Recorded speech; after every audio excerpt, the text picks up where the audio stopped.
falling like a landslide. Took a swing at a wrecking ball and I prayed for my downfall, and I found a way to reconcile, 'cause in my heart it's not worthwhile. It's a bloody battlefield where some go down, others heal. In the end it's all the same. All you can do is play the game. Oh, do we say goodbye? Refuse to question why. I'm sad to say I'm sorry, so lie. Pretend that you're okay. Swear that you will stay. Keep trying for one day. I'm sick of all these lies. Don't care if I capsize. There's nothing left for me to hide. Don't wanna live a lie. Too many lows, too many highs. Too many things to criticize. And so I leave it all behind. Don't wanna live a lie.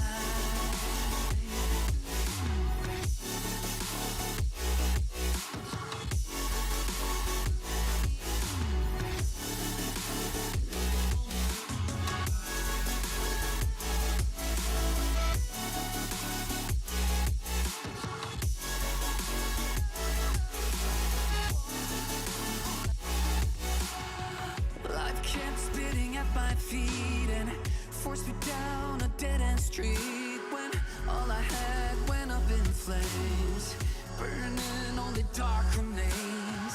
I cover up every part of my skin, oh, 'cause I don't like the person within. Oh, I know I'm the one to blame. All I can do is take the shame. Oh, do we say goodbye? Refuse to question why. I'm too sad to say I'm sorry, so lie and pretend that you're okay. Swear that you will stay. Keep trying for one day. Whoa, I'm sick of all these lies. Don't care if I capsize. There's nothing left for me to hide. Don't wanna live a lie. Too many lows, too many highs. Too many things to criticize. So I leave it all behind. Don't wanna live a lie. A lie.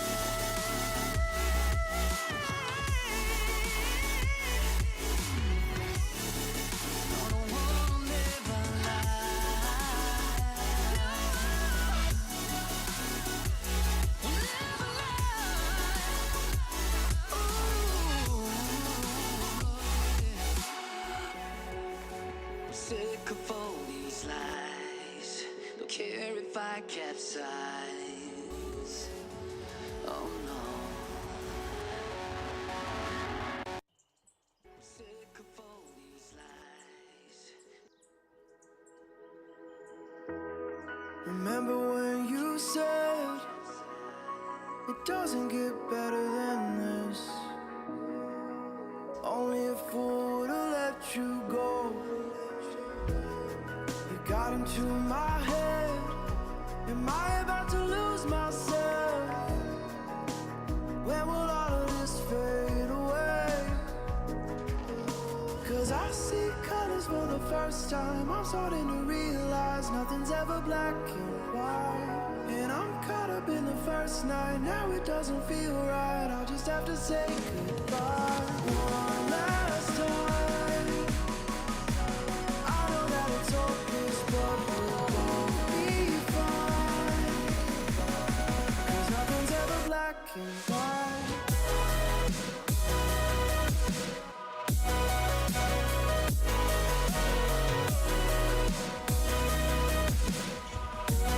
Nothing's ever black and white.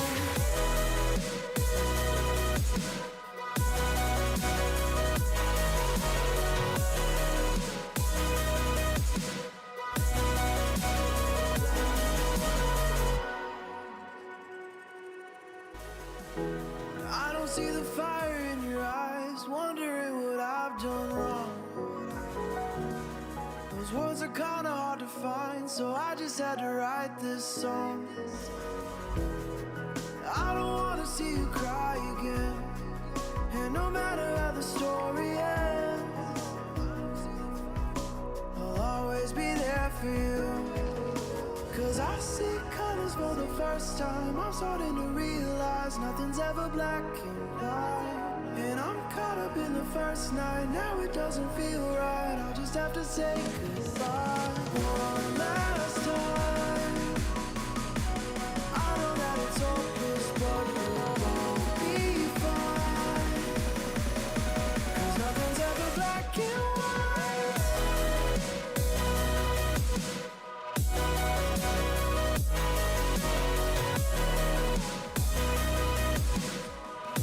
Cause nothing's ever black and white.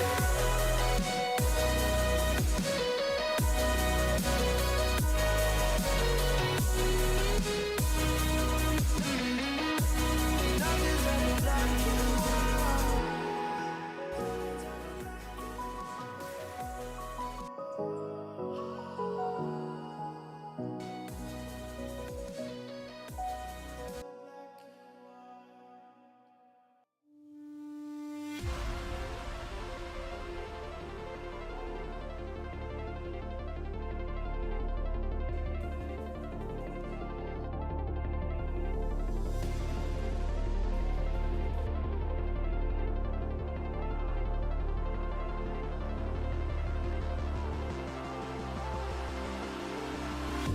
I could tell within a moment you knew me well. I could see you gave me solace when I needed someone there. In the darkness I still see you like a golden arch rising high above the sunset and everywhere you are. I know that everything's in focus now. I'm seeing clearly for the first time. Today I woke up feeling more alive. Tomorrow everything will turn around.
All the days when I was searching for some kind of sign, now I've reached the destination with someone of my kind. Keep me breathing with a feeling like an LED light. Now I'm moving through the shadows. You woke me up tonight. I know that everything's in focus now. I'm seeing clearly for the first time. Today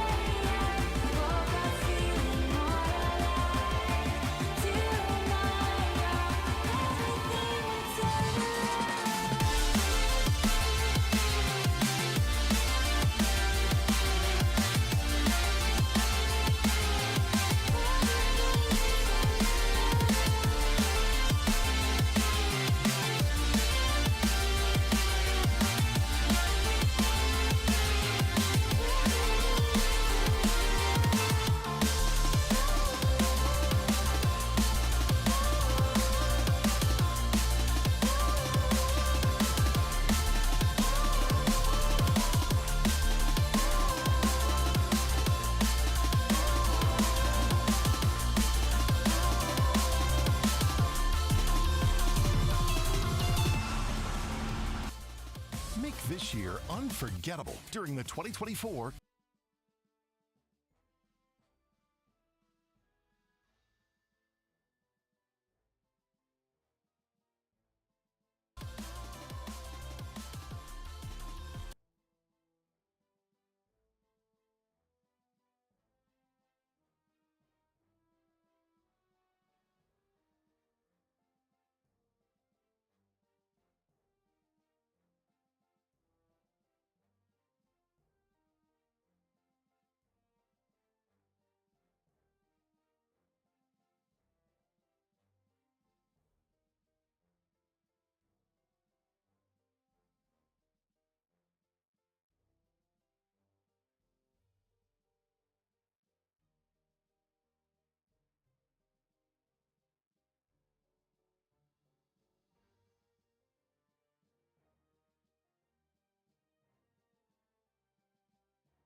right.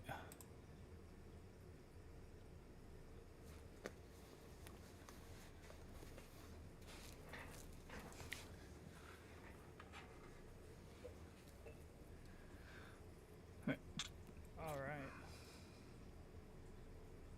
What the fuck?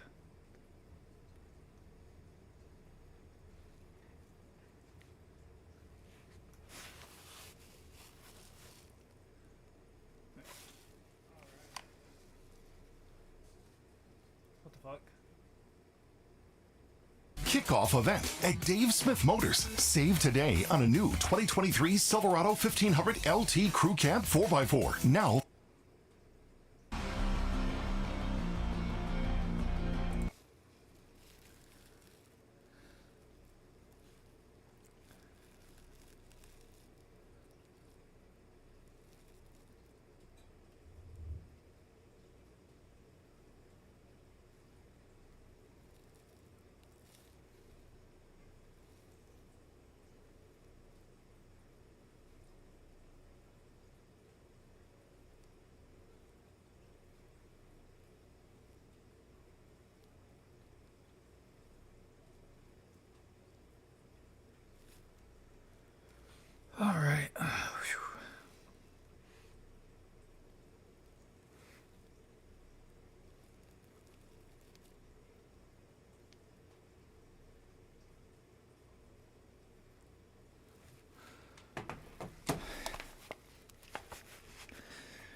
Alright, let's get going.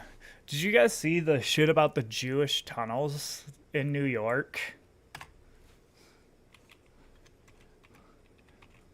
It's really fucking weird.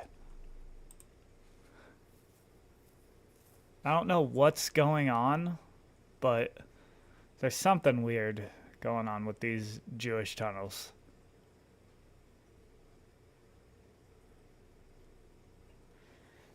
They said that it would have taken them like 3 years to have built this tunnel with like and hired people to go in with like excavators or something.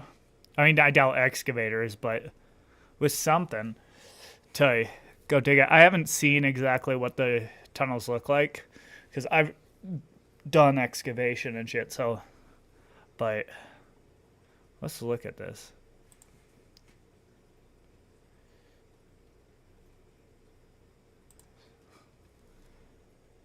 Some Ordinary Gamers already made a video about it. What's it like to learn math on Brilliant.org? Brilliant gets you hands-on to help you learn by doing. Learn topics. Hello guys and gals, me Mutahar, and today we're going to be looking at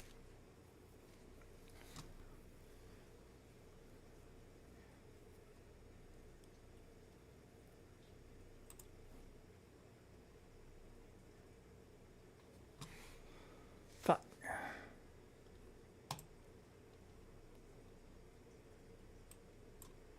Hello guys and gals, me Mutahar, and today we're going to be Maybe I have to get rid of all these tabs. Why is the internet being so slow these last 2 days?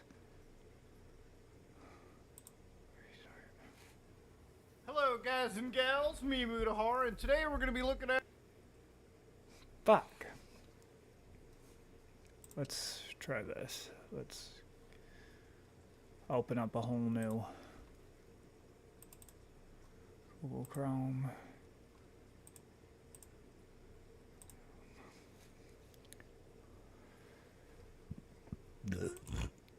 It's very weird though.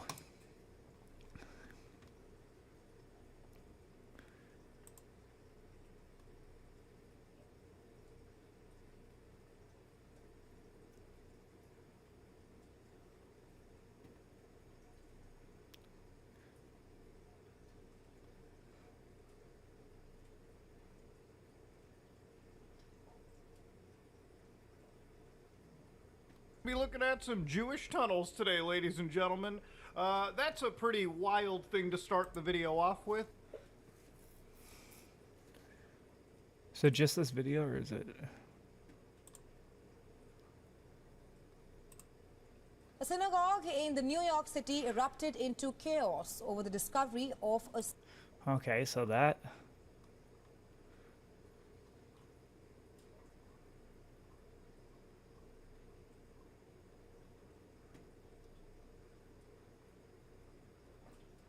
Yeah, but they took like this stained mattress out of the tunnels too.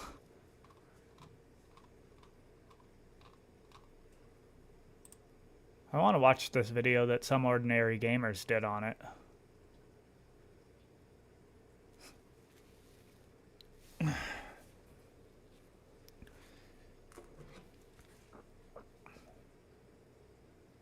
Be looking at some Jewish tunnels today, ladies and gentlemen.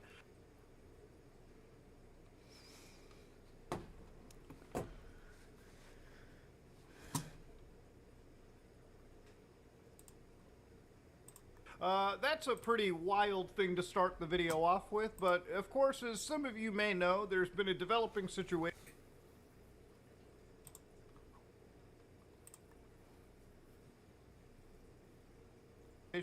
in the last less than 24 hours, I would say 12 hours, of a scenario where a pretty prompt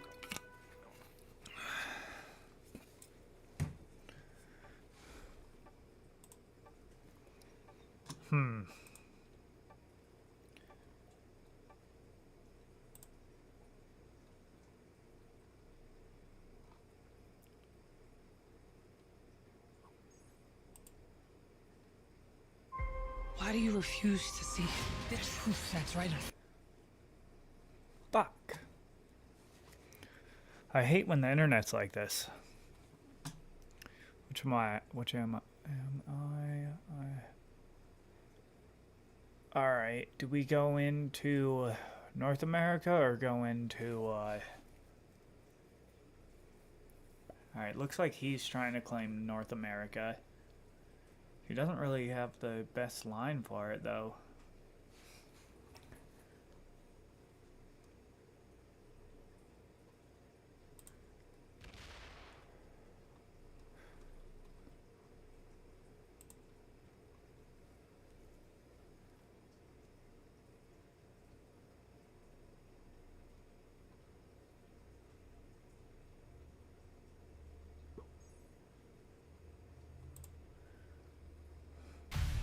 In December 2020, retired Israeli security chief said there is a galactic federation and they're staying.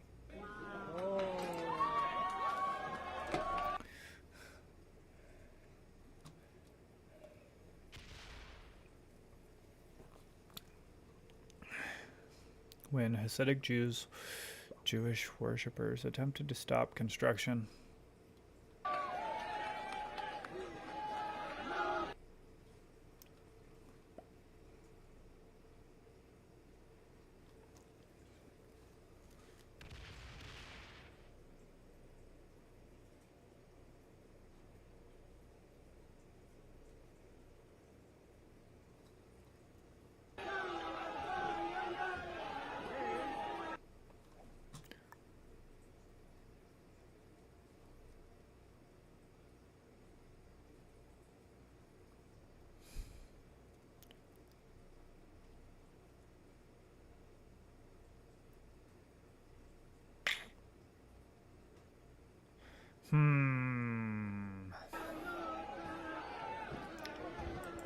Yeah. We're gonna go like this. I know I usually don't do a 3v.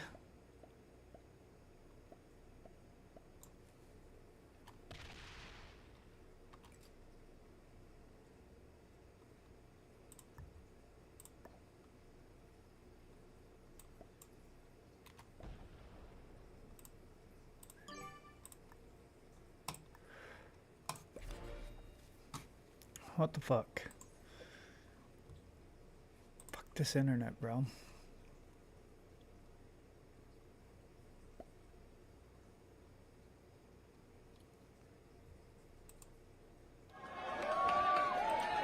There we go.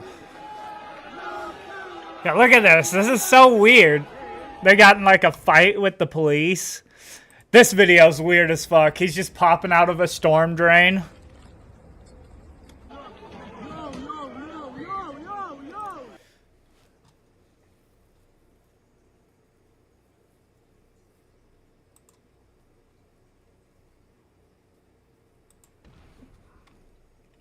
Let's look this up.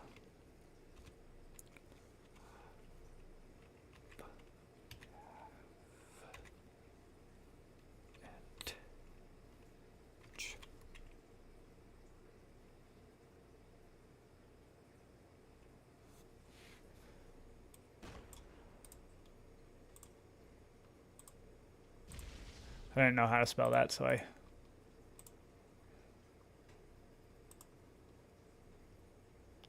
Chabad, also known as is an Orthodox Jew. Hasidic destiny is one of the biggest known Hasidic movements. Alright, let's watch this video and then we'll figure out what these people are.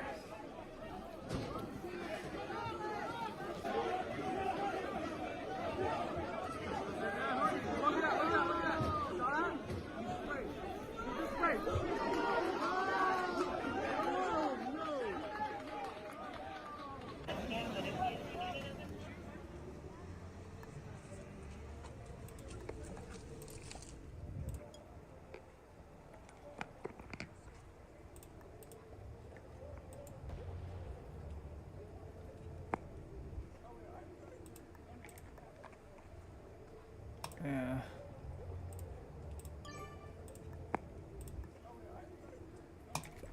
There we go.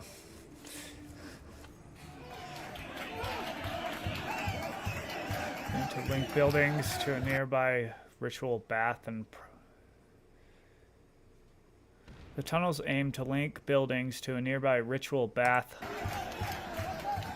and protests by young men blocking construction efforts led to NYPD intervention.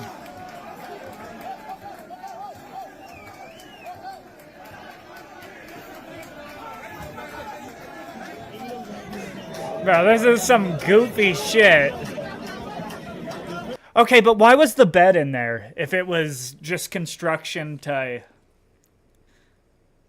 make it go to a like a ritual bath place? Why the fuck was there a bed in there, like a stained bed? You capture construction crew and protesters. Not gonna help. They try to.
From breaking news, detailed analysis, in-depth interviews and explainers, follow the Times of India.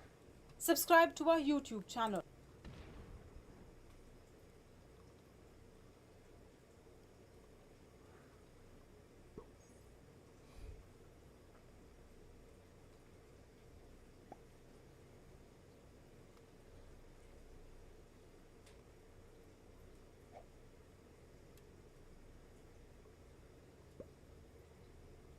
I'm gonna move this out of that way so that he can get his ass out of there.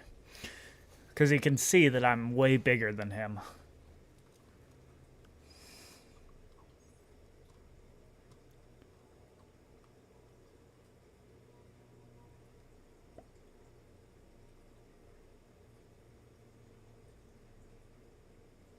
Is this the same tunnel? So this was some. Visiting Moscow, and I've been waiting to show you this. Oh, this is Moscow. Okay.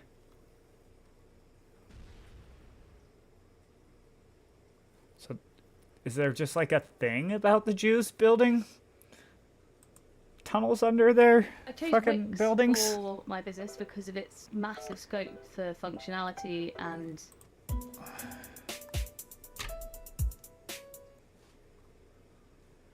Motherfucker.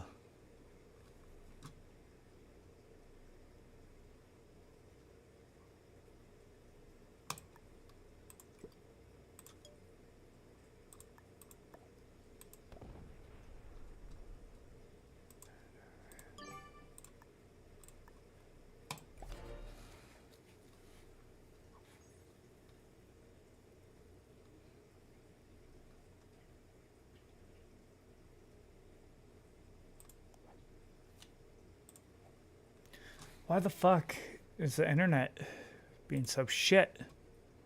Let's see if other videos are being as bad as this.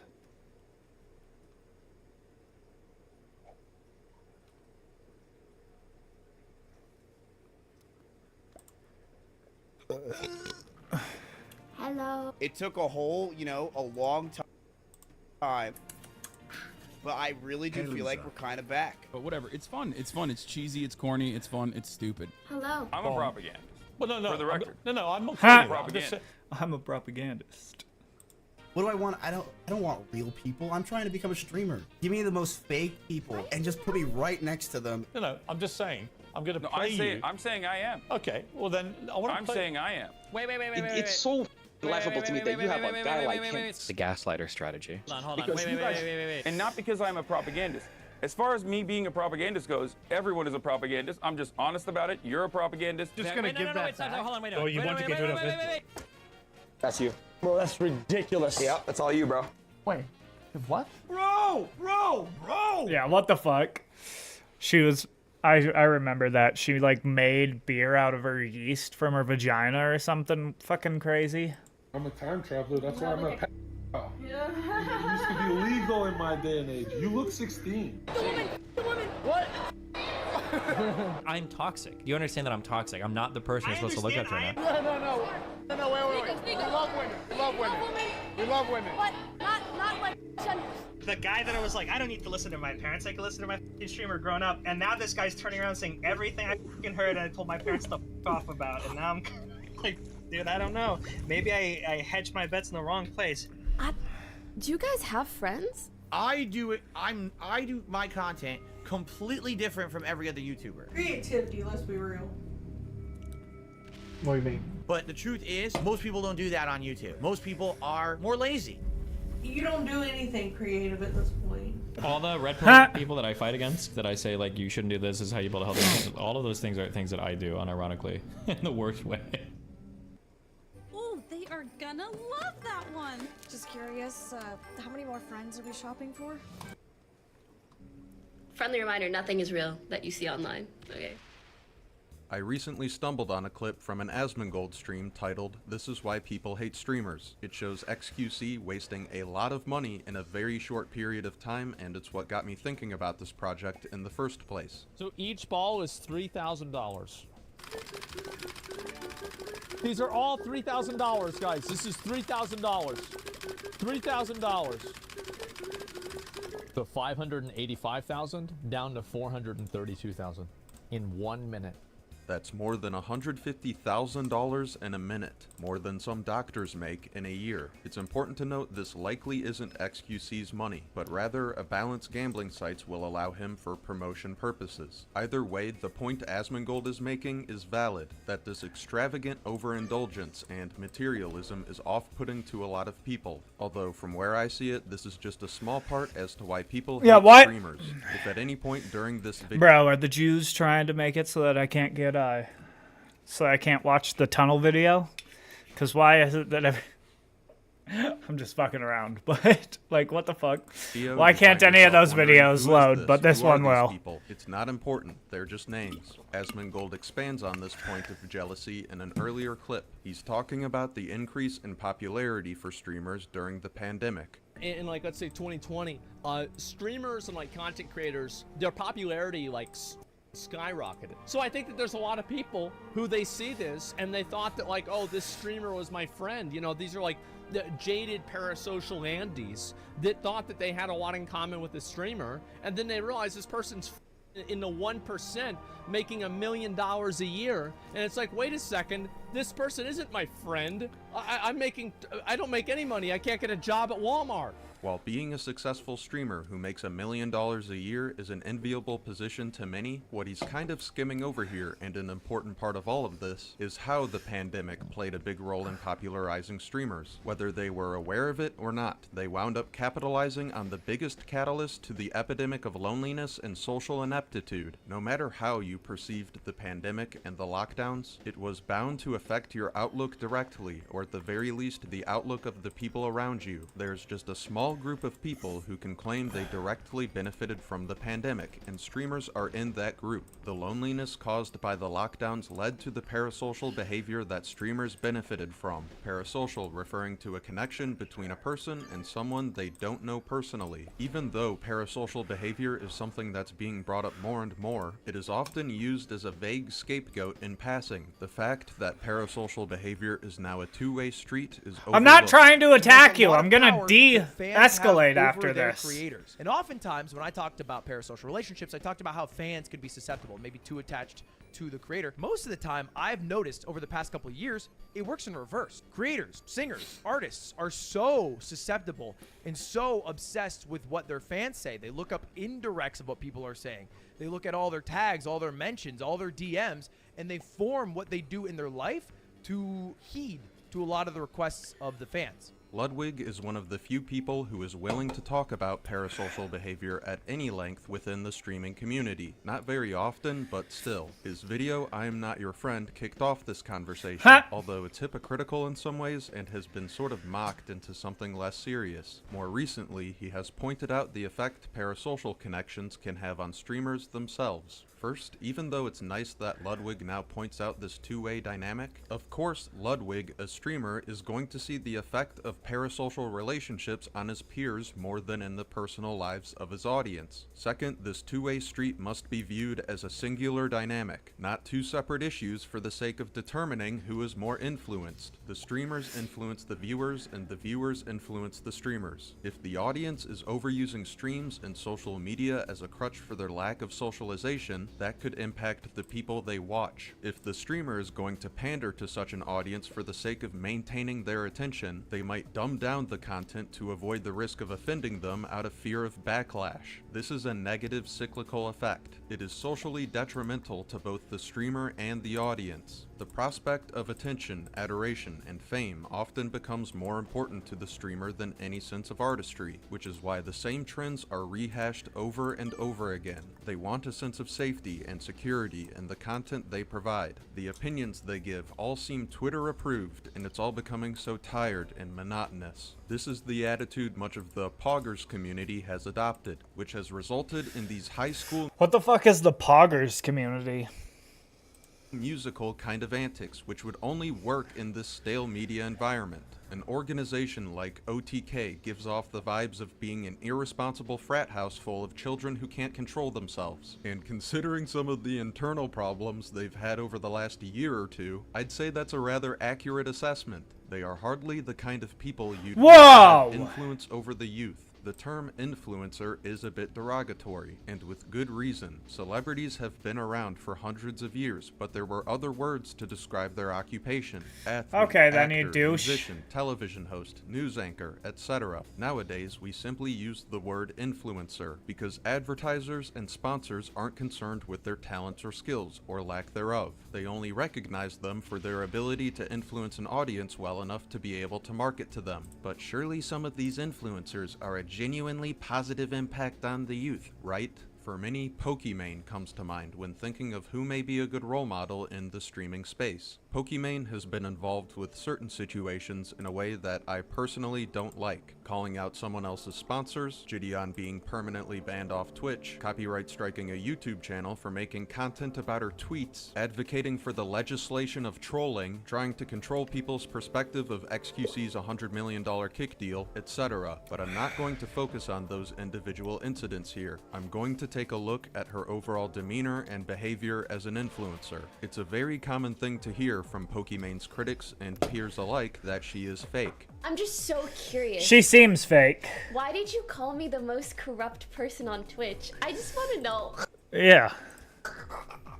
And then we could move on. I'm just so, because to me, that was, I thought that was like a little funny. And so I would love to hear your side of it, and then we can move on, Shelby, calm down. Be brave, alright? Hey, Shelby! Oh, oops. Oops. End attack phase.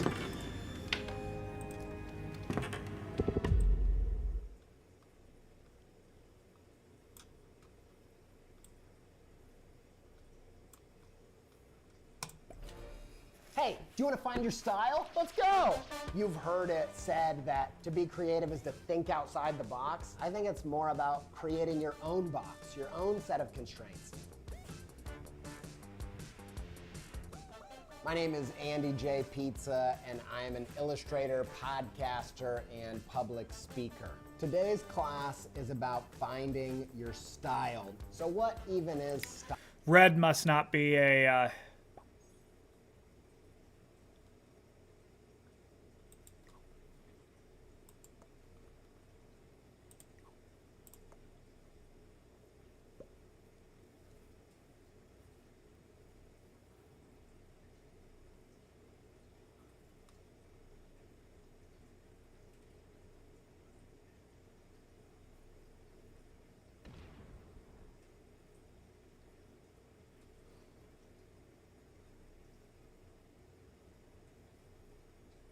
Get the fuck out of my bonus, you cunt. Style. I think on the most. That's like What the the fuck? third fake laugh she's emitted in this like 1 minute clip that we're not even halfway into yet. It just makes her look fake. Why is she speaking and laughing like that? It's so weird and eerie. Her forced fake laugh is so cringe. How do people watch this?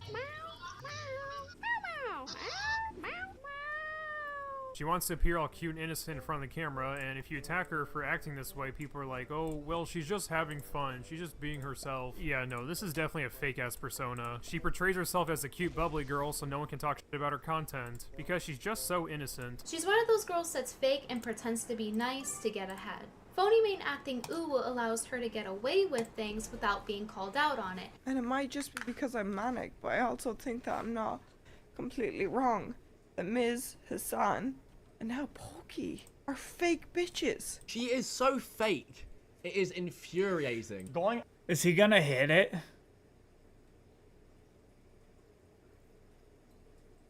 No, no fucking way.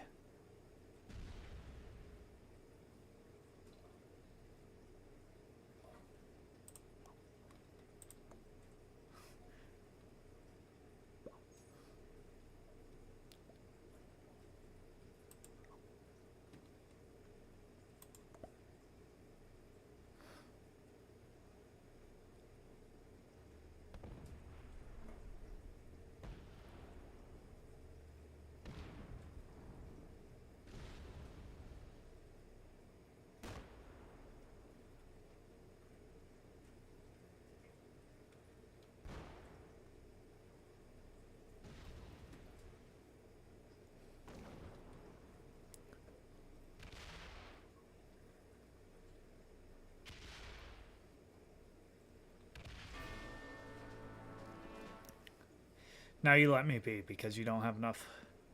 Oh, he could trade. Is he gonna think that he can make it?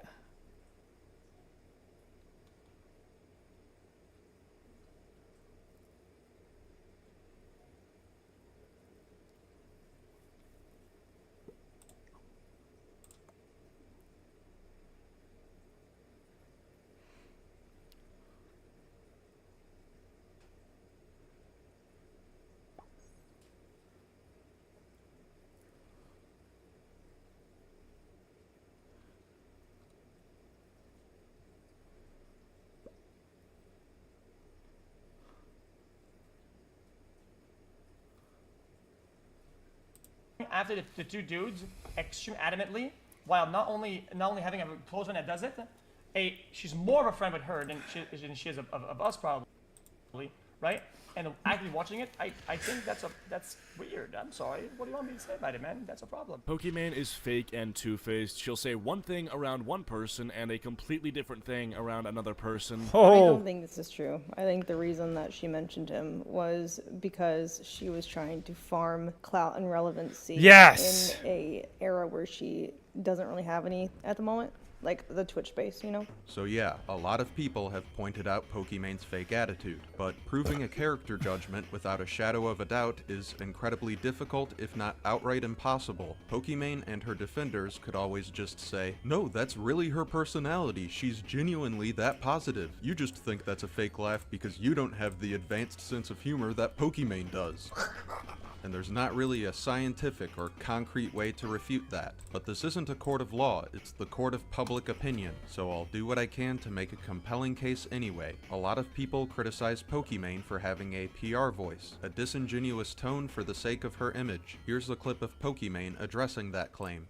It is insane the amount of people that I wonder what they think her actual voice is. will call you fake or yell PR voice because you're not yelling. This seems like a reasonable statement, except the reason why she's being called out has nothing to do with whether or not she yells. It has to do with whether or not she's being sincere. Let's continue. Because you're not yelling like Train and XQC, and even sometimes Hassan, to get your point across. Now she's using a whataboutism to throw her peers under the bus and make herself seem better. It's funny because she's familiar with this logical fallacy and has pointed it out before. Is Amazon perfect? No. But what is this whataboutism? That was in regards to Amazon's low ethical standards and proximity to gambling, a hypocrisy she was called out for due to her moral stance against Kick, another streaming platform. For those who don't know, Amazon owns Twitch, the platform that Pokimane is signed to, so she definitely knows what a whataboutism is. Let's not get into some whataboutism. Even though here she's making the claim to hide her own hypocrisy. Anyway, back to the PR voice clip. Don't you think that important discussions should be had calmly, and clearly showcasing effort to speak calmly, I think is a good thing. And the fact that you view it so negatively goes to show your lack of in-person social skills. And that's really, really embarrassing on your end, if I'm being honest. So if we're able to communicate in a way where people take us at face value, where people don't find us to be fake or phony, then we're lacking in-person social skills and are embarrassing. I feel so sorry for you that when you try to demean other people for not communicating in the exact same way as you in this sort of soft and flowery voice, that people don't wind up taking you seriously. What a mystery. Like, of course if your tone of voice doesn't match your passive-aggressive statements, then people aren't going to take you at face value. It's just so reflective of what is considered normal in this community and industry. What's normal is What the fuck? Want to know how my dad and I got our bodies like this? We just did 7 minutes of lazy work. Bro, no. Once again, the criticism wasn't that she doesn't yell or bark at people enough, and now she's just mocking her peers in the most childish way possible. But hey, I'm not a communication expert like Pokimane is.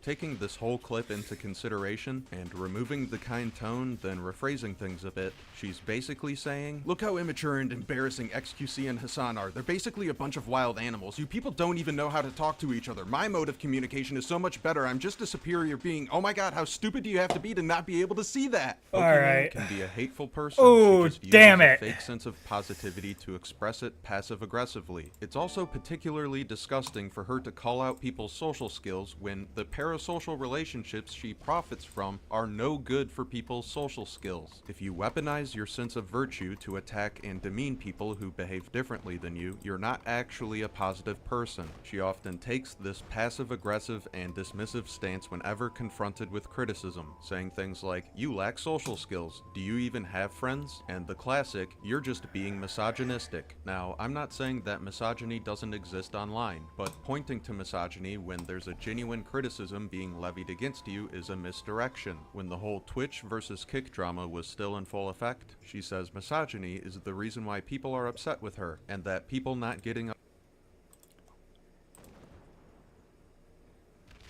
upset with Asmongold is proof of that. Well, thinking back to what she said in the PR voice clip, maybe she should consider that she's not as good at communicating as Asmongold, because she definitely comes across as condescending here. Moo Kitty properly points out that Pokimane isn't able to deal with criticism, whether it comes from men or women. And once again, Pokimane takes a passive-aggressive and dismissive stance. I could continue, but I think I've made my point. Incels.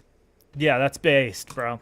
For people to see Pokimane as fake. On the other end of the spectrum, we have somebody like Amaranth. I'm not going to devote a whole segment to her because it is a bit obvious. If you think there are problems with parasocial behavior, the adult entertainment industry, what or the simping, fuck? then you're probably not going to like Amaranth or content creators like her. I do think there are problems with the economy, no one was and good. I've made Damn a it. video about that. Although Amaranth makes adult content and Pokimane doesn't, at least Amaranth is a bit more honest and forthcoming about her behavior. As a side note, I think we can all agree that the whole Amaranth making beer out of her own vagina is disgusting. To say the least. What a great segue into materialism. Going back to the clip of Asmongold that I played earlier, he also had this to say.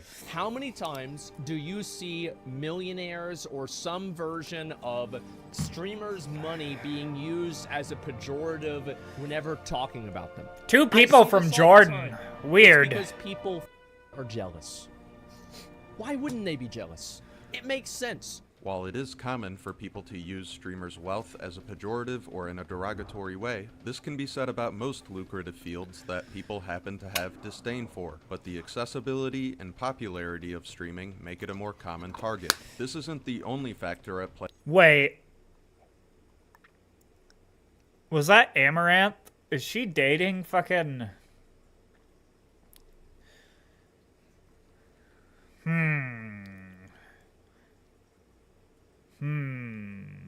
What's the move? What's the move?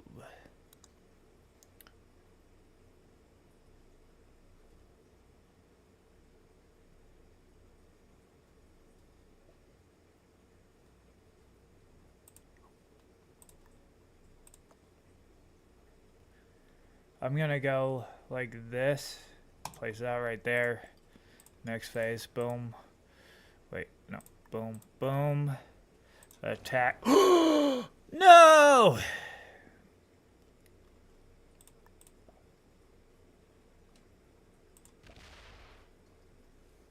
And attack phase.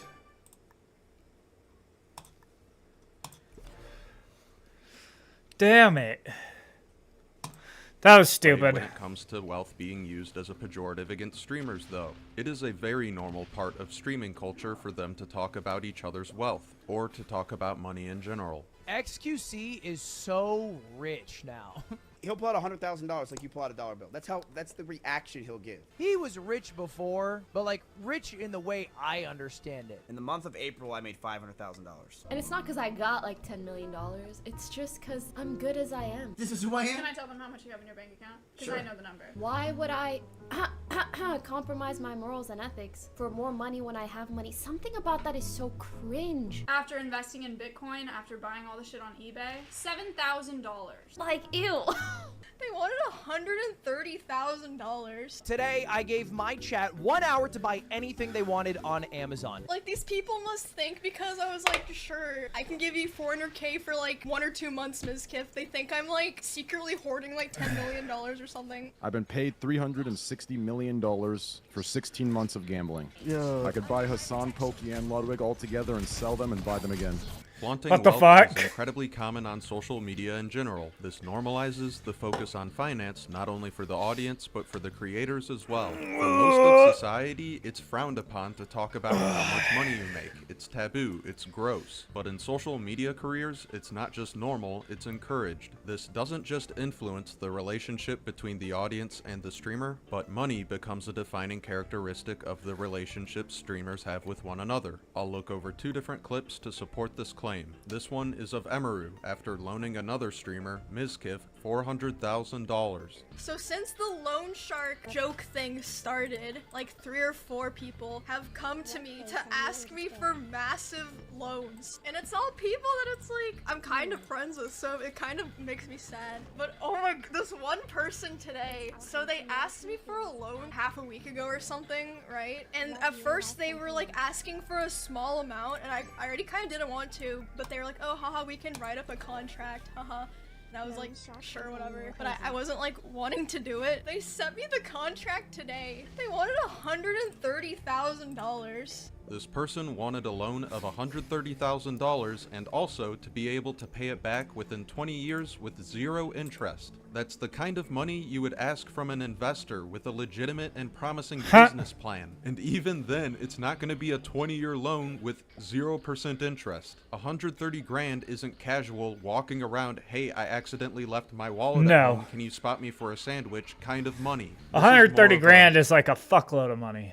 So I considered the value of our friendship and noticed the amount of money you loaned Mizkif and figured, hey, why not just gamble and see if you can still manage to respect me after I ask you for such a large amount of money. If a friend of mine asked me They're for a still small amount of going money for and it? sent me a contract asking for 130 grand, I wouldn't be able to forget that. That would change the dynamic of our friendship forever. And this isn't the only friend that did this to Emaru, it's just probably the most egregious example. I know that the influence of money isn't exclusive to streamers, but knowing how much the top streamers make and how much that income can vary from streamer to streamer, along with the already strong emphasis on wealth in social media, it's easy to imagine a culture of materialism within the streaming community. Money just changes people, man. And people say it's changed me. You wanna know why? You wanna do something about me? I'll leak my entire life for you right in front of you. I don't give. I'll leak it all for you, okay? There's a point in my life, recently I guess, where it just felt to me like everybody around me, just that's all they cared about is just money. I'm not trying to act like a victim or something like that or whatever. The only thing that I'm trying to make you understand, okay, is that I didn't change for the longest time, and it felt like that's all people wanted. So yeah, I bought really dumb shit. I wasted money on the stupidest thing I could ever find, right? Just to show that, hey man, listen man, guys, look guys, if you're gonna care that much about it, I care too. And I was financially self-destructive because they f***ed me. I was just tired that I would buy myself nothing, do nothing with all the money that I have, and just sit there with idling it when everybody around me, everybody cares about it, wants a part of it. I was like, you know, dude, yeah, you want a part of this? Here, man, I'll wear one. I'll have one here, and you can see that that's how little I care about your shit. Okay? Only thing that you care about, I'll wear it, dude, because you're an idiot. I hate these people. They're annoying. Yeah, that's what you say, dude. Victimity. Do you not understand how that works? Is that it just annoyed the out of me. It was a way for me to just voice back at them. That like if I cared about them, I'd do that for them. But instead, I'll waste it because that's how little I care about people that just care about money. I would rather see that money go up in flames on useless than being given to people that's all they care about.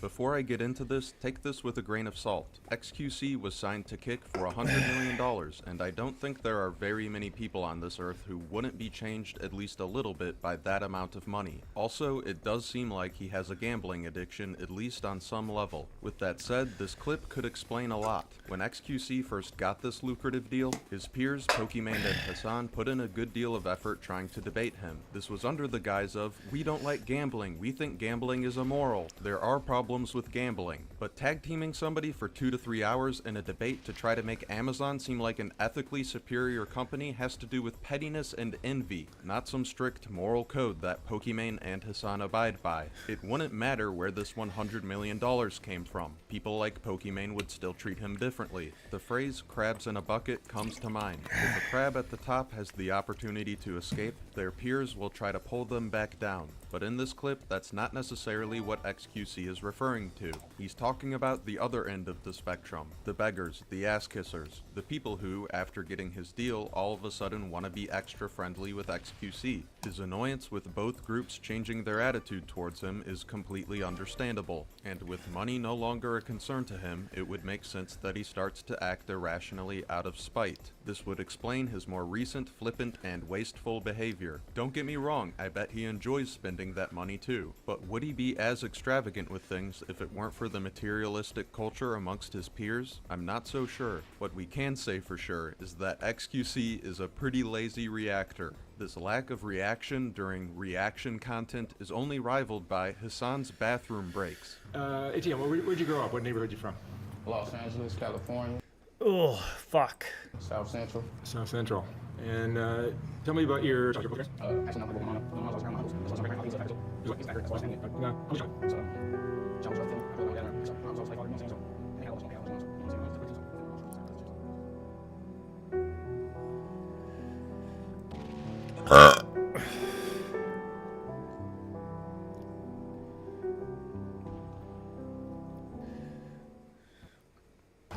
do it! That's a special grade cursed object. It's a poison. He'll die for sure. But there is a chance. A 1 in a million chance.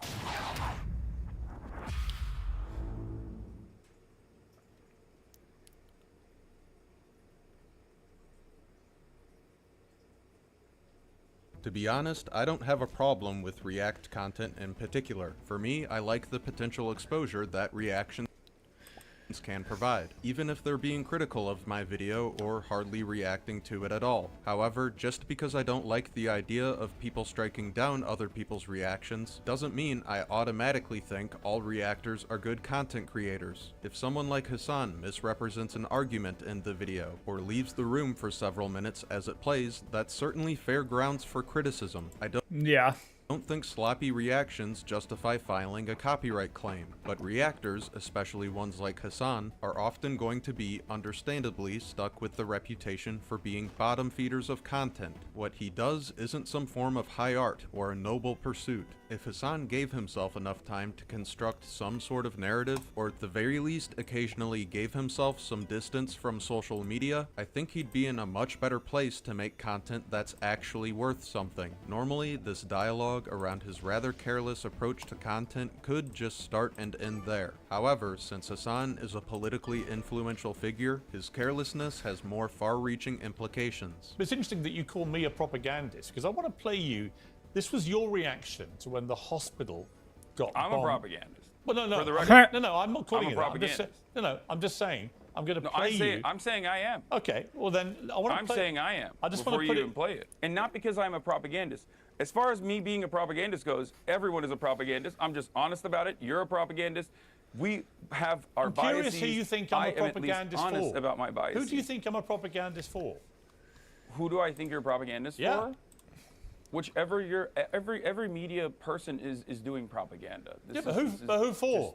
I've got to be doing it for doesn't- somebody. You think it's a bad word? I don't. That's just the difference. I should be clear, I am no expert on geopolitical conflict, and I don't care enough to become one. Something I do care about, however, is communication and how it's used in media. The definition of the word propaganda is a bit more general than you may think. Technically speaking, Hassan isn't necessarily wrong when he says everyone in news media is a propagandist, but he'd also be semantically correct if he called fitness advocates propagandists. With this kind of rationality, you could dismiss all parents and teachers as propagandists. Are you worried about a friend's drinking problem? Well, you're probably just a propaganda peddler. Stop being so biased and stop promoting a positive view of clean living. We need a word for information or misinformation that's being used in a malicious way. We don't need someone like Hassan to cheapen the word propaganda and make it more ambiguous, especially in today's media environment. We need to be able to call out propaganda without other people trying to correct us saying, well, everything is propaganda, so it doesn't matter. We don't need to be conflating whatever good, honest journalism we can manage to find with malicious, manipulative propaganda. They are not the same thing, and it's dangerous to say they are. The negative connotation attached to the word propaganda is not only necessary, but it's the whole point of using such a word. Hassan seems to know this as well, because at one point during the Piers Morgan interview, he says, see, this is why I call you a propagandist. Well, this is why I call you a propagandist. A call out and an insult that would be entirely unnecessary if everyone in news media was a propagandist, like Hassan says. And what would Hassan's impressionable audience think about this normalization and downplaying of propaganda?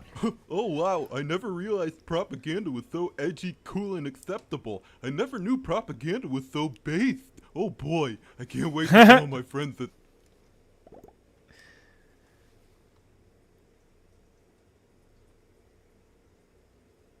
Whoa, so did they bot out? They did. Does the bot attack? That's the thing.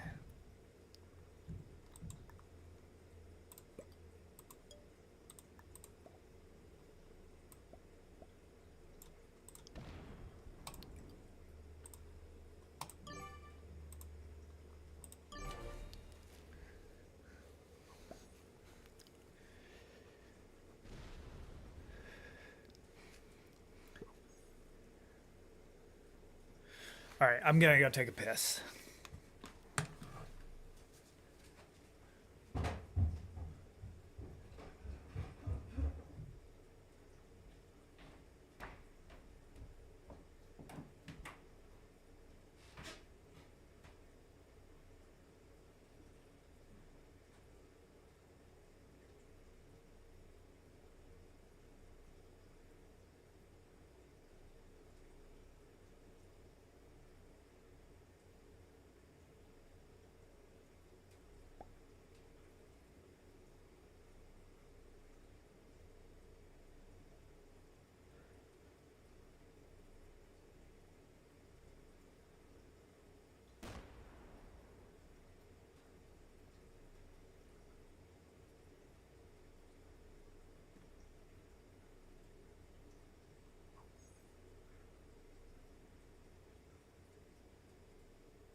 See, I'm not Hassan. I'll pause my fucking videos when I go to take a piss.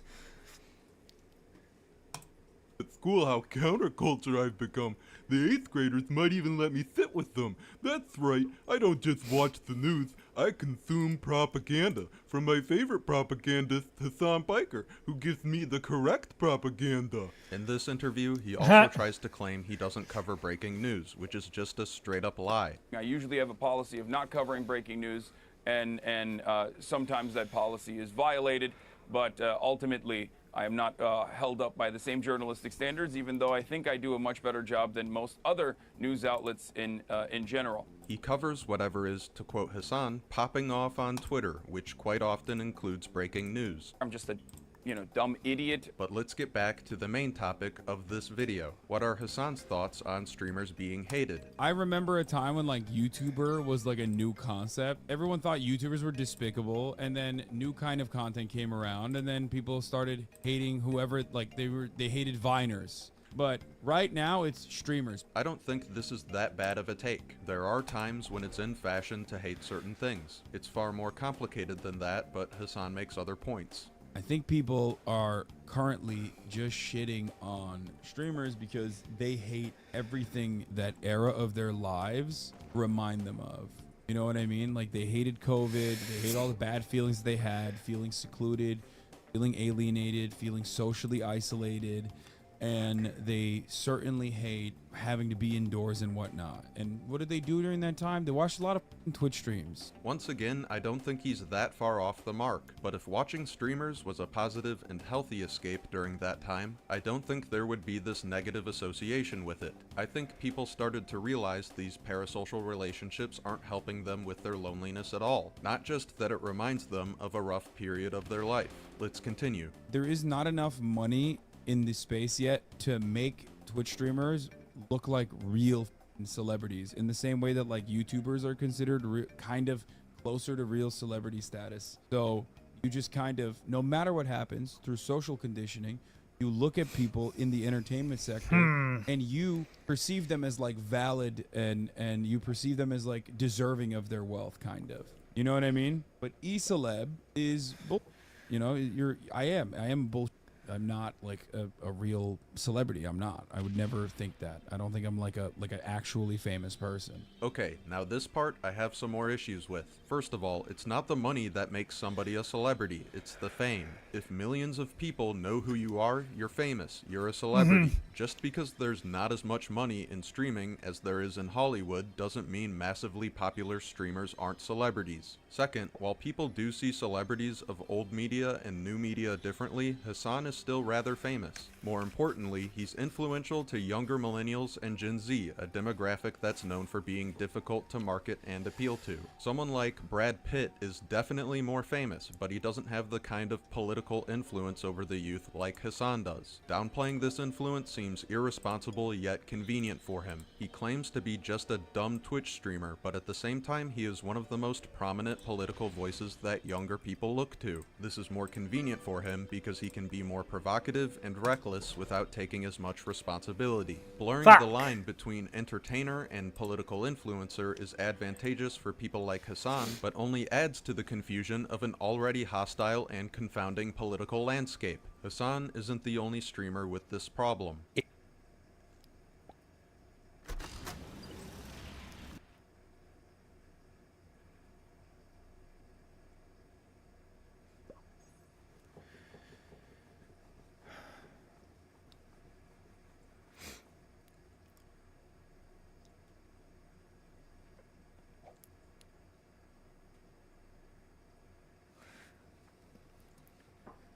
For those who love story time, Thrift Books. If you have a democratic style of governance, you are entrusting people with one of the most awesome and radical of responsibilities. And that's saying that you're going to pick the people that are going to make some of the hardest decisions in all of human history. If you're going to trust people to vote correctly, You have to be able to trust them to have open and honest dialogue with each other. This is another political streamer, Destiny, having a conversation with Lex Friedman. I want to establish that by using Destiny's logic, he is in a position of great responsibility. If democracy is a radical responsibility for every individual voter, then those with political influence over thousands need to be held to a much higher standard of responsibility. Not only does Destiny have an audience of thousands and thousands of people, he also coordinates canvassing campaigns. According to the recruitment for the 2024 canvassing effort, they're gearing up for the largest project anyone in the online politics space has ever attempted, and they need your help. This adds even more responsibility to Destiny's position. Not to mention, there are people in his audience more willing to listen to him rather than their parents or family, even on non-political issues. Listen, the guy that I was like, I don't need to listen to my parents, I can listen to my streamer growing up, and now this guy's turning around saying everything I've heard and I told my parents to fuck off about, and now I'm like, dude, I don't know.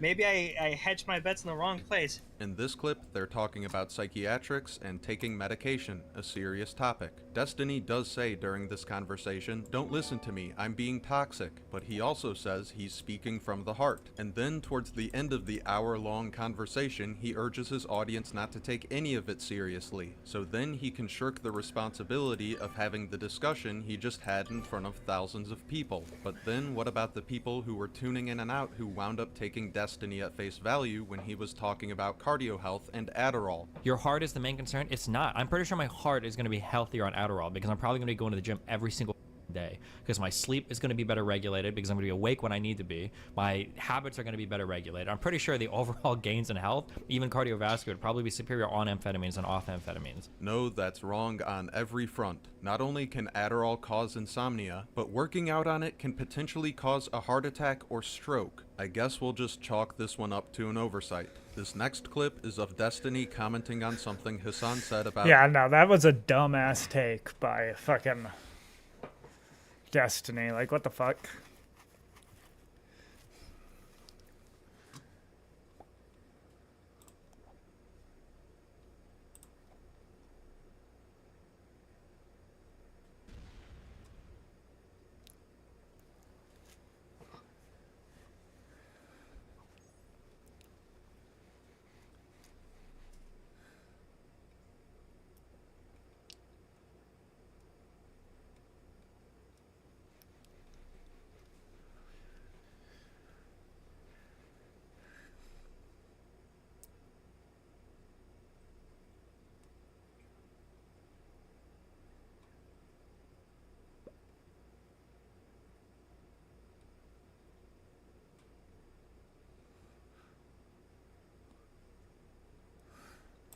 Destiny's audience. He knows that my community is not full of f***ing racists because they were all nut hugging the f*** out of him when I was like nice enough to give him a little spot in the dirt to grow. This isn't the main point I'm trying to make with this clip, but Hassan isn't the one who dropped out of college. He actually got a double major in political science and communication studies. He also has a family connection at the Young Turks and got his start there. Did Destiny change the course of Hassan's career? Sure. But Hassan would have been fine without Destiny. To imply otherwise is delusional. Let's continue to the main point of this clip. The full nuclear option was yesterday. I almost said, I don't want Hassan ever watching a clip of mine again, and I'll never watch anything of his again. And if he watches of mine, I'll DMCA the f*** out of it. He can What the me, and I'll fuck? take my Jewish lawyer that I got from Canada, and we'll go to court over it. If he wants to watch My my Jewish lawyer. I almost went to yesterday, but decided not to because when we get into the weird, everybody's DMCAing people, it gets really weird. But it was pretty funny when he got DMCA'd by the other guys, so I almost thought about it, but I didn't. Okay. So Destiny was seriously thinking about DMCAing him and starting some sort of court battle, and thinks it's funny when Hassan gets DMCA'd by other people. And what was this over again? Hassan making one of the most common arguments you hear in left-leaning spaces? Is this the Kai Cenat guy? Oh, this is the Speed guy. Okay. There's like this whole new legion of like black Zoomer streamers, and for as much as they talk about how like all white people did was scream at the camera, I feel like that's all these guys do. Have this like weird argument that originated because Destiny worded something in the most like awful way he possibly could. It's just like, it's just going to galvanize all the most ridiculous, sweatiest cringe lords on the internet, some of which who frequent Destiny's community 100%. It's not an argument that I agree with, but for Destiny to get that bent out of shape and to lose his mind like that, it's beyond childish and embarrassing. And Destiny's immediate response was even more ludicrous. Why does this degenerate f***ing loser say this shit? Like, why not go to more clubs where like little girls Bro, are being you're a degenerate loser though too. What the fuck? trafficked? Isn't that what you like? Wow, what a proportional response. Just imply or call the other person a predator. And Destiny's the one who brought up DMCAing, striking down each other's channel, and taking each other to court. Are you kidding me? Ah, well that's just drama. Surely Destiny doesn't engage in bad faith when it comes to real political discussion, right? Did you know that Google saves your search and browsing history to a profile No, I didn't. they use to target you with ads, even when you're in incognito mode?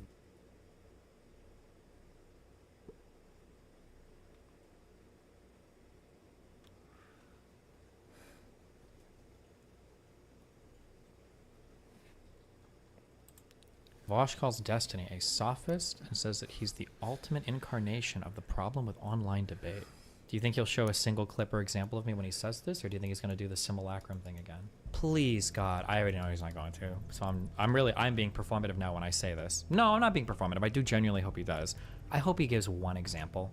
I hope that he gives one example of me doing this in a debate. So if you tell me, if you say, Destiny, I feel like you misrepresent people's arguments, and then I ask you, okay, well, what argument have I misrepresented? And you go, well, I don't have any examples, then those are your feelings. We're talking feelings. They're all examples. I don't think you could find an argument where you actually argued somebody's point. I think you can Okay, just... but you can't name, it's so strange that I do this so often, but you can't name a single time it's happened. That's very strange I just to me. did.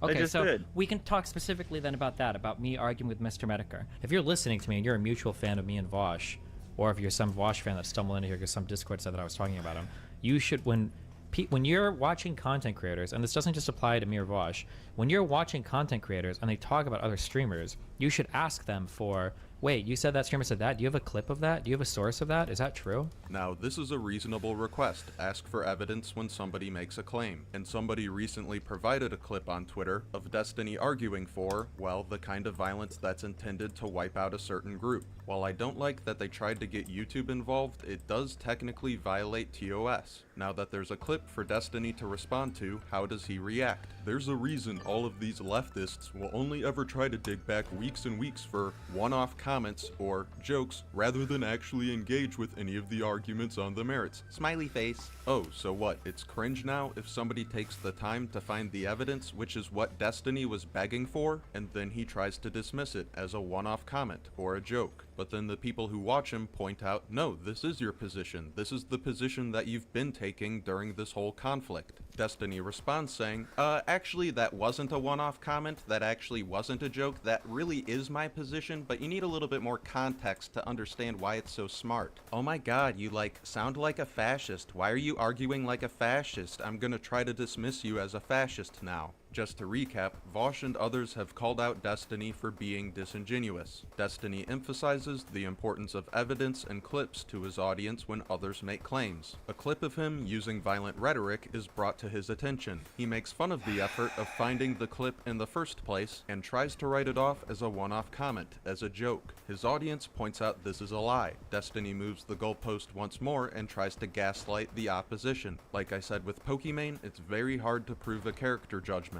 But if you're trying to make the argument that Destiny is dishonest and he asks you for a clip, this is an opportunity for Destiny to lead you on a wild goose chase, to distract you from your argument about him being dishonest. But you can't name, it's so strange that I do this so often, but you can't name a single time it's happened. That's very strange to me. Okay, so we can talk specifically then about that, about me arguing with Mr. Medicare. Which makes it completely reasonable to think Destiny is dishonest. It's something he did 4 years ago, and it's something he still does now. Vosh calls Destiny a sophist and says that he's the ultimate incarnation of the problem with online debate. Do Do you think he'll show a single clip or example of me when he says this, or do you think he's going to do the simulacrum thing again? When you stream just about every day and stream up to 10 hours a day, it's absurd to expect people to remember exactly when you said something and for them to be able to provide a clip each and every time. And when he is confronted with a clip, he's willing to dismiss it rather than address it. Play it. Why don't we play this clip? Is that do? Are we? We're doing the clip farming now. I don't have to. I don't talk in clips. I don't exist in 30-second clips. You should ask them for. Wait, you said that streamer said that. Do you have a clip of that? This is it. This is all it is. It's the clip farming. It's the clip farming. Do you have a source of that? Is that true? Yeah, I'm not gonna have you play clips to me like we're 4 years old, my dude. Even though he's the one trying to normalize bringing up clips as evidence, which is fair. So if Destiny is going to flip-flop this hard on his position of bringing up clips, he shouldn't be asking for them or telling his audience to ask for them. Instead, when he's called out for being dishonest, he should be asking himself, do I gaslight people? Do I move the goalpost? Do I distract them from the conversation they're trying to have? Which are things he does. All the red pill people that I fight against, that I say like you shouldn't do this, is how you build a healthy relationship, all of those things are things that I do unironically in the worst way. Maintaining division in political discourse is profitable for people like Hassan and Destiny. The toxicity is good for viewership, which normally I wouldn't really care about. I love toxic content. But Destiny is the one trying to preach about the radical responsibility of democracy and influence elections, all while being a massive yet irresponsible influence. Here's a clip of Destiny addressing his audience. All you guys do is you're just a bunch of retards baiting the other retards, but then you act like you're not retarded. Like, that's what you're doing, right? Like, you guys act retarded, and then the other side sees it, and then they act retarded, and then you guys go, look, they're retards, and then you guys act retarded, and then they go, oh, look, they're retards, and then you guys just infinitely circle bait each other into it, like, into perpetuity. That's what you guys do. And the entire time, you guys think you have the moral high ground. The last person to act retarded right before you do was them. It's so stupid. It's so cringe. But this is how Destiny often engages with people. Knowing how much influence he has over his audience, they probably learnt this circle baiting behavior from Destiny. So what does Destiny think about streamers being hated? This is a tweet in regards to reactions, but it also gives us a more general idea as to why Destiny thinks streamers are hated. He says that it's popular to hate them, and that's all there really is to it. This is similar to one of the points Hassan was making. I'm saying it's the wave right now, and it will inevitably pass, and they will move on, and they will turn around and start shifting their attention to whoever the next wave of content, where the next wave of content is coming from. That's it, because it's a popular thing. But Destiny's take is certainly more reductionist. 2 days earlier, however, he tweeted, almost every single person that inhabits the streaming YouTube world is a horrible human being. I'm grateful for the incredibly few people, less than 10 and 13 years, I've met who haven't turned out that way. Well, that seems like quite the contradiction, and the only way it wouldn't be a contradiction is if Destiny is saying this from a place of intellectual superiority, that he's the only one that's able to see the scummy behavior amongst streamers. And anyone else who hates streamers, well, they're just doing it because it's popular, as if we're incapable of making proper judgments. But, like I said, it might just be a contradiction. Destiny also has some thoughts specifically about other political streamers. Well, they actually do things, what do? They do dono drives. Wow. They solicit their audience for money while they sit there and get record high viewership, a number to show how much clout they are, positive coverage all over the internet. They don't even have to leave the comfort of their own house. They don't even donate to their own fundraiser. Wow. Amazing. Oh my God. How selfless. What would the world do without these guys? Or the political activism they'll do if they can get famous people on their stream. Well, actually, I did things with the senator. Oh, really? With one that nobody's ever heard of before, or just with literally the most popular people you can find on Twitter? Like, it's all clout sharking, dude. I agree that donation drives can be an easy way to buy you good PR, but complaining about clout sharking and other people's clout as a popular political streamer, clout as in power and influence over other people, as in the driving force of politics, what are you talking about? If you're not trying to get clout in politics, then you're doing it wrong. Everyone who's trying to make a career out of social media needs clout to make a living. That goes doubly for political influencers. This finger pointing and need to feel superior reminds me a lot of Pokimane. The main difference being Destiny needs to feel intellectually superior, while Pokimane needs to feel morally superior. She walks by, and behind her, my shining star, my #1 duo partner in Valorant. We're almost double diamond, okay? Pokey sees me.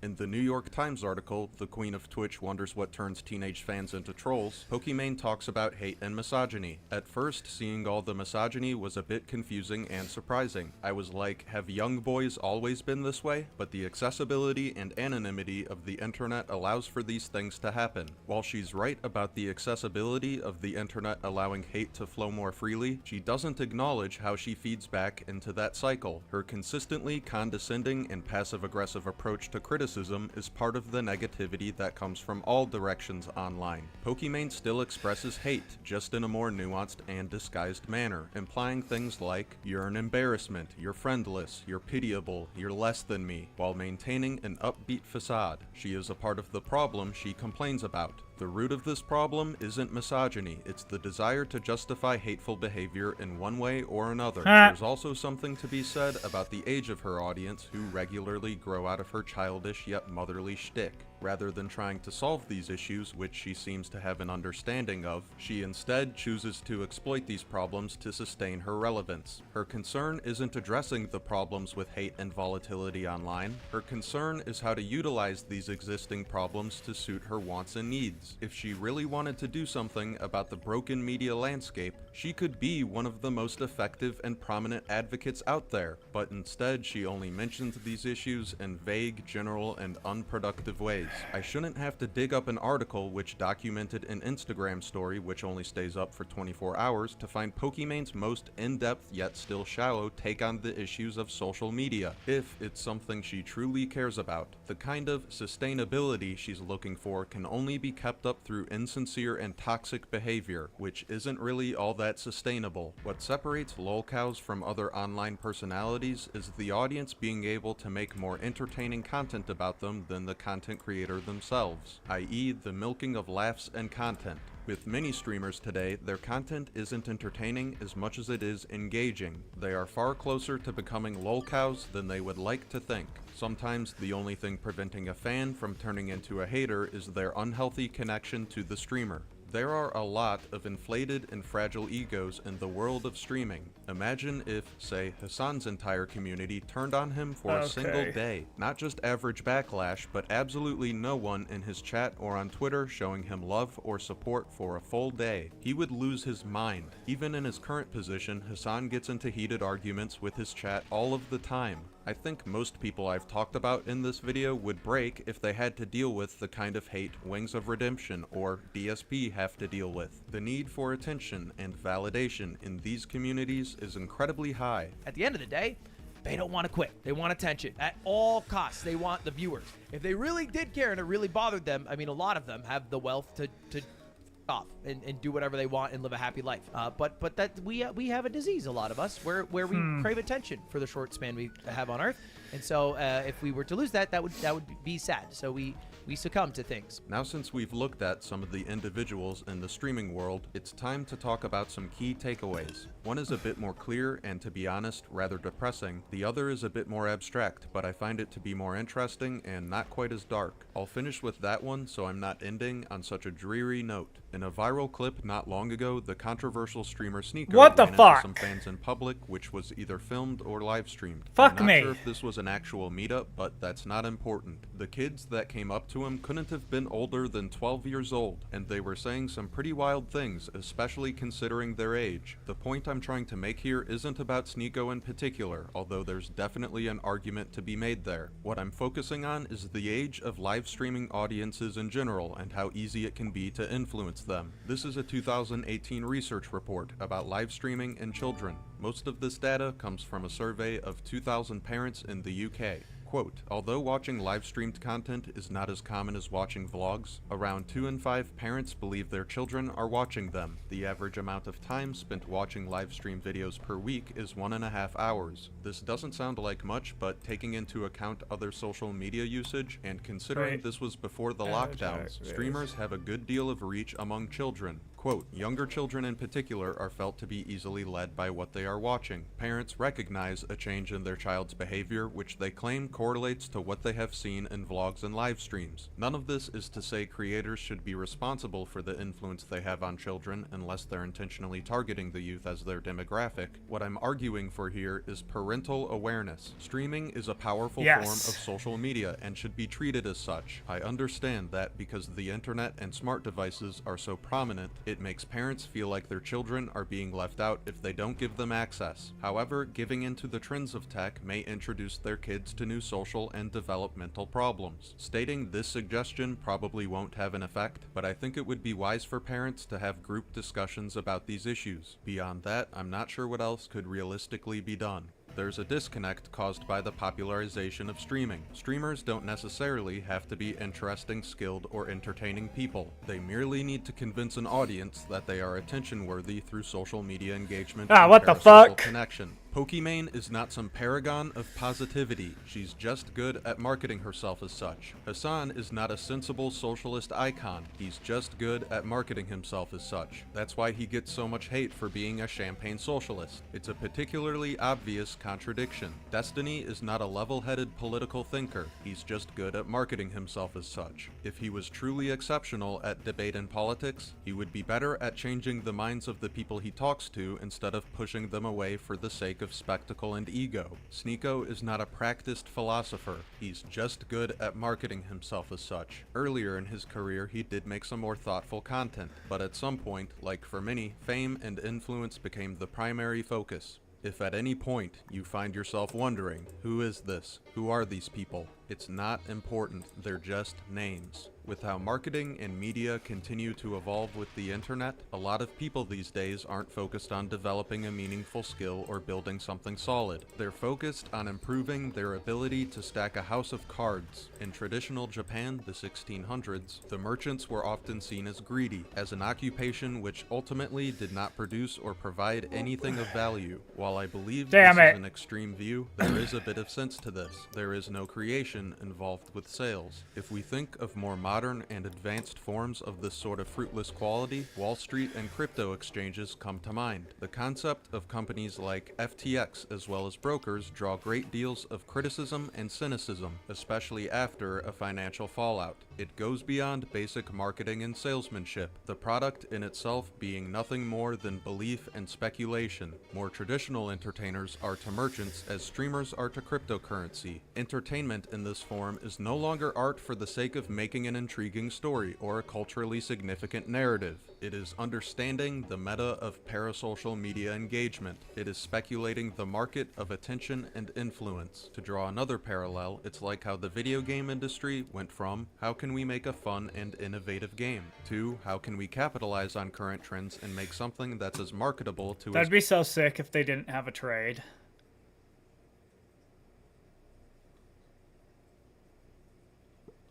Oh, they don't fucking have a trade.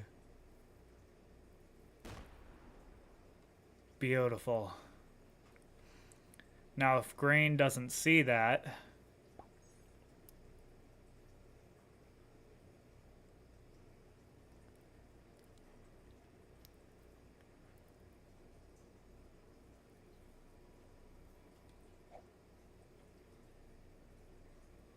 What the fuck is green doing? Are they gonna break me? Why the fuck would they break me?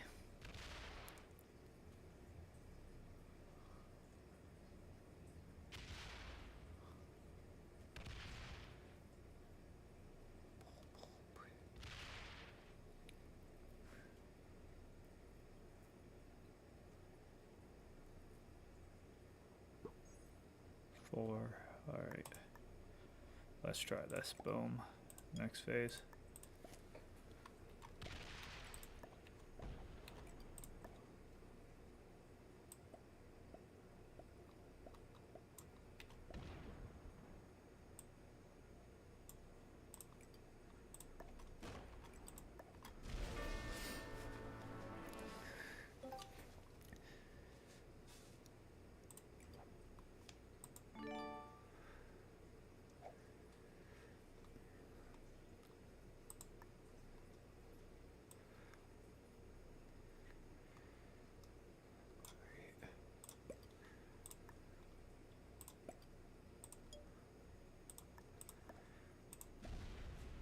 Ah, shit.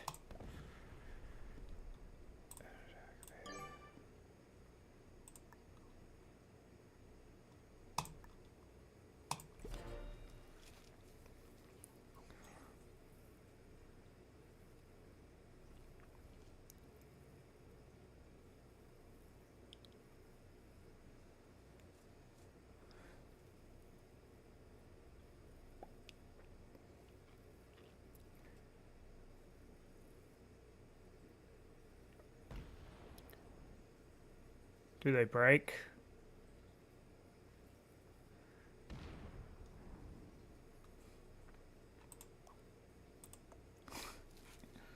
Why?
There we go.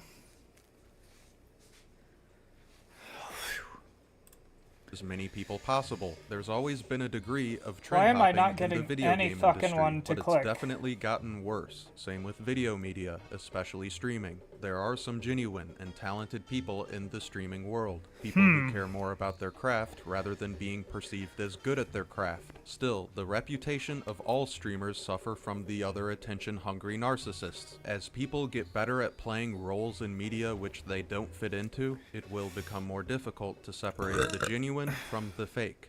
Alright, that's gonna have to do it for this one. Shout out to the best subscriber squad in all of YouTube. I hope everyone has a wonderful day.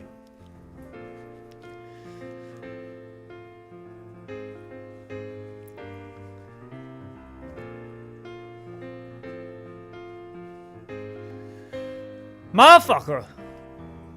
Does he break People that me? attacked me this morning are in jail. They were caught. What the fuck?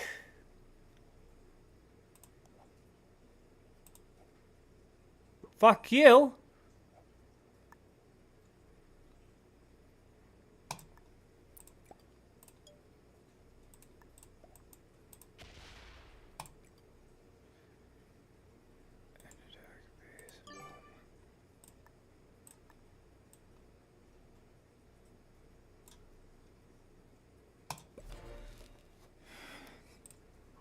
We were told who did this. Ugh. There must be 30 dead scientists. Once everything's perfectly organized, I'll start working on my thesis. Grammarly will ensure you feel confident nailing your final thesis by supporting your writing journey from start to finish. Welcome to Ideation Station. How do I write the perfect intro paragraph? You start with understanding what makes a perfect intro. Grammarly can highlight precise tips for an introductory paragraph based on the research you've done so far. An informative and inspiring intro. This is exactly what my thesis needed. Now that I've got a strong intro, I need to take a pass at perfecting some of the remaining paragraphs. Revision time? Revision time. Here at Revision Division, we ensure your writing is the highest quality it can be. This paragraph can be simplified. Grammarly can paraphrase this by using the Improve It prompt, all while maintaining your voice and keeping your work sounding professional. Awesome.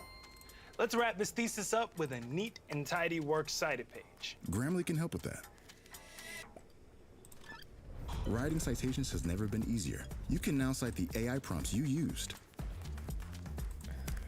Perfect. I can even show I used Grammarly for paraphrasing. There you go. Use AI tools without compromising. Whew. I have lots of great information. Bro, why the Before we fuck get do I started- gotta piss so much?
Oh, what the fuck?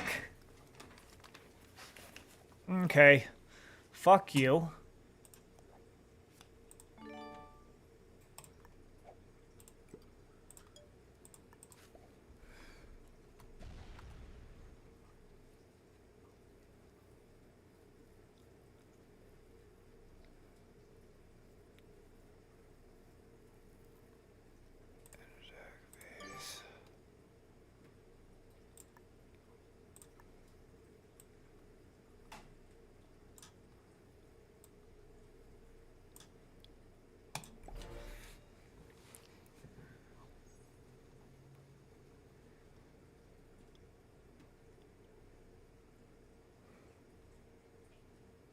I need to tell you about the sponsor for today's video, Nebula. For those who don't know, Nebula is a streaming service created by YouTubers who were looking for a unique space that, one, gives us a bit more freedom to create, and two, allows us to provide more in-depth, cutting-edge, challenging, and thoughtful content to you, our viewers. As much as I love and appreciate YouTube, it can be difficult to survive on the platform because of the countless challenges and barriers why? that you all really don't get to see on the opposite side of the camera. Not only do I have to worry about ridiculous copyright strike because I used 5 seconds of a comedy special in an hour-long video, I also have to worry about how many curse words I use in a specific time span, whether or not talking about a controversial topic is going to get the video demonetized, or if it's even worth me talking about certain subjects at all because they won't find an audience here on YouTube. I don't have to worry about this much because of Nebula. Nebula is not an algorithmically driven service. It's a subscription service, which means that when you log on, you are in control of what you see, not just some robot that is trying to guess what it is you want to see or what will make you watch for longer. You get to find the creators you're interested in and watch the subjects you want to see more content about. Maybe you want to see Jesse Gender's upcoming original film Identities. Maybe you want Lindsay Ellis's new video on the Beatles. Maybe you want Real Life Lore's video on the fall of ISIS. Maybe you want to help support an upcoming project I'm finally getting the green light on that I can't talk about much, but I can at least hint at it. Or maybe you don't want original content, which, by the way, all of those were original pieces of content you can't see anywhere else but Nebula. But instead, maybe you just want to watch these creators or other creators that you like and not worry about ad breaks or overly aggressive comments in the comment section. Whatever might entice you to Nebula, just understand one thing. You are helping me and other creators be just a bit more independent and a bit more free in what we make, knowing that we have the support of Nebula behind us, support that you give when you sign up using my promo code Signified B-Sides, which also I don't gives care you about 40% this. off your subscription fees. Thank you so much for watching this video and this I don't ad give a read. shit about your Shout out to Nebula, people at bro. Nebula for supporting the video, and now on to the video. Worried about AI taking your job? You should be worried about me. Hi, I'm I'm Amy. Amy's been learning about AI on Brilliant.org, how it works, and how she can put it to work. We can automate that. On Brilliant, you can build skills in math, data, and computer science with bite-sized lessons that help you stay ahead, like Amy. A promotion? Already? Start your free 30-day trial at Brilliant.org before it's too late.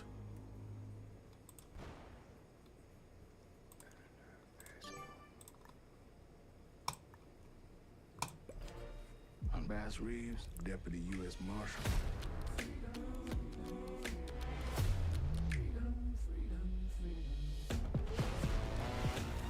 Lawman Bass Reeves. All episodes now streaming exclusively on Paramount Plus.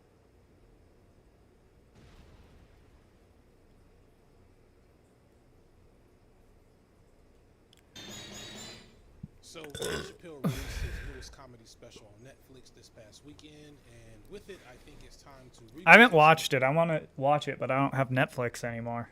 my old takes on Dave. Back in 2016, Because my Netflix is at the address of my old place, and I just haven't changed it over since they have that new thing where it's like you can only have it at a certain amount of addresses, you know?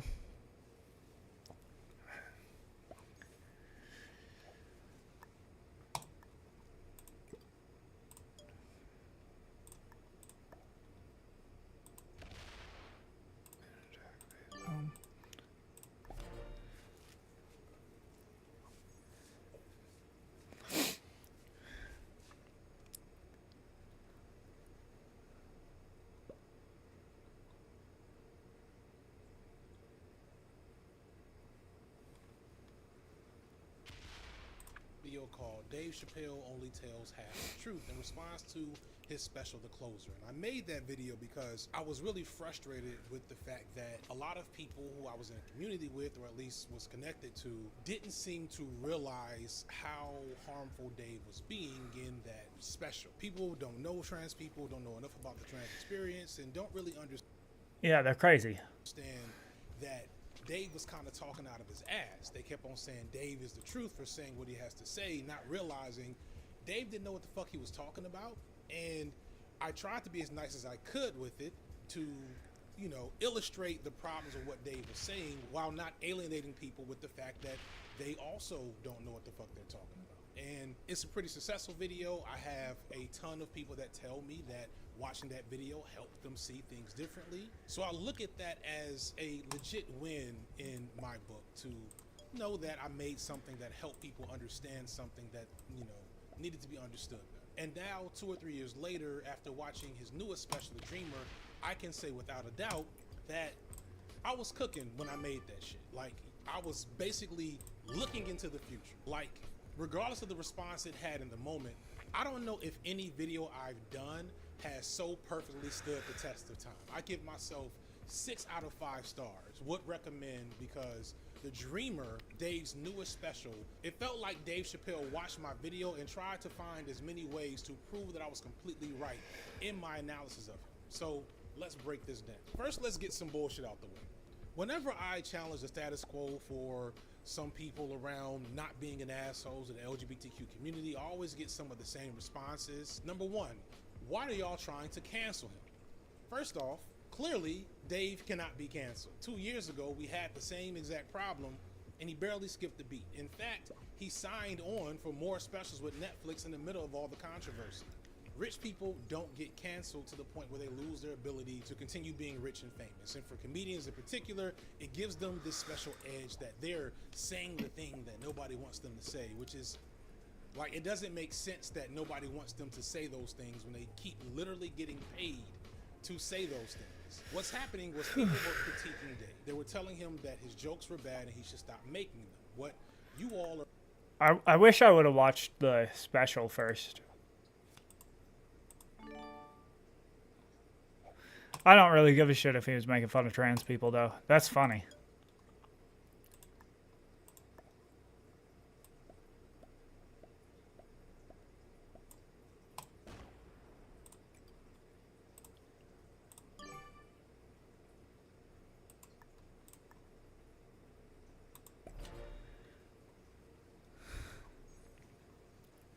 are calling cancellation is actually criticism.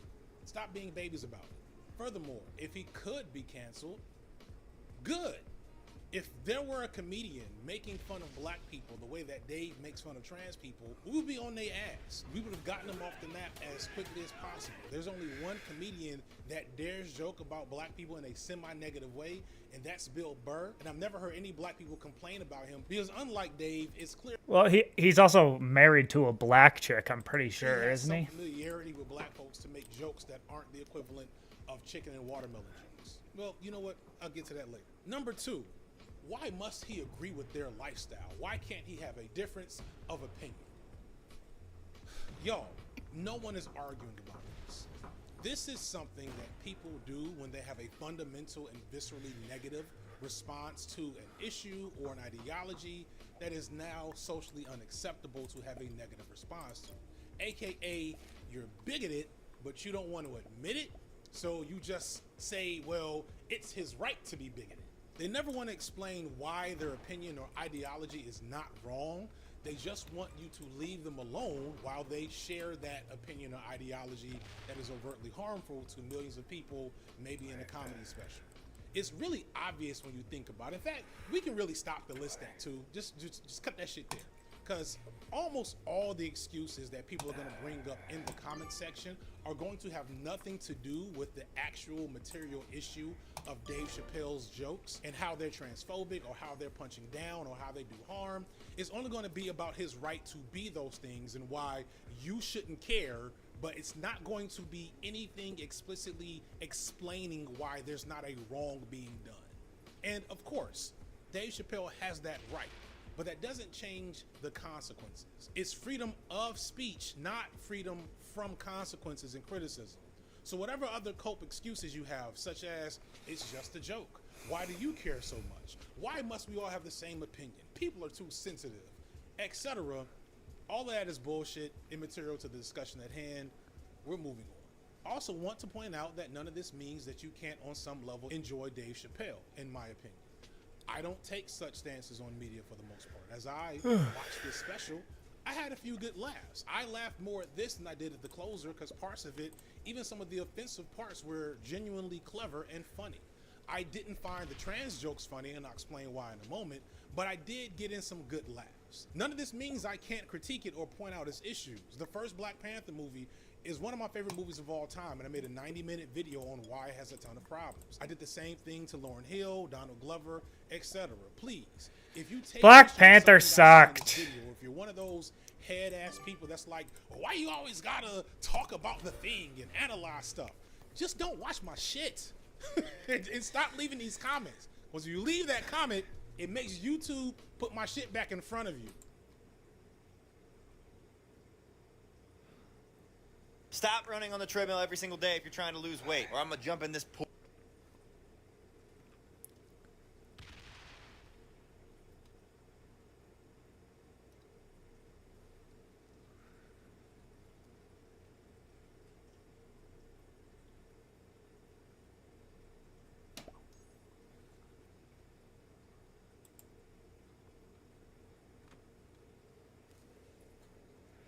What the fuck?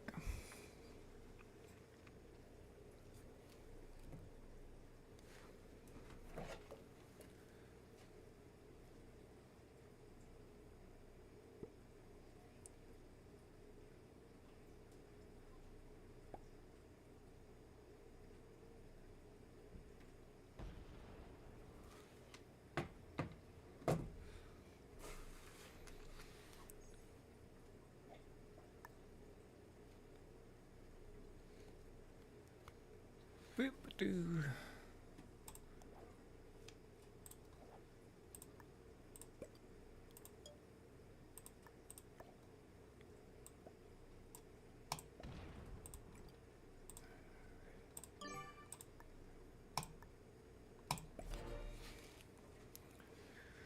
What the fuck is taking this so long? All right, let's restart this. Yeah.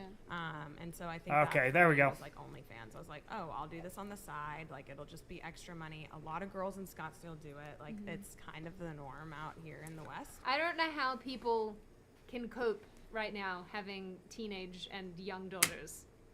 What is this?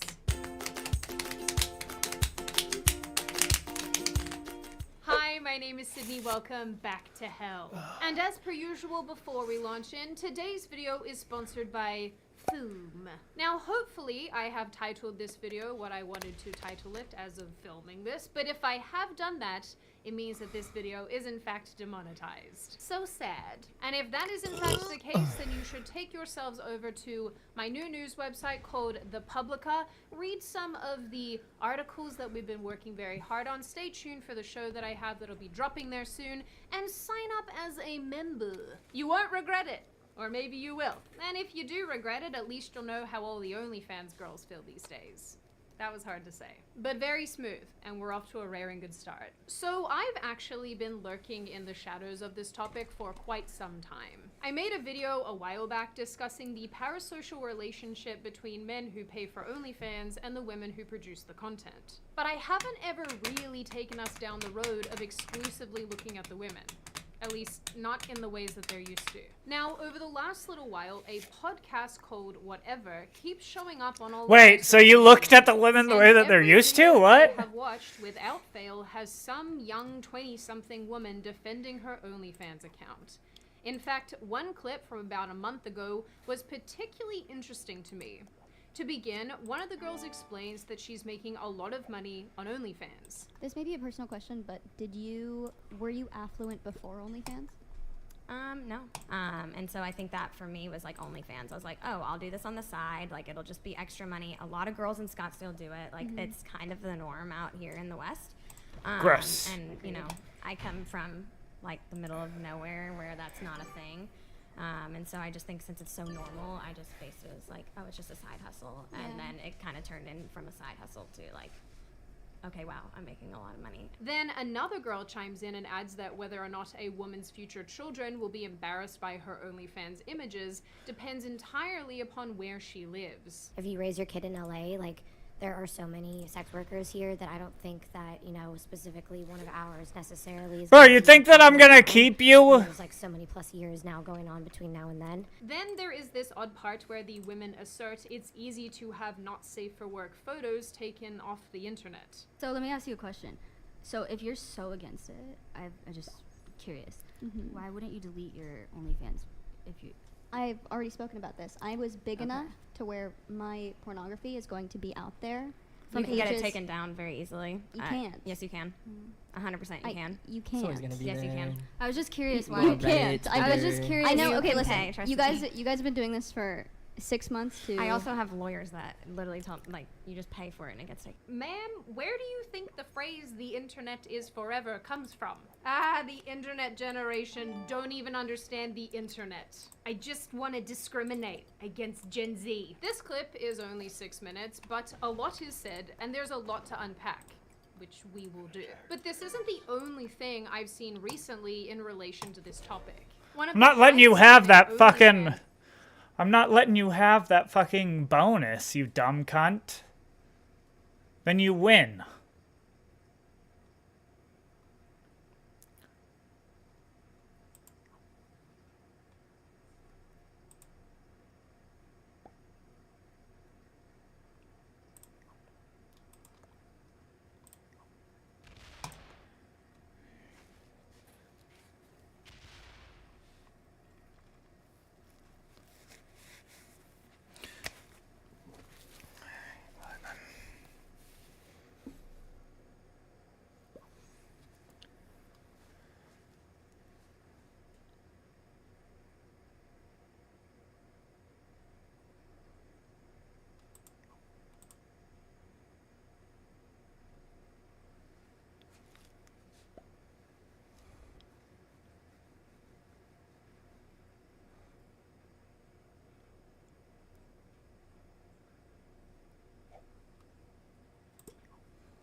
Green.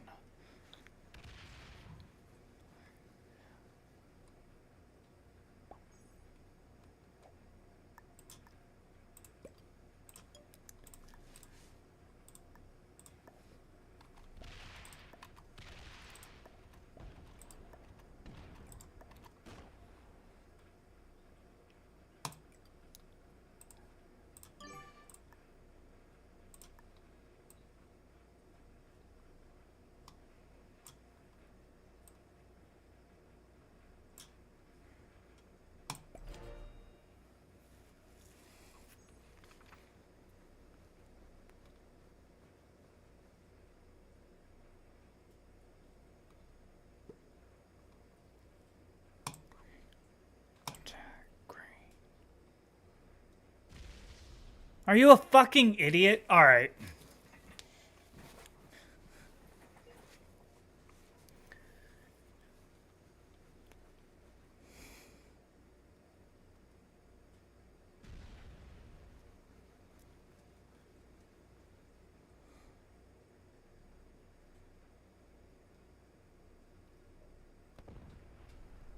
Why the fuck do you want...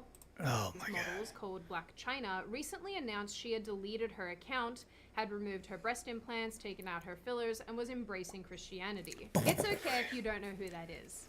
I didn't either until Instagram forced me to know. Another OnlyFans model called Diana Dietz took her own life a few months back. We actually discussed her once before on this channel. She was accused of fan of the playground baiting for editing her face to appear extremely young and childlike. My point is, this topic is everywhere, and women will comfortably sit on the internet or on podcasts and shows telling you how easy and breezy it is to have an OnlyFans account, when the reality is a lot darker. So that's what we're going to talk about today, my Hell Gondola Voyagers, the not-so-lovely world of OnlyFans. There is, of course, a lot to this topic, but I think it's important to cut through some of the noise and outline precisely why we are in the age of OnlyFans regret, and it's only going to get worse. But you know what shouldn't get worse, and should in fact get better? Your bad habit. Which is why today's video is sponsored by Foom. Cold turkey may be great on sandwiches, but there's a better way to break your bad habits. And once again, no, I am not referring to doing a rain dance or some weird brain voodoo. You're the one who fucking started this dumb shit. Fucking A.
Let's attack green.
Okay, you want it this way?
You'll start tomorrow. I promise I will this time.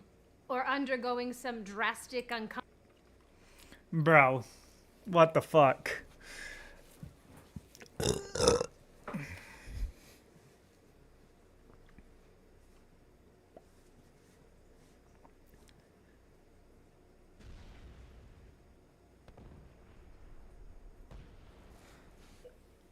Is he gonna move his stack out or is he dumb? Okay, he's... Oh, fuck, he's moving his stack out to kill me first. Fuck.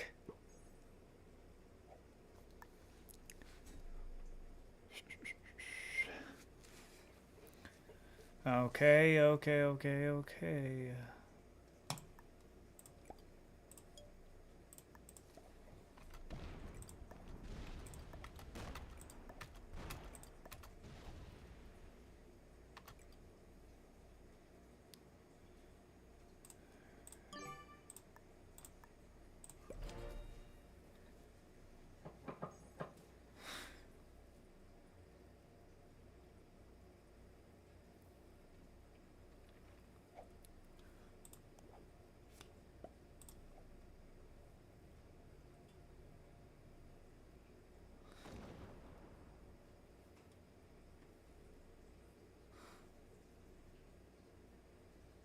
Let's see what green does. comfortable chair.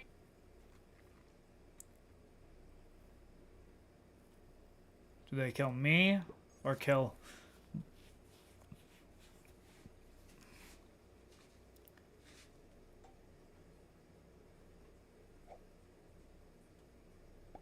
They kill me first. Fuck.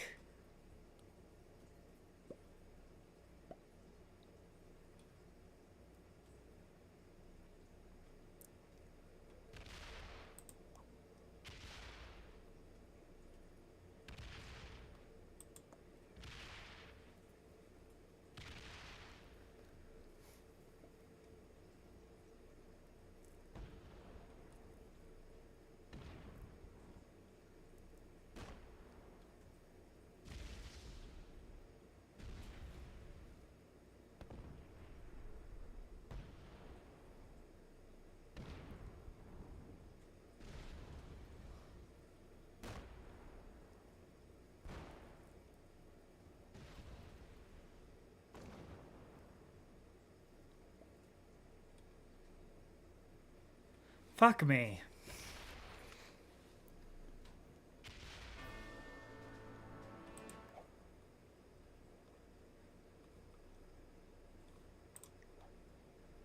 Yeah. Bro, why the... I hate playing with people who don't know how to play.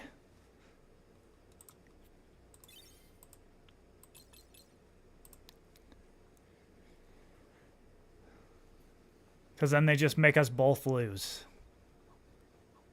And then the person who just sits there wins.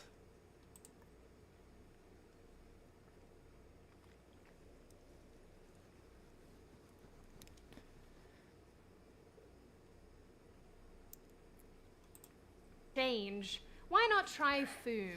Foom is an innovative, award-nominated device that helps you turn a bad habit into a good one.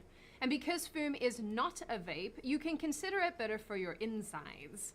Foom is completely natural, and instead of vapor, it uses flavored air. There is no heating or electronics, so no gross chemicals getting into your bloodstream. Foom instead uses these neato little cores that use all natural, delicious flavors. Like I said, much better than cold turkey. Your Foom comes with an adjustable airflow dial and is designed with movable parts and magnets for fidgeting fingers. It's really weird. Gives your hands something to do, which is helpful for anxiety and de-stressing while you break that bad habit. Foom has helped thousands of people, so if that sounds good to you, then click the link in the description or head over to tryfoom.com/Sydney or scan The oldest and first things iceberg. In order for something to come into existence, someone needs to create it. A first and oldest example. Welcome to the oldest and first things iceberg, where this iceberg we're going to be going through covers a lot of the oldest topics and the first known examples of said topics, be it people or things. And I wonder, who will be the first to like the video? Who will be the first to comment first down below? That's probably what the first comment's going to be. But yeah, make sure to leave any comments down below if there's a first or an oldest thing on this iceberg that isn't, or one that's not here, and you want to put it down below. Go ahead and leave it below. I always love reading the comments. And yeah, without further ado, let's get into the iceberg. And starting us off with the first entry in the first tier of the iceberg. Me at the zoo. Oh, first YouTube video. Me at the Zoo is the first YouTube video and is also the first vlog. The video was uploaded by Jayed Karim, co-founder of YouTube and the first YouTuber, on either the 23rd or the 24th of April 2005. And on its own is pretty simple.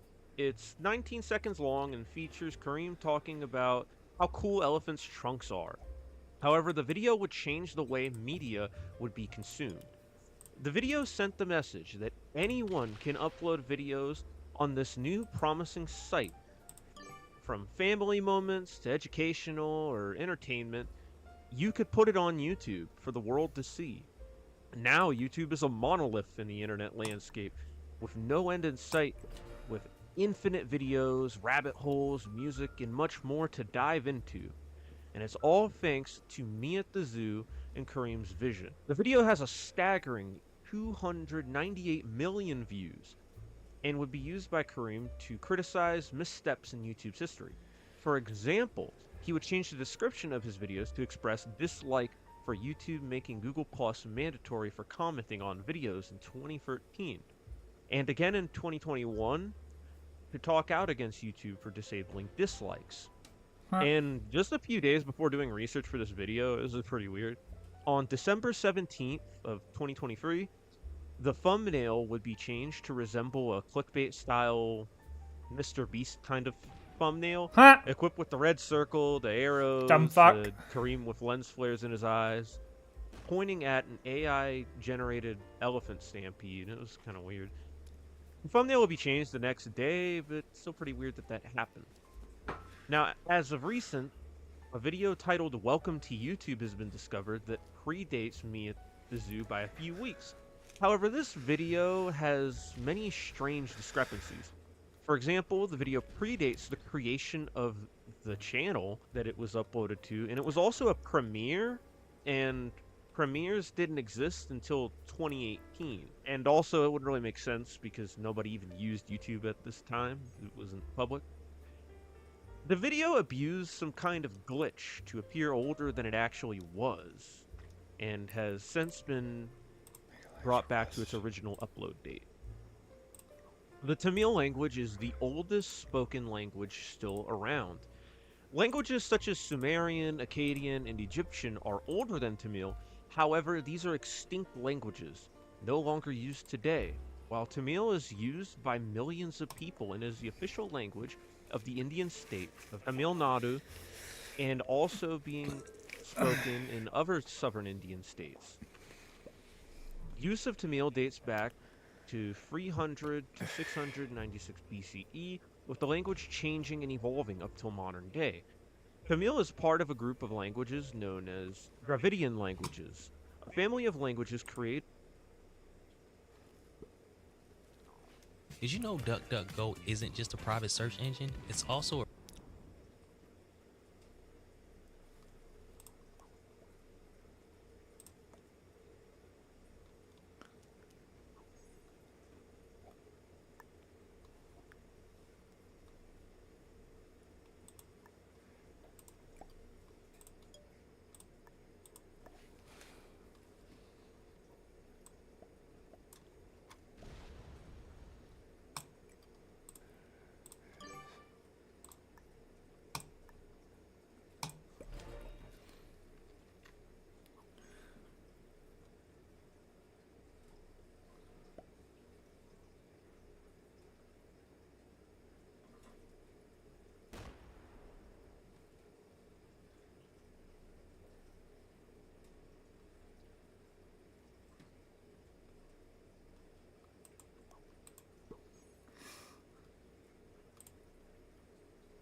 They didn't have to be better than you in order to get the job. And I know you really want to think that like all you have to do is be better. All you have to do is, you know, work harder and, you know, be smarter, and then you'll have what they have. But baby, that's not how they got it. Hey everyone, it's Chelsea Fagan, and welcome back to The Financial Diet. When it comes to talking about privilege as a concept, it's gone from being a relatively obscure topic to being the ideological battlefield on which countless culture wars are currently being fought. Montage of news clips about various privileges. On one side, you have the quote-unquote woke mob, of which I'm a proud member, honey, pointing out that our disgusting. lives are just as determined by our lottery. What a fucking cunt. As by our merit. And on the other, you have hard-working Americans, or whatever other euphemism is being used for conservatives at any given time, pushing back on the idea that your race, religion, gender, sexuality, or any other aspect of your identity could possibly have an impact on the outcomes of your life. If you were a black gay man saying liberal things, there's no way they'd tolerate any of this against you, right? But they're the ones perpetrating it against you because you happen to lean conservative. America is now a place where if you work hard, get educated, and an honest person, you can succeed. This wimpy man that we're producing, and I'm not even talking about just wimpy men, but wimpy women, everyone's offended all the time. It's not attractive. Society is too tolerant. We got too tolerant. And so now what you're seeing is an overcorrection. And so maybe we're having now some I'm issues going with to real go. hate now. I'm a minority, but I don't have a minority mindset. I don't need special privileges, I don't need affirmative action, and I don't need diversity quotas. How about the idea that if you're a woman, that you're at some sort of inherent disadvantage here in the United States? No, you're not. even if some of the biggest pundits occasionally dip their own toes into the choppy waters of identity politics when it suits their argument. But whether we're actually making meaningful progress along various axes of privilege since the rise and ubiquity of privileged discourse, and that is debatable and varies depending on which exact type of privilege you're talking about, one thing is very clear. A culture war that almost never gets fought in the public discourse is one of the arguably most defining privileges in American life, and that is class privilege. But before I go on, here's a quick word from this video's sponsor. We're just about I've got to take out. and I'm gonna take him out because this is fucking annoying. right now, between He has attending holiday 3. gatherings and I take him stressing out. about family interactions, money is the last thing on many of our minds. But there is no reason to put off setting your money on the right track until next Fuck year. this guy. If you're looking for a stress-free way to simplify your financial goals, look no further than Betterment. Betterment makes taking care of your He knows that I can finances kill a him this chill round. task, rather than yet another item on your never-ending year-end to-do list. Their automated technology takes the guesswork out of investing. With their tax-smart tools, portfolio optimizations, and automated rebalancing once you've reached the minimum balance, all the hard work is done for you, so you can be the cool-headed investor you've always wanted to be. Click the link in this video's description to sign up with Betterment in minutes. Your future self will thank you.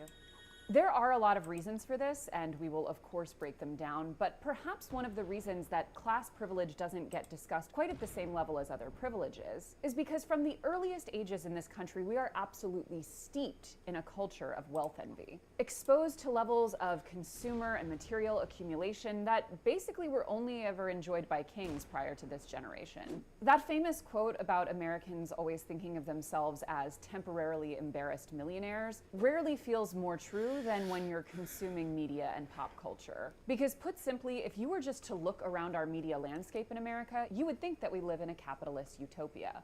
Don't believe me? Well, take a look. They have the whole world at their disposal. We're making a name for ourselves. I'm just wondering if I can hit you for like a little 100 mil. The lifestyle that everybody kind of wants. I want to rob. Just go shopping. That's the best therapy. Join the billionaire's daughter on her jet.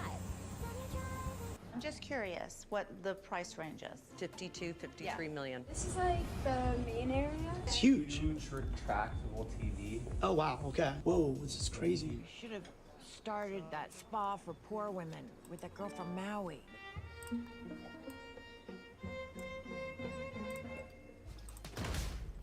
Maybe Will just isn't cut out for this. I can handle it. Oh my God. You gotta do this more often. Oh, that's just giving me goosebumps. Look, Pamela. Oh no.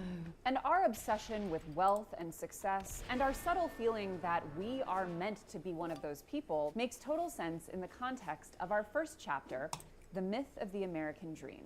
It's worth noting that even if we weren't so totally surrounded by narratives of wealth and success at the highest levels, we would still have a problem assessing our own economic reality in America because even the representations we see of the quote-unquote middle class are completely out of step with the current reality. Think shows like The Simpsons, Friends, Modern Family, Sex and the City, cultural touchstones that purport to represent what normal Americans look like, or even in the case of someone like a Carrie Bradshaw, a person who's barely making any money. And look at the homes they live in, the cars they drive, the amount of children they're able to support on one salary. Not only are the images we're seeing every day of what normal American life is supposed to look like totally inaccurate, we are also often raised with an innate understanding that class disparities are more than anything a reflection of work ethic, and that if we were all willing to do enough, we could be like those images we see. It seems like nobody wants to work these days.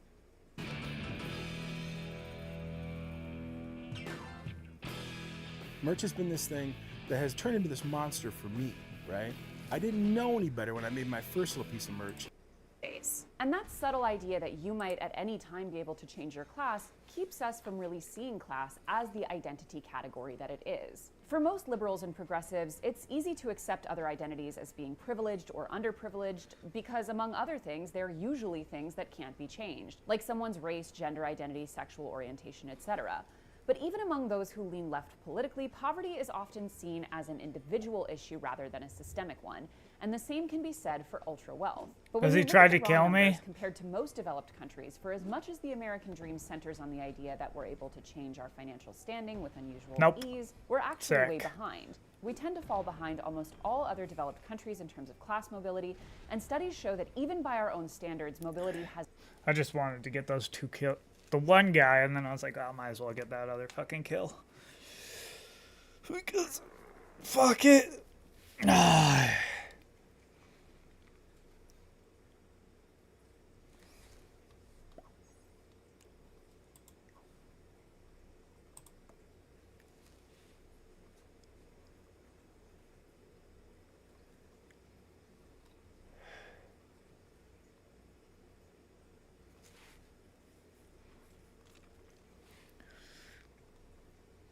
has vastly decreased since 1980. You might be thinking, well, what's the elephant in that room? And to that I say, Ronald Reagan. We'll do a video on him soon. Now, I would be Oh my goodness.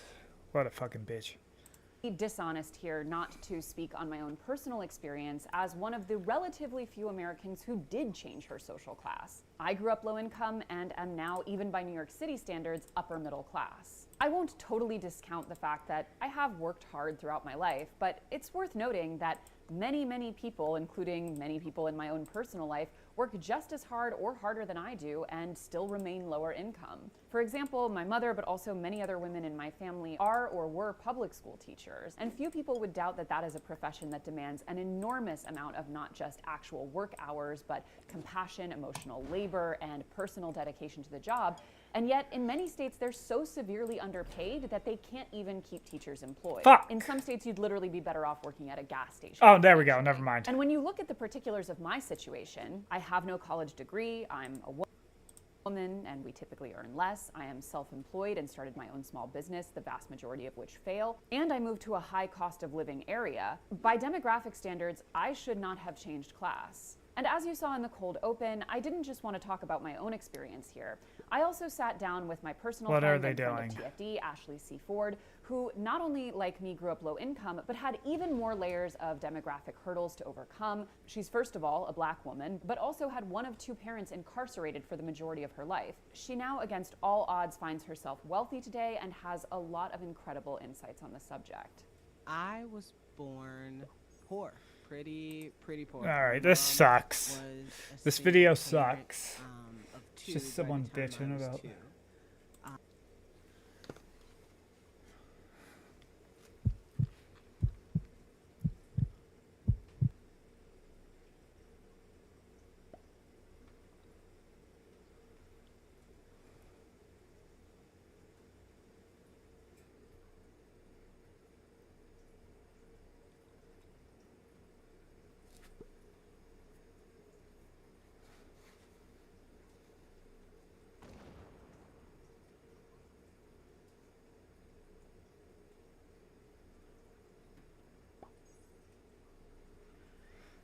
Okay.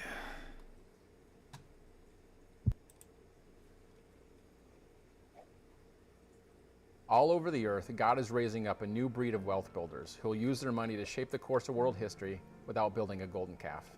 You see, true prosperity is not... In a world that's saturated with social media content, it seems like everyone and their mom these days has a podcast. But these days I see so many podcasts about relationships, hot takes, spicy topics. Everybody has something to say. Now today I'm going to respond to 3 videos that revolve around the topics of waiting for a marriage and relationships in general. So as always, let's dive in. If you started dating a girl that wanted to wait till after marriage to do the business, right? At this age, right now, would you do it? No, I'm not doing it. I I'm can't not marry doing it. someone without knowing. Exactly. Oh, really? Aspect of a relationship. Serious, bro? Imagine you're on your honeymoon and you find out it sucks. Exactly. Yeah, but We gotta turn it back. We gotta go back. Dude, no way. You would? Yeah. You would wait? Bro, it's like sex isn't the end all be all of a relationship. Oh. So you tell me you watching Netflix and you go to sleep? Paul, so you'd stick it out for this girl if she was the girl of your dreams? If she's the girl of my dreams, then the sex is not what's making me stay.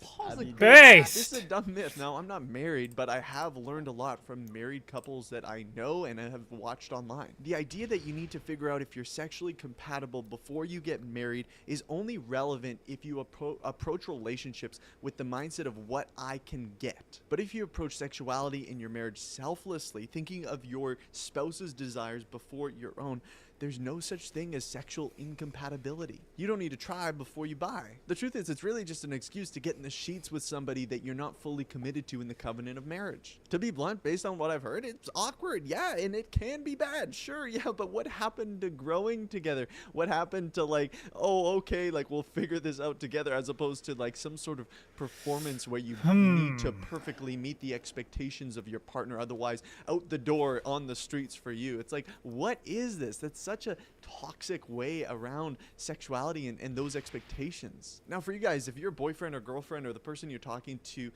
isn't really receptive to the idea of waiting for sex until you're married, like that's not something that you should be pursuing. That should be immediate red flag, because God is really clear about that. Like, he really is. And the truth is, you really don't want somebody either that's like, oh, I guess if that's how you feel, then we can do that. Like, you want somebody that has their own personal convictions about holding to what God says in his word. You don't want to be the only one that says, this is what we got to do, this is how we should go about this because this is honoring to God. You want to be on the same page in that way so you can encourage each other and not lead each other into temptation. Maybe you're thinking, Isaac, well, it's just this one little thing and like we line up on pretty much everything else. Like, maybe I won't find somebody else.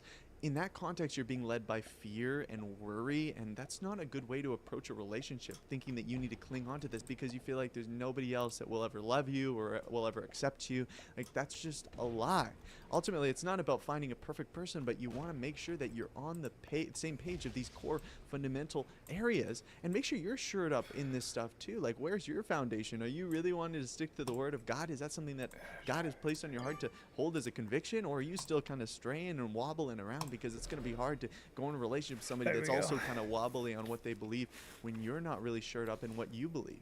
The assumption very often is that you have to sort of run the gauntlet of hookup culture in order to find a partner. And one of the things that I advise in the book, which I'm told is a complete crazy thing to advise, is to hold off on having sex for a few months in the first few months of a relationship, because it's a good way of testing whether he's serious about you. It's a good way of not being clouded by hormones if you're trying to like vet a partner. And I hear from women, I'm like, what are you talking about? What kind of man is going to wait 3 months to have sex? A man that's actually really into you, I'd imagine. But it feels impossible. And there you have it, ladies and gentlemen. We have come full circle. For so long, women were told that empowerment and liberation is sexual freedom. But now people are actually coming to terms with the fact that this doesn't produce the relationship that they want. Now, for much of the world, it's a purely pragmatic analysis. Well, I should hold off on having sex with this person because that will make our relationship stronger and ultimately, give us a longer, more happy, fulfilling relationship, which isn't a bad idea or want. But ultimately, our goal as Christians is, what does God want us to be doing in this? It's not just kind of like, how can I manipulate this relationship to make it work,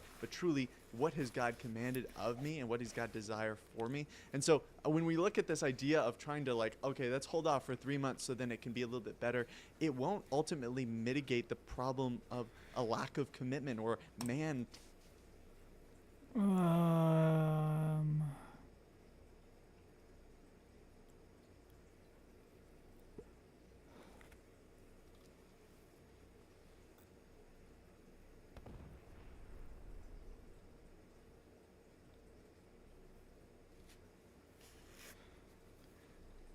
Taking responsibility or being the pursuer, being intentional, or being caring even. Until you are in the covenant of marriage, sex and sexuality will always be a detriment. It will always be a twisting of God's good gift. It will actually bring about destruction as opposed to flourishing, where in marriage it is flourishing, it is fruitful, it's amazing, right? But then outside of that context, you think it will bring about closeness within the relationship. No, it brings divide, it brings shame, it brings guilt. And if you or your partner aren't right with God, you have yet to have your heart transformed, then the idea of waiting a little bit to have intimacy isn't really going to do a whole lot, because you or they are still being led by their sinful desires. Quick tangent to talk about dating a non-Christian. It is much bigger than just what you're going to teach your kids. God, if she's the one, please make it clear.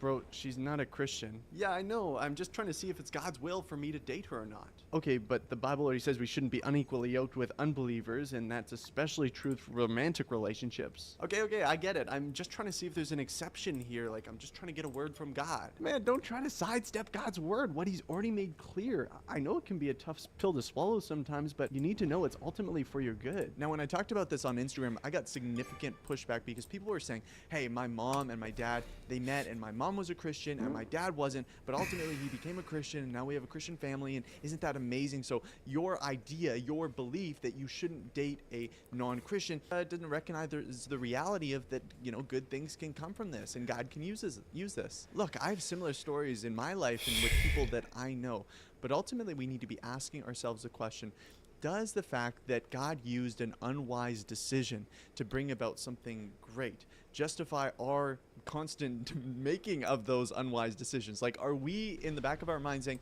well, I know this isn't good, or this isn't ideal, or this isn't maybe even God glorifying and isn't a wise decision, but you know, God could bring something really amazing out of it. Like, yeah, but we're stepping into sin. Like, God directly says, like, do not step into sin. Do not be unequally yoked with unbelievers. I know people are still not going to be convinced. They're going to say, no, I can convert them, or you know, I have examples in my life of it going. I wonder what the thing is I wonder what God would think if you were already in a relationship and then you became a Christian, but the other person didn't. I wonder what he would, what that,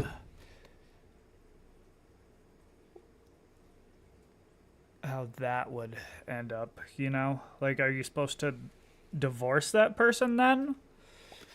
Because they're no longer, because you're a Christian and they're not, or?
Good afterwards, but the truth is like, do you really want to not only kind of rebel against God's wish for you, but also kind of enter into this situation where you are either forced at the end of the day, if they do not convert, to you either compromise or to enter this relationship where they're following the ways of the flesh and you're walking the ways of the Spirit, and there is a direct divide there. Like, do you really want to enter a relationship like that? I know some people say, well, I'll break up with her if she doesn't become a Christian at the end of the day. It's like, really? Like, you want to have all of that time leading up to this moment where you just have to break up with her because she didn't make that decision.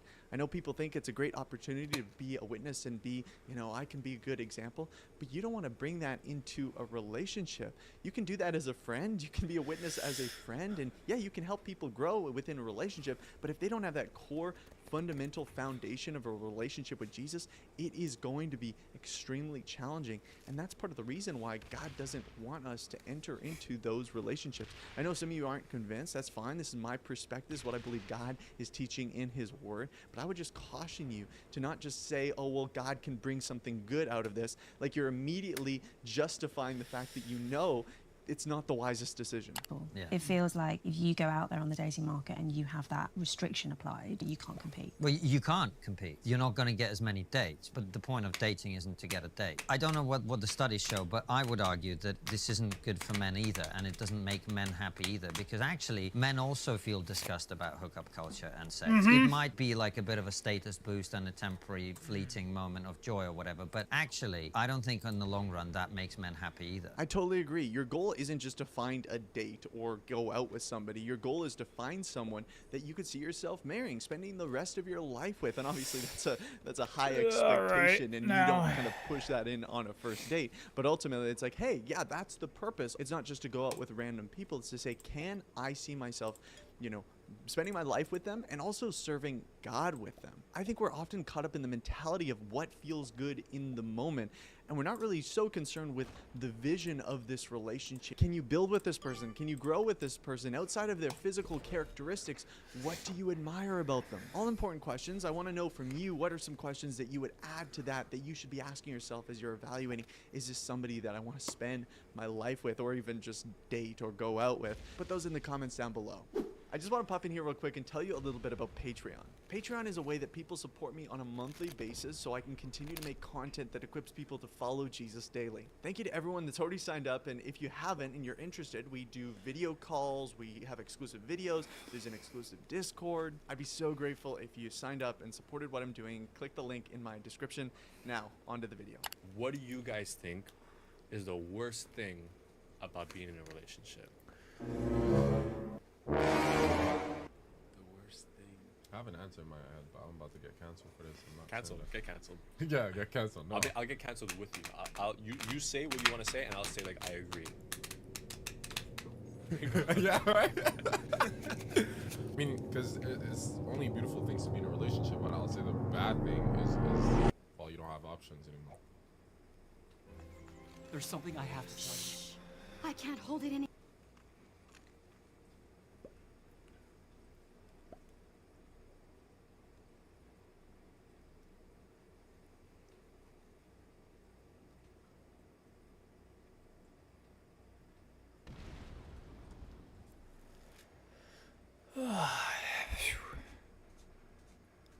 Any longer. I've fallen in love with thrift book.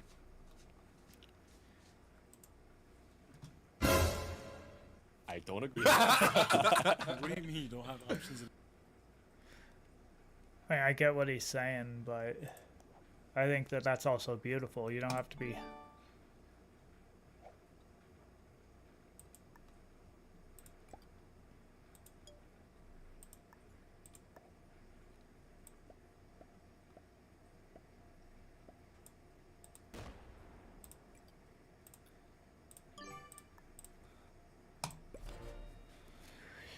be like looking for anyone. You're just with someone who you love.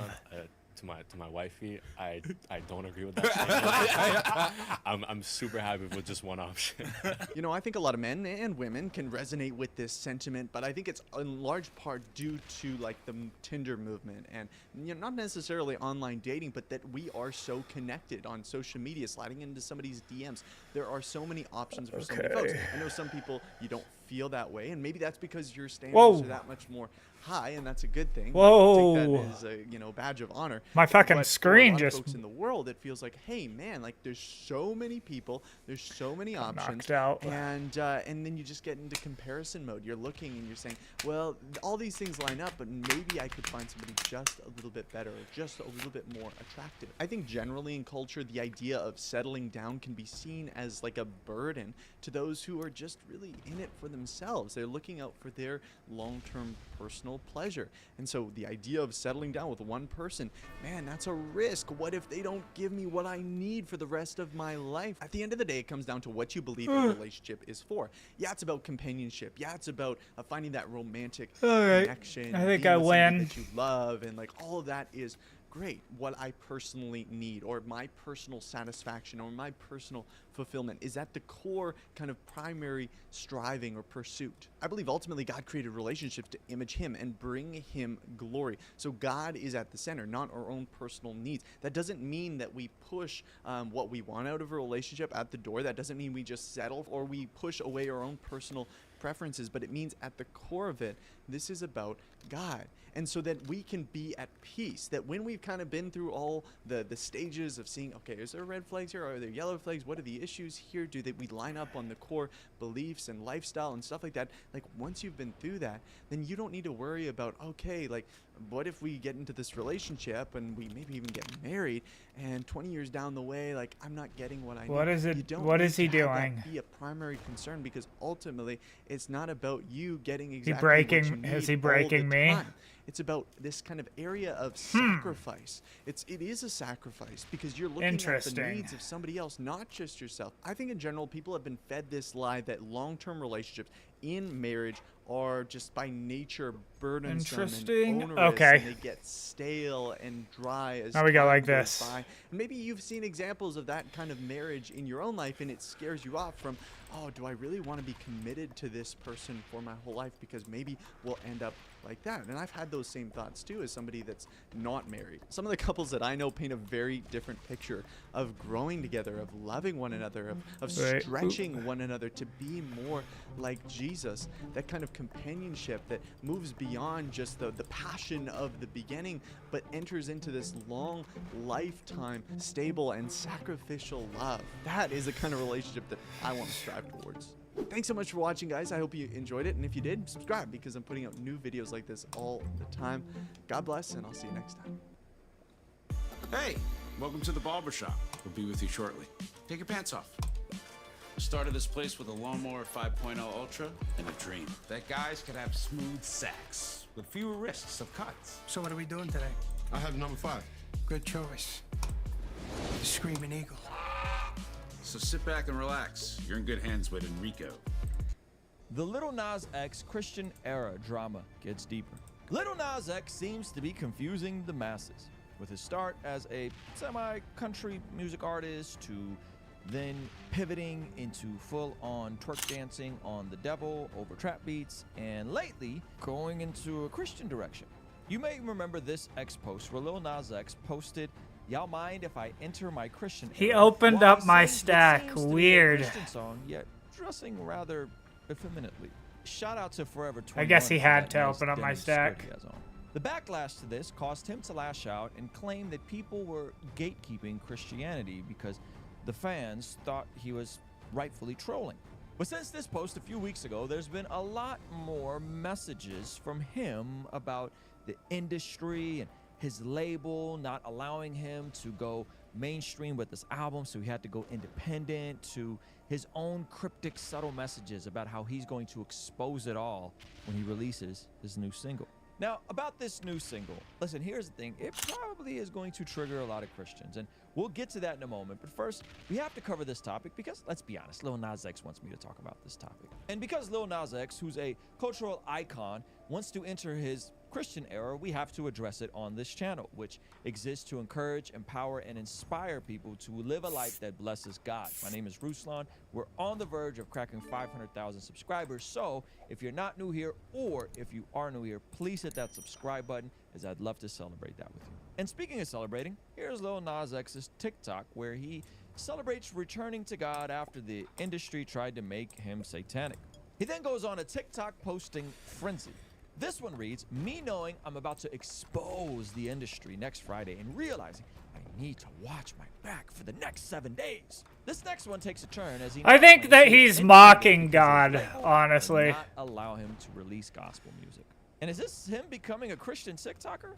Apparently in the hospital saying, "Me remembering God got me no matter the situation." I mean, the only thing left is for him to run frantically at the camera and ask if he can pray for you. Right.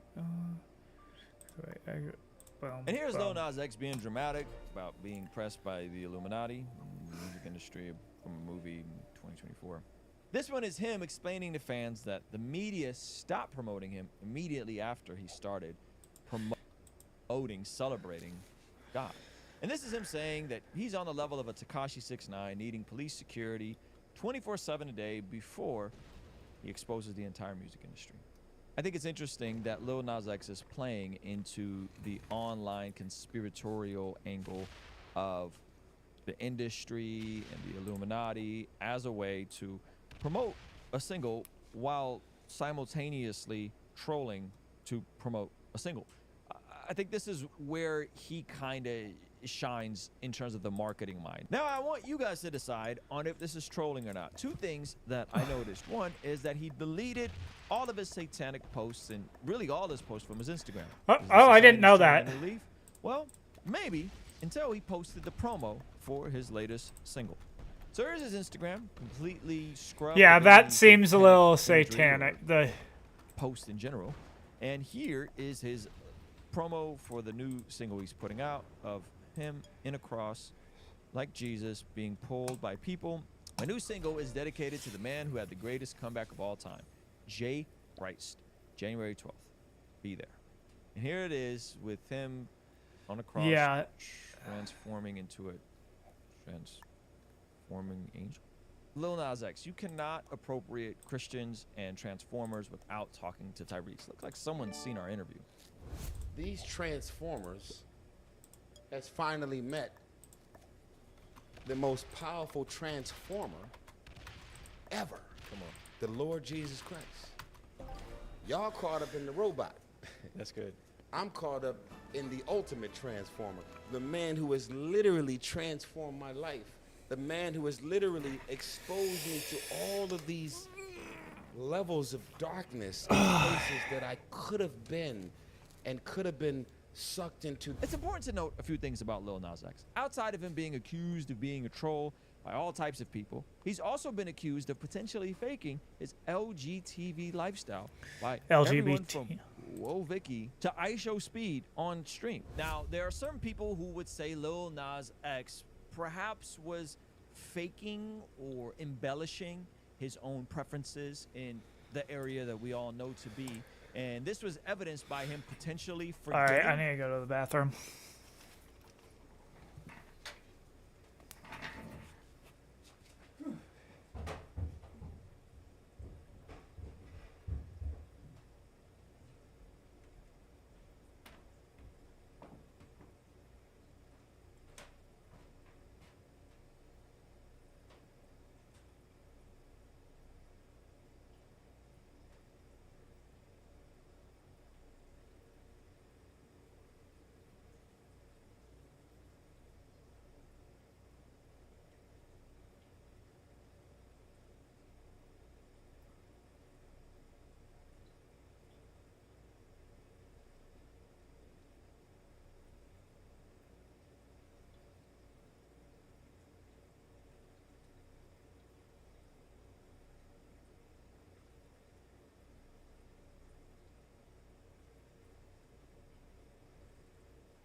Fuck.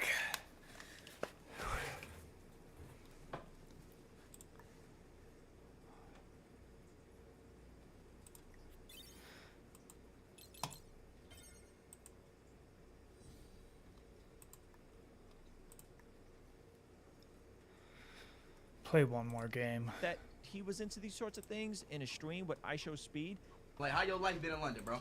My life been good. I was out like the whole last night, going around to like gay clubs and whatnot, trying to find hoes. Hoes? Look Yeah. at IShowSpeed's reaction. Hoes? What? No, I was like, it just like hoes? Yeah, what would you call them? No, never mind. It's also important to note that Lil Nas X was actually brought up in a Christian home. That his father is an openly professing Christian, and this has shaped his. Maybe the industry did actually like make him act satanic and shit, but I don't know. I mean, I wouldn't put it past the industry of doing that. Christianity and God. Now, I don't know if this is perhaps him coming full But I don't circle, know if he's coming maybe back. trying to explore and experiment to the faith of his childhood while keeping one foot into doing things his own way, or not. People are also saying that he's trolling because of tweets like this, where he's basically saying that he can make Christian music while being on his knees for more than one reason. So Ew, what the fuck? That's some gay shit. How do you take 20,000 children in the middle of New York City without anybody seeing? They are being put into buses. They are given certain clothes. Some of them were taken out in boxes. What the fuck?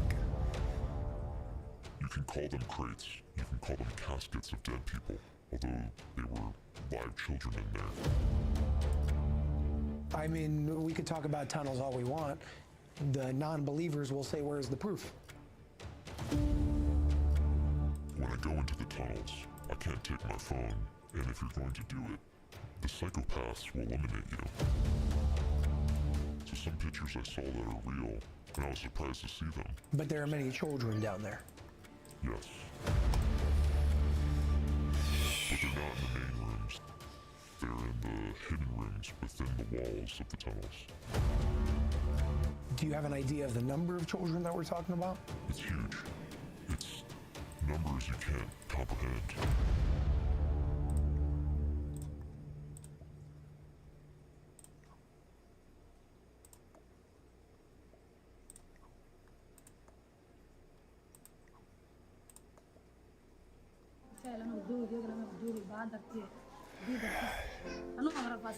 There we go.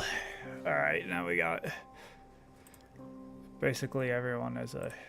It's just innocent trolling. Is this Lil Nas X really turning a new leaf? Listen, I think that anytime anyone plays with God or uses Christian imagery in an irreverent way, usually a bad idea. You mess around, you might find out God might really have something to say to you. He might show up to you in a dream. Who knows? What I do know is this. Jesus, according to John 1, came as the Word of God in the flesh, entering human history. Came as a missionary to buy us back from sin.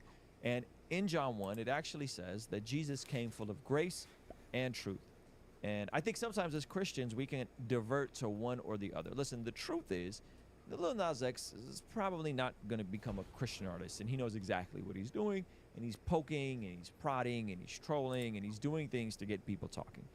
The flip side to that is that there is a grace that extends to even a Lil Nas X. That there's a grace that's amazing enough that it was extended to someone like me, that when I was far gone, living my own life, doing my own thing, following my own wicked worldly desires, that God reached down and saved someone like me. And if he could save me, he could save a Lil Nas X. So I would advise Christians to extend that to Lil Nas X. Tell him the truth that, bro, you're kind of bugging with some of this stuff, while at the same time extending grace to him, that he has his own internal struggles and demons and whatever it is that he's dealing with, and he is not beyond the grace of God. As a Christian, if I'm honest, I do find it a bit annoying that a Lil Nas X can play with Christianity in this way. But I think that's where God doesn't need me to be his defense attorney. I think God got this situation, and I think Lil Nas X wants people talking about it. He's trying to stir the pot, and sometimes it works. And if you want to hear from someone that's actually in the industry who has refused to compromise his faith by doing things that are in contradiction to who he is, check out my interview with Tyrese right over here. All right? I'll see you over there. Peace. Tyrese. Who is Tyrese? If 4chan was a person, it would most likely find itself locked up for...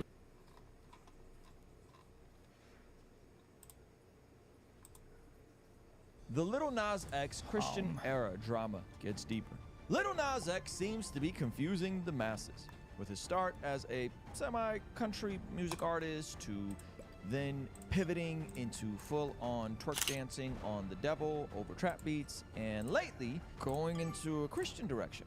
You may remember this X post where Lil Nas X posted, "Y'all mind if I enter my Christian era?" while he sings what seems to be a Christian song, yet dressing rather effeminately. Shout out to Forever 21 for that nice denim skirt he has on. The backlash to this caused him to lash out and claim that people were gatekeeping Christianity because the fans... I wouldn't have taken 5 caffeine pills every day, but like everyone around me, I was consuming the same amount. But Trump it was in disguise, asked. and I felt No, like he shit. fucking didn't. There's no way. There's something really strange about the way that I don't believe it. Republicans have usually responded to stuff like this.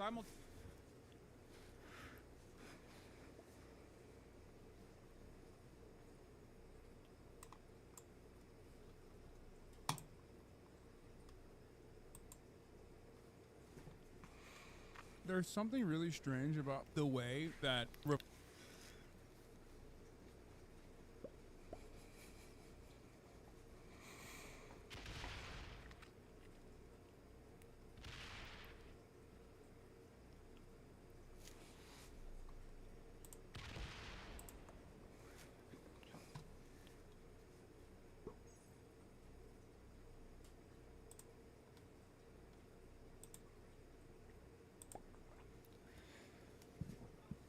there's something really strange about the way that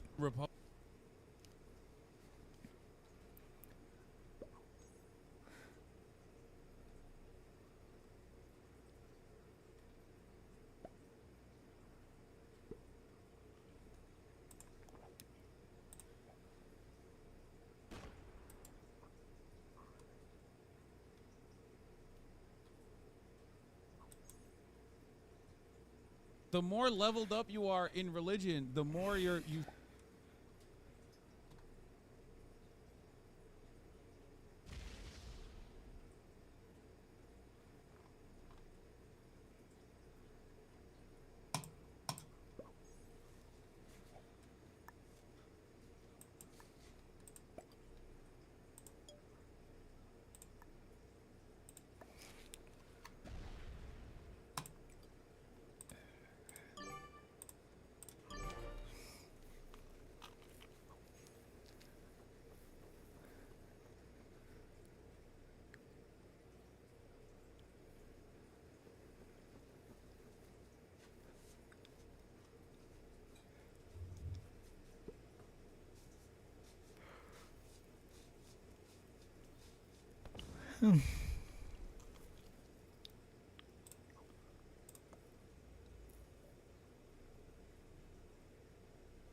Why the fuck?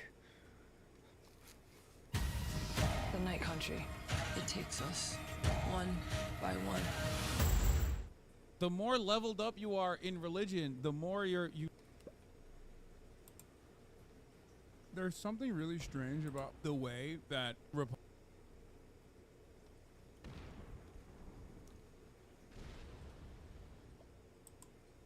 Really, how many people do that? You mean they moved out and then they said, "Oh, the hell with it, I'll move back in." You know. Bro, Trump is every conservative debater that I bring on. Trump just, do you know what Trump just said? Have they moved the inner parts of the machines and replaced them with other parts? What the Trump media. What the f is that statement? Bro, this guy is wild. You called me out when I said you have Trump derangement system, but or syndrome. How can you say you're good faith and justify that statement? Yeah, I mean, I'll say you got me here. You know the internet? You know what was trending on the internet? Where's because they thought you'd be in jail. It's crazy. That was the minimum number is 18,000 for, but they think it's probably about 56,000. But the minimum number is 18,000 on the night where she ran back in there when everybody was gone and stuffed. She stuffed the ballot boxes. Let's face it, Brad. I mean, they did it in slow motion replay, magnified, right? She stuffed the ballot boxes. They were stuffed like nobody's ever seen them stuffed before. It can't be disputed. And again, we have a version that you haven't seen, but it's magnified. It's magnified, and you can see everything. And she put, for some reason, they put it in 3 times each ballot, and I don't know why, but you know why? I don't know why 3 times. Why not 5 times, right? But yeah, go ahead. You're talking about the State Farm video, and I think it's extremely unfortunate that Rudy Giuliani or his people, they sliced and diced that video and took it out of context. So the next day we brought in WSB TV and we let them see the full run of tape. And what you'll see, the events that transpired are nowhere near what was projected by. But where were the poll watchers, Brad? There were no poll watchers there. There were no Democrats or. Do you see how Trump does the same thing with that when I debate people, where as soon as he gets called on one bullshit claim, he just jumps immediately to something different because he knows his bullshit. Republicans, there was no security there. It was late in the evening, or early in the morning, and there was nobody else in the room. Where were the poll watchers? And why did they say a water main broke, which they did, and which is reported in the newspapers? They said they left, they ran out because of a water main break, and there was no water main. There was nothing. There was no break. There was no water main break. But if you take out everything, where were the Republican poll watchers? Even where were the Democrat poll watchers? Because there were none. And then you say, well, they left their station. You know, if you look at the tape, and this was reviewed by professional police and detectives and other people. When they left in a rush, everybody left in a rush because of the water main, but everybody left in a rush. These people left their station. When they came back, they didn't go to their station.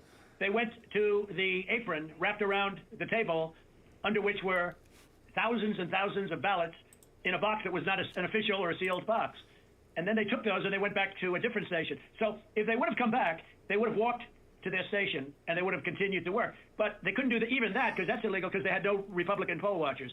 And remember, her reputation is devastating. She's known all over the internet, Brett. She's known all over. I'm telling you, where's was one of the hot items on the internet. They knew her. Where's so Brad, you know, there can be no justification for that. And I give everybody the benefit of the doubt. But that was, and Brad, why did they put the votes in 3 times? You know, they put them in 3 times. Mr. President, they did not put that. We did an audit of that, and it was proved conclusively that they were not scanned 3 times. Well, where was everybody else at that late time in the morning? Where was everybody? Where were the Republicans? Where were the security guards? Where were the people that were there just a little while before when everyone ran out of the room? How come we had no security in the room? Why did they run to the bottom of the table? Why did they run there and just open the skirt and rip out the votes? I mean, Brad, and they were sitting there, I think for 5 hours or something like that, the votes. But they just all happened to run back and go, you know, Brad. Yeah, Mr. President, we'll send you the link from WSB that does. I don't care about a link. I don't need it. I have a much better link. I will tell you. My link is way I don't get what. The full page. So is Alex. We've watched it, and what we saw and what we've confirmed in the timing is that they made everybody leave. We have sworn affidavits saying that, and then they began to process ballots. And our estimate is that there were roughly 18,000 ballots. We don't know that. If you know that. It was 18,000 ballots, but they used each one 3 times. Is he gonna kill? I do, because we had ours magnified out. Oh shit, he's gonna kill me! Isn't making claims as extreme as Trump is making. So for these 18,000 things, after reviewing footage of the alleged incident, where is Trump polling these numbers? I think literally from YouTube videos. I think that's literally what he's getting. People, like all the J6ers already started spamming YouTube with obvious fraud and blah, blah, blah, blah, blah. And that's where his like campaign is like, oh yeah, I think that, why the fuck would you do that? Earlier, like you saw it on the internet. After reviewing footage of the alleged incident, state and county officials determined that the women simply pulled ballot bins out from under the tables as part of the normal ballot counting process. The former U.S. attorney for the Northern District of Georgia testified before the January 6th committee that there was no evidence of fraud during this episode. And Giuliani himself has since conceded that his accusations against Moss and Freeman were false.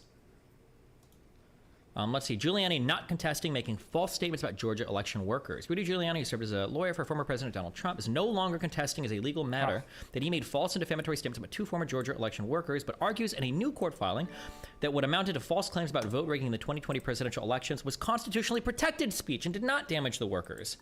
Okay.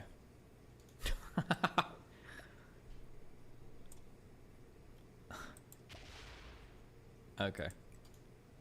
It was there after that event came to light. GBI was with them as well as FBI agents. Well, there's no way they could. Then they're incompetent. They're either dishonest or incompetent. Okay, there's only 2 answers: dishonesty or incompetence. There's just no way. Look, there's no way. And on the other thing I said too, there's no way. I mean, there's no way that these things could have been. You know, you have all these different people that voted, but they don't live in Georgia anymore.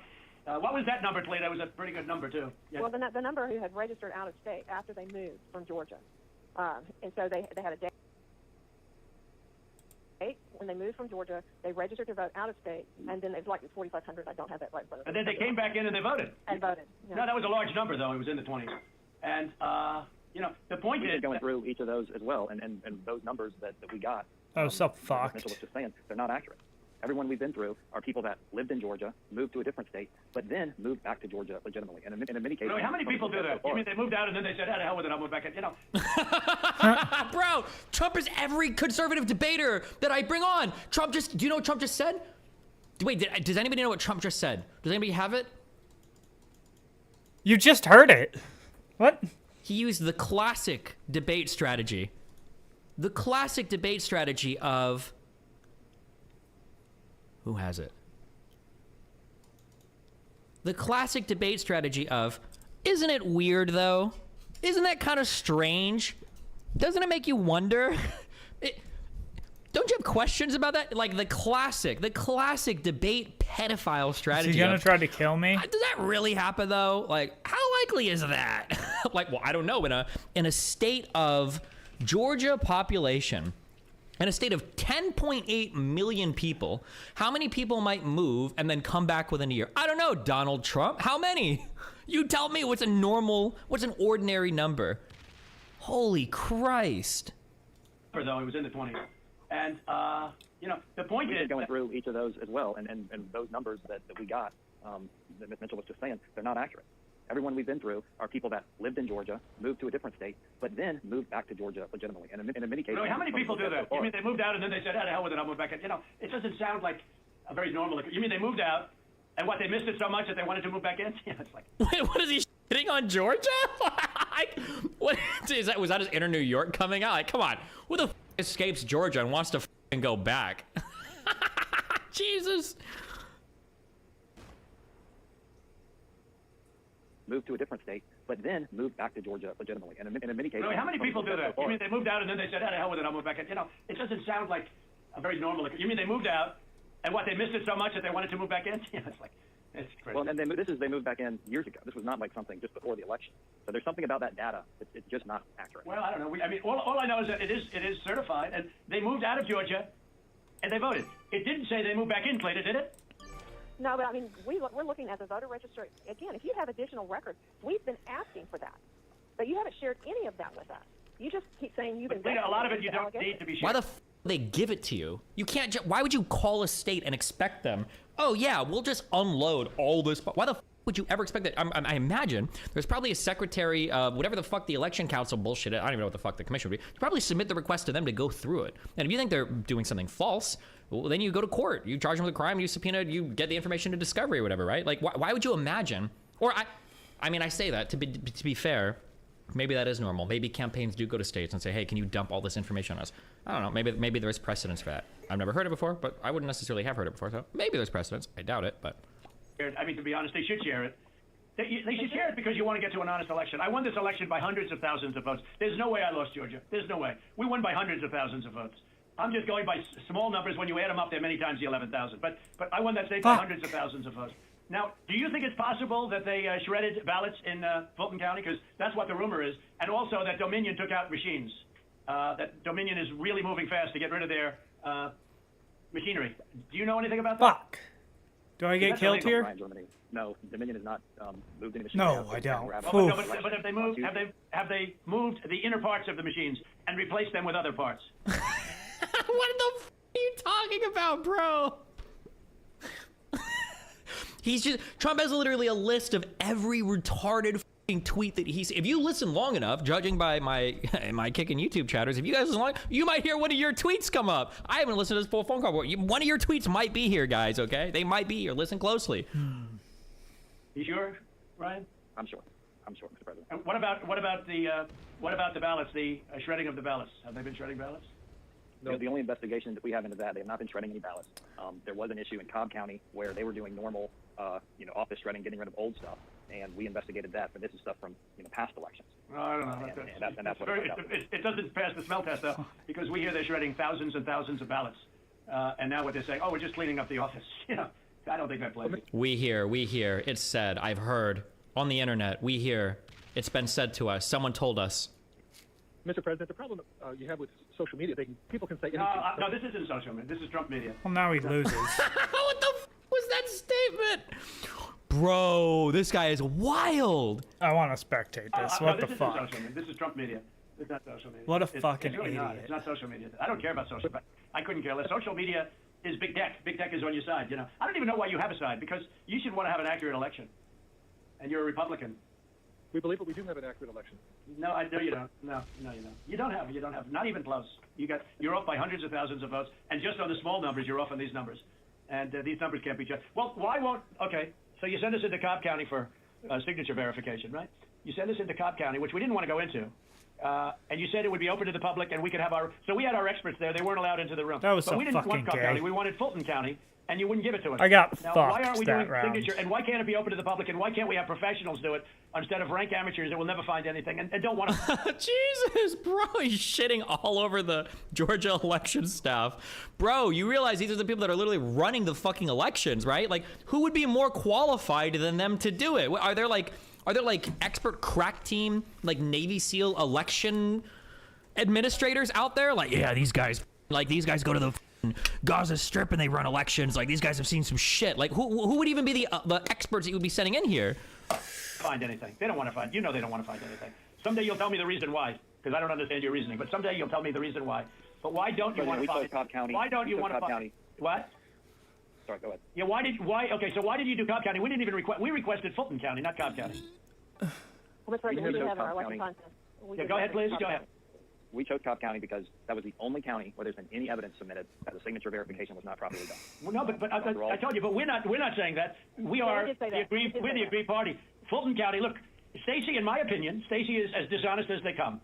She has outplayed you at every at everything. She got you to sign a totally unconstitutional agreement, which is a disastrous agreement. You can't check signatures. You can't do that. I can't imagine you're allowed to do harvesting, I guess, in that agreement. That agreement is a disaster for this country. But she got you somehow to sign that thing, and she's outsmarted you at every step. And I hate to imagine what's going to happen on Monday or Tuesday, but it's very scary to people. You know, where the ballots flow in out of nowhere. It's very scary to people. That consent decree is a disaster. It's a disaster.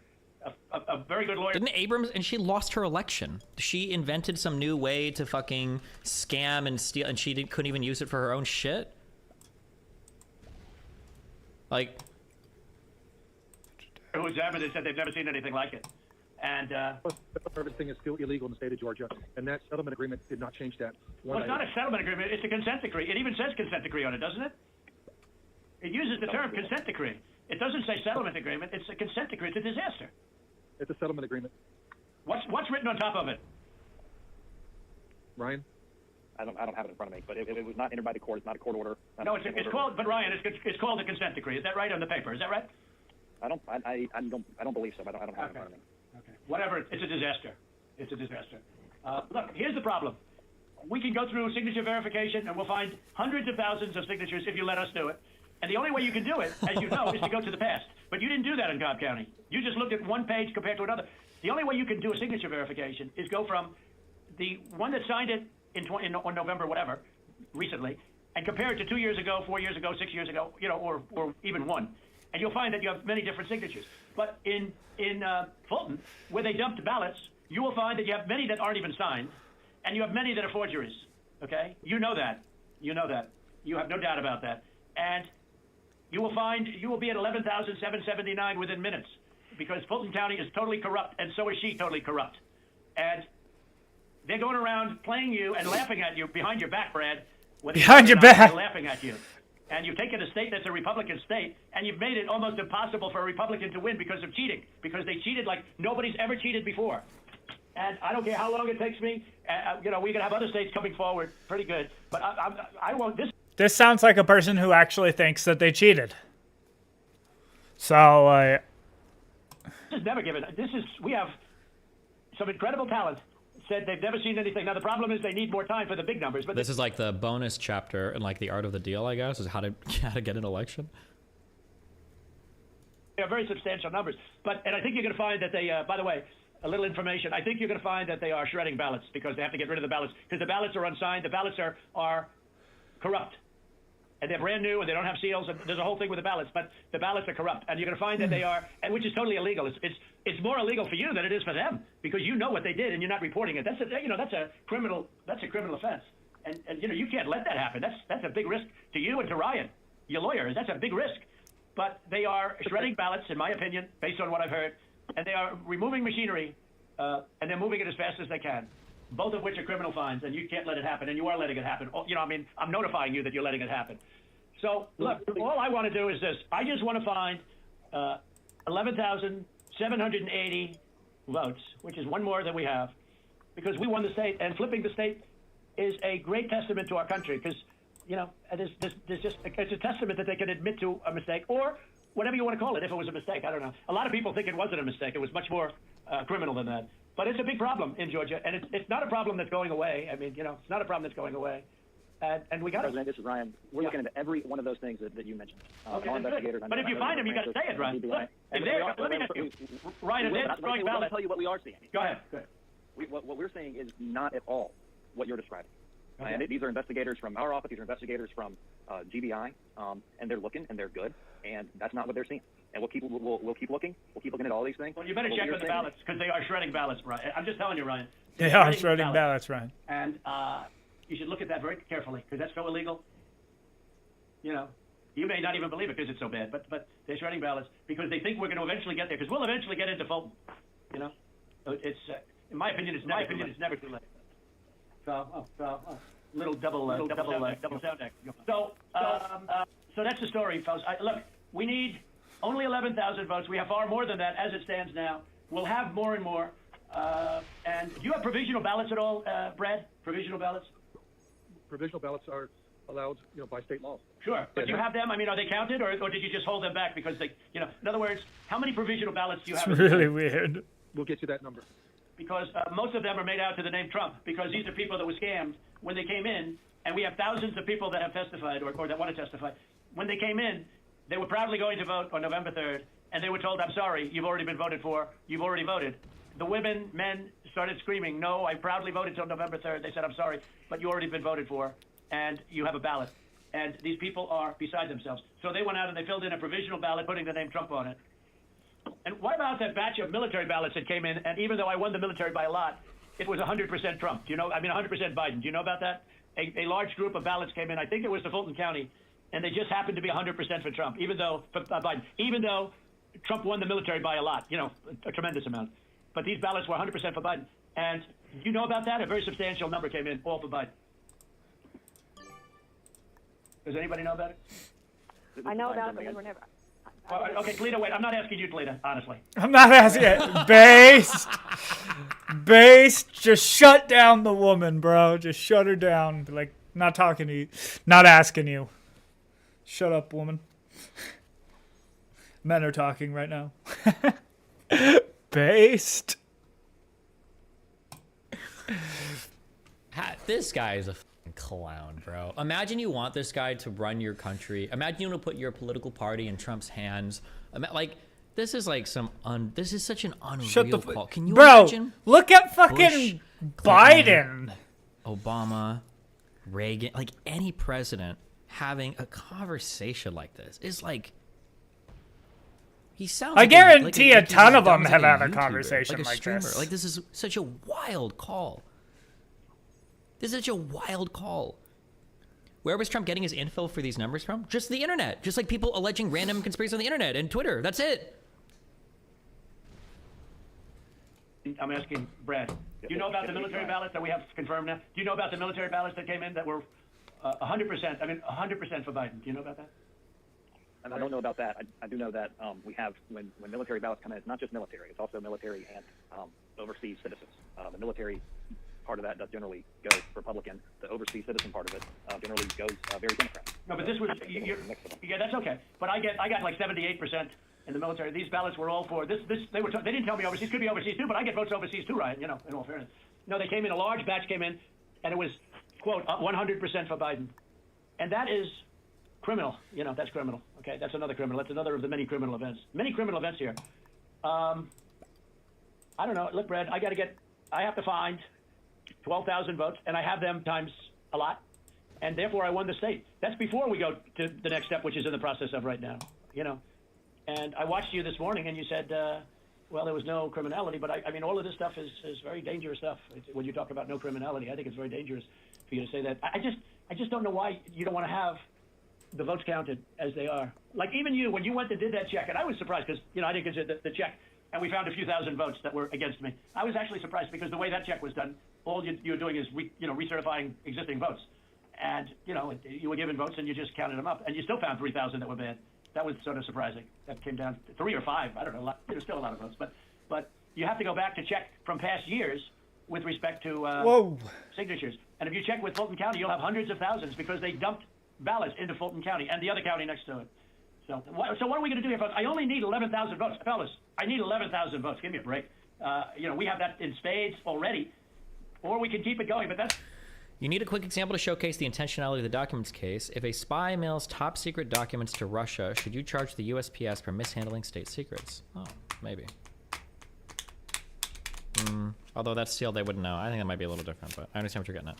That's not fair to the voters of Georgia because they're going to see what happened, and they're going to see what happened. I mean, I'll take on anybody you want with regard to and her lovely daughter, a very lovely young lady, I'm sure. But I will take on anybody you want. And the minimum, there were 18,000 ballots, but they used them 3 times, so that's a lot of votes. And that one event, and they were all to Biden, by the way. That's the other thing we didn't say.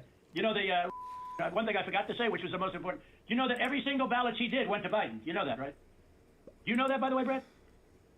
Every single ballot that she did through the machine at early in the morning went to Biden. Did you know that, Ryan? That's not accurate, Mr. President. Gandelvin, Destiny. Trump can be wrong about everything he claims in this call, but is this call not within the scope of time you mentioned earlier, where election grievances should be aired? If so, Trump saying that he confidently believes that Brad will find fraud when he finally conducts a signature verification is not criminal. He is collaborating through official channels to get to the bottom of this. This is not an official channel collaboration. You, sir, are fucking retarded, unironically. Okay, you could probably fucking donate chromosomes to a lab, okay, and have some left over, okay? That's how many levels of Down syndrome fucking retardation you have to be on to think that this is a good faith effort to get to the bottom of some weird election shit. This is obviously not that. Huh. What is accurate? The numbers that we are showing are accurate. About early in the morning, Ryan. When the woman took when the whole gang took the stuff out of from under the table, right? Do you know do you know who those ballots? Do you know who they were made out to? Do you know who they were voting for? No, not specifically. Did you ever check? We did what I described to you earlier. No. Did you ever check the ballots that were scammed by a known political operative balloteer? Did you ever check who those votes were for? We looked into that situation that you described. No, they were 100% for Biden. 100%. There wasn't a Trump vote in the whole group. Why don't you want to find this, Ryan? What's wrong with you? I heard your lawyer is very difficult, actually, but I'm sure you're a good lawyer. You have a nice last name. But you have a nice last name. Why do you keep fighting this thing? It just doesn't make sense. What was his last name? 17,779, right? We're way over that number. And what's his last name? A Jewish name? Is that what if you took just was it like Steinberg? Over that number by five or 6 times when you multiply it out times 3. And every single ballot went to Biden. We looked into that situation that you described. No, they were 100. I don't even think the guys can respond because they don't even know what the he's referencing. They have no fucking idea like what he's even talking about. A known political operative balloteer. Did you ever check who those votes were for? We looked into that situation that you described. No, they were 100% for Biden. 100%. There wasn't a Trump vote in the whole group. Why don't you want to find this, Ryan? What's wrong with you? I heard your lawyer is very difficult, actually, but I'm sure you're a good lawyer. You have a nice last name. But I'm just curious. Oh. Why do you keep fighting this thing? It just doesn't make sense. We're way over the 17,779, right? We're way over that number. And just if you took we're over that number by five or 6 times when you multiply it out times 3. What was his last name? It was obviously Jewish. Yeah. Every single ballot went to Biden. And you didn't know that, but now you know it. So tell me, Brad, what are we going to do? We won the election, and it's not fair to take it away from us like this. And it's going to be very costly. Wait, his name is Ryan Germany? Oh. Okay, I don't even know what the point of that comment is then. That's what I was wondering. I think you have to say that you're going to re-examine it, and you can re-examine it, but re-examine it with people that want to find answers, not people that don't want to find answers. For instance, I'm hearing Ryan, and he's probably, I'm sure, a great lawyer and everything, but he's making statements about those ballots that he doesn't know. But he's making them with such, he did make them with surety, but now I think he's less sure, because the answer is they all went to Biden. And that alone wins us the election by a lot. You know, so. Mr. President, you have people that submit information, and we have our people that submit information, and then it comes before the court, and the court then has to make a determination. We have to stand by our numbers. We believe our numbers are right. Why do you say that, though? I don't know. I mean, sure, we can play this game with the courts, but why do you say that? First of all, they don't even assign us a judge. They don't even assign us a judge.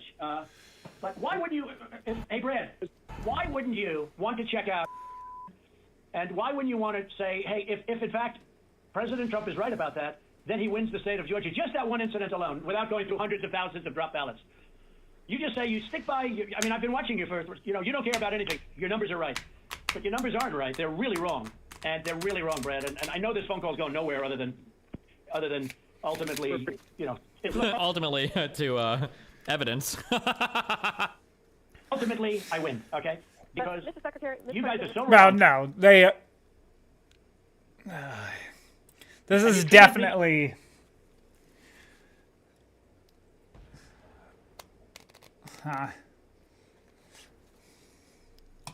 You've treated the population of Georgia so badly. Between you and your governor, Mhm. who was down at 21. He was down 21 points, and like a schmuck, I endorsed him and he got elected.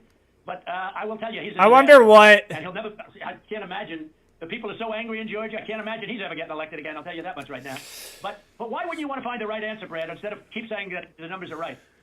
Because Imagine They those aren't people are right. Probably Republicans too. Raffensperger? I'm pretty sure is a lifelong Republican. I don't know about the other people in the call, but yeah. I mean, it's Georgia. This is Georgia, right? He's not calling California. He's not calling I don't know. Like it's. those numbers are so wrong. Mr. Secretary, Mr. President, I mean, one of the things that we have been, Alex talked about this, we talked about it, and I don't know whether the information has been conveyed to your office, but I think what the President's saying, what we've been trying to do is to say, look, the court is not acting on our petition. They haven't even assigned a judge. But the people of Georgia and the people of America have a right to know the answers. And you have data and records that we don't have access to. And you keep telling us and making public statements that you've investigated this and, you know, nothing to see here. But we don't know about that. All we know is what you tell us.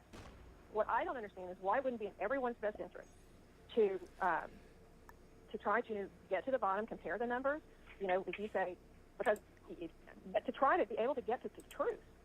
And that because we don't have any way of confirming what you're telling us. You tell us that you've had an investigation of the State Farm Arena. I don't have any report. I've never seen a report of investigation. I don't know what that is. I've been very involved in this. I don't know. And that's just one of like 25 categories. And it doesn't even, and as the President said, we haven't even gotten into the Dominion issue. That's not part of our case. It's not part of, we just didn't feel as though we had any way to be able to develop. No, we do have a way, but I don't want to get into it because Exactly. we found a way in other states, leader. Excuse me, but we don't need it because we're only down 11,000 votes, so we don't even need it. I personally think they're corrupt as hell, but we don't need that because all we have to do, Clay, is find 11,000 plus votes. So we don't need that. I'm not looking to shake up the whole world. We won Georgia easily. We won it by hundreds of thousands of votes, but if you go by basic, simple numbers, we won it easily. So we're not giving Dominion a pass on the record. But we just don't, you know, we don't need Dominion because The we have bridge is way harder We on. don't need to prove it any more than we already have. Mr. President, Lita, this is Kurt Hilbert, if I might back here for a moment. Ryan, I would like to suggest that just 4 categories that have already been mentioned by the President that have actually hard numbers of 24,149 Oh, is this another Trump sycophant? Oh boy, what was this guy's name? votes that were counted illegally. That in and of itself is sufficient to change the results or place the outcome in doubt. We would like to just sit down with your office, and we can do it through purposes of compromise and settlement, just like this phone call, just to deal with that limited category of votes. And if you are able to establish that our numbers are not accurate, then fine. However, we believe that they are accurate. We've had now 3 to 4 separate experts look at these numbers. These numbers are based upon the USPS. And certified accountants looked at them. Correct. I mean, this is What the f does that have to do with anything? just based on USPS data and your own Secretary of State data. So that's what we would entreat and ask you to do, to sit down with us in a compromise and settlement proceeding and actually go through the registered voter IDs and the registrations. And if you can convince us that 24,149 is inaccurate, then fine. But we tend to believe that is, obviously more than 11,779. That's sufficient to change the result entirely in and of itself. So what would you say to that, Mr. Germany? Kurt, I'm happy to. I'll get with our lawyers and we'll set that up. That number is not accurate, and I think we can show you, for all the ones we've looked at, why it's not. And so if that would be helpful, I'm happy to get with our lawyers and set that up with you guys. Well, let me ask you, Kurt. Kurt, you think that is an accurate number? That was based on the information given to you by the Secretary of State's Department, right? That is correct. That information is the minimum, most conservative data based upon USPS data and the Secretary of State's office data that has been made publicly available. We do not have the internal numbers from the Secretary of State, yet we have asked for it 6 times. I've sent a letter over to Mr. Anulowicz several times requesting this information, and it's been rebuffed every single time. So it stands to reason that if the information is not forthcoming, there's something to hide. That's the problem that we have. Well, that's not the case. There are things that you guys are entitled to get, and there's things that under law we are not allowed to give out. Well, you have to. Well, under law, you're not allowed to give faulty election results, okay? You're not allowed to do that, and that's what you've done. This is a faulty election result. And honestly, this should go very fast. You should meet tomorrow. Because you have a big election coming up, and because of what you've done to the president, the people of Georgia know that this was a scam. And because of what you've done to the president, a lot of people aren't going out to vote. And a lot of Republicans are going to vote negative because they hate what you did to the president, okay? They hate it. And they're going to vote. And if you would be respected, if this thing could be straightened. Oh, is he bullying fucking? Coming up on Tuesday. And therefore, he's bullying fucking him out. Wow. He is bullying.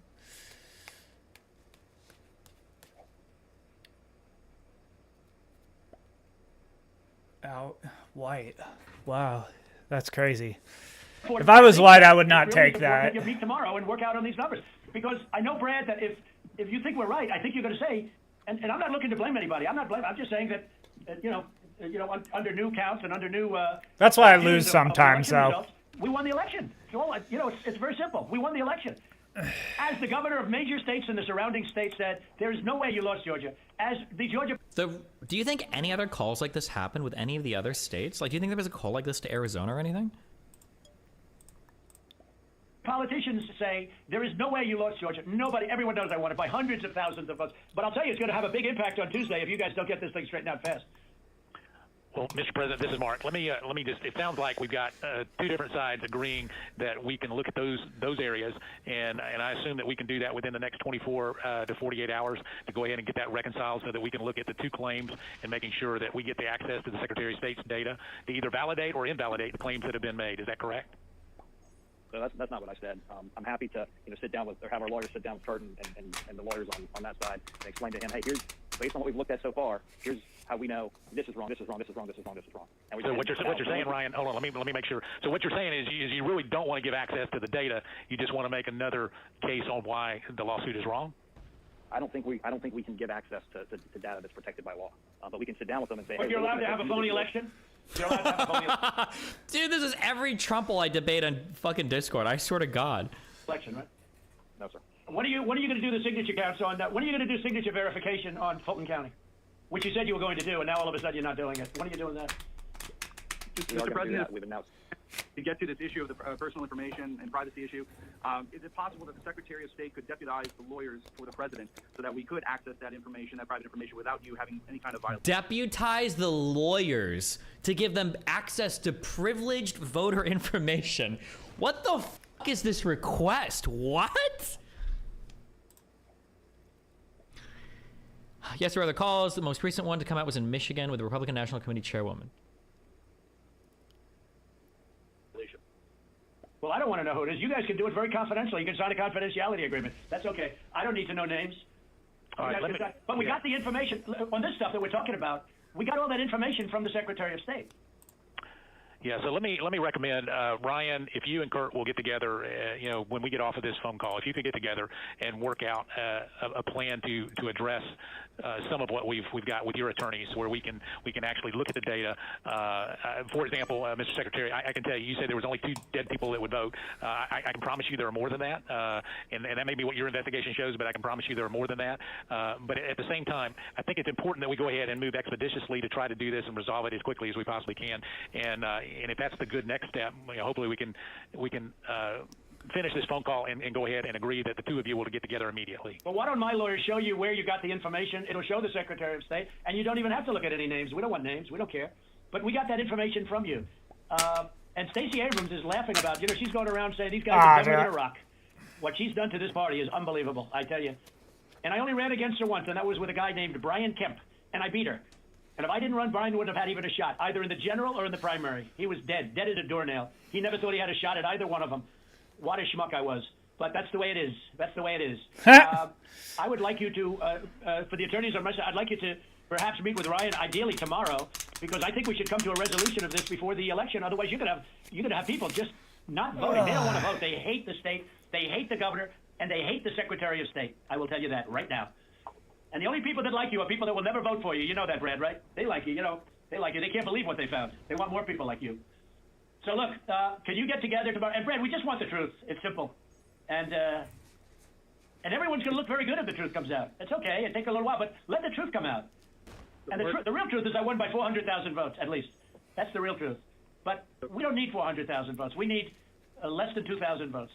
And are you guys able to meet tomorrow, Ryan?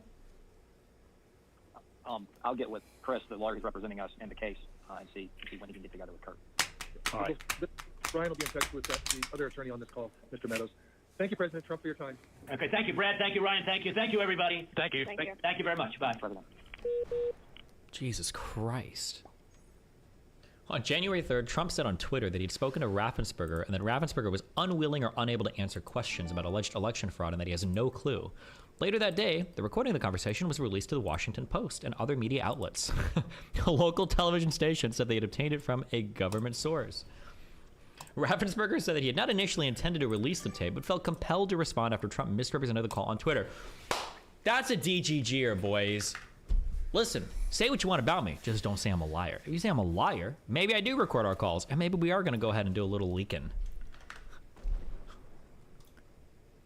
How did conservatives defend this call? I have no idea, but if any of them want, my disagreements channel is open.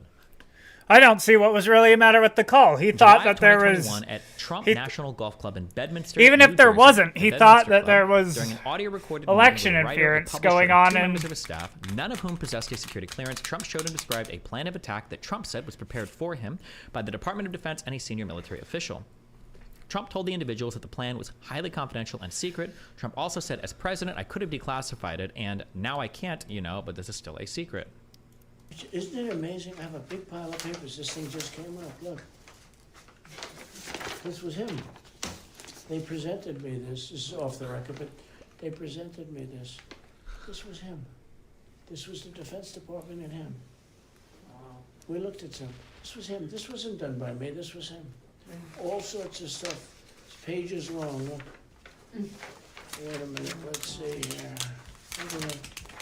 This is one of the reasons also why, and I know, we're so far past good faith, which is another thing that makes these debates and conversations a little, I don't want to say boring, but whereas you can have a fun conversation exploring things with people. How are you a conservative with a straight face? And I'm like, do you really think the idea, couldn't people in the FBI really believe that Trump colluded with Russia? No person with a straight face oh, Donald Trump? No, he would never. No, Donald Trump? No shot. Why would he ever do that? Do you really? Yeah. I just found, isn't that amazing? This totally wins my case, So, he's like, oh yeah, obviously people could see Donald Trump colluding with Russia, but there's no way anyone could see that that this election was stolen. You're a fucking idiot, Destiny. Except it is highly confidential. When there was a lot of fucking weird shit that was going on with this election.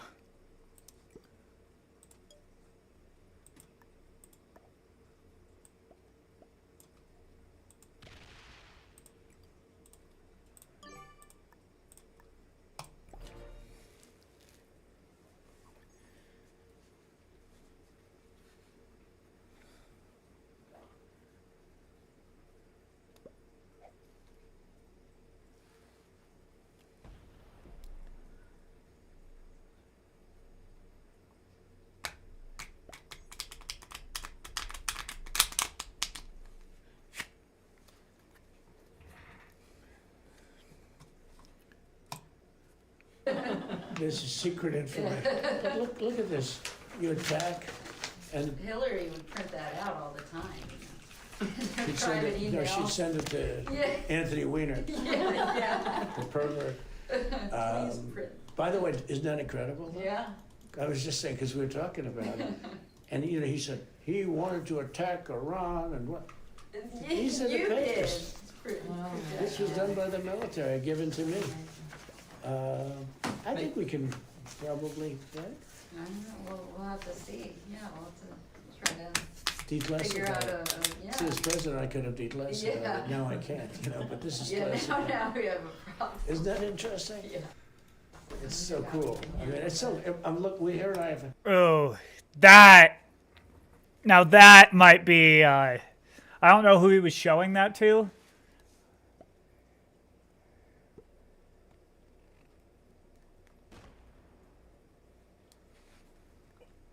But that could be incriminating. That. And you probably almost didn't believe me, but now you believe me. No, I believe It's you. incredible, right? No, Hey, bring some Cokes in, please. And then in August or September of 2021, at the Bedminster Club, Trump showed a representative of his political action committee who did not possess a security clearance a classified map related to a military operation and told the representative that he should not be showing it to the representative and that the representative should not get too close.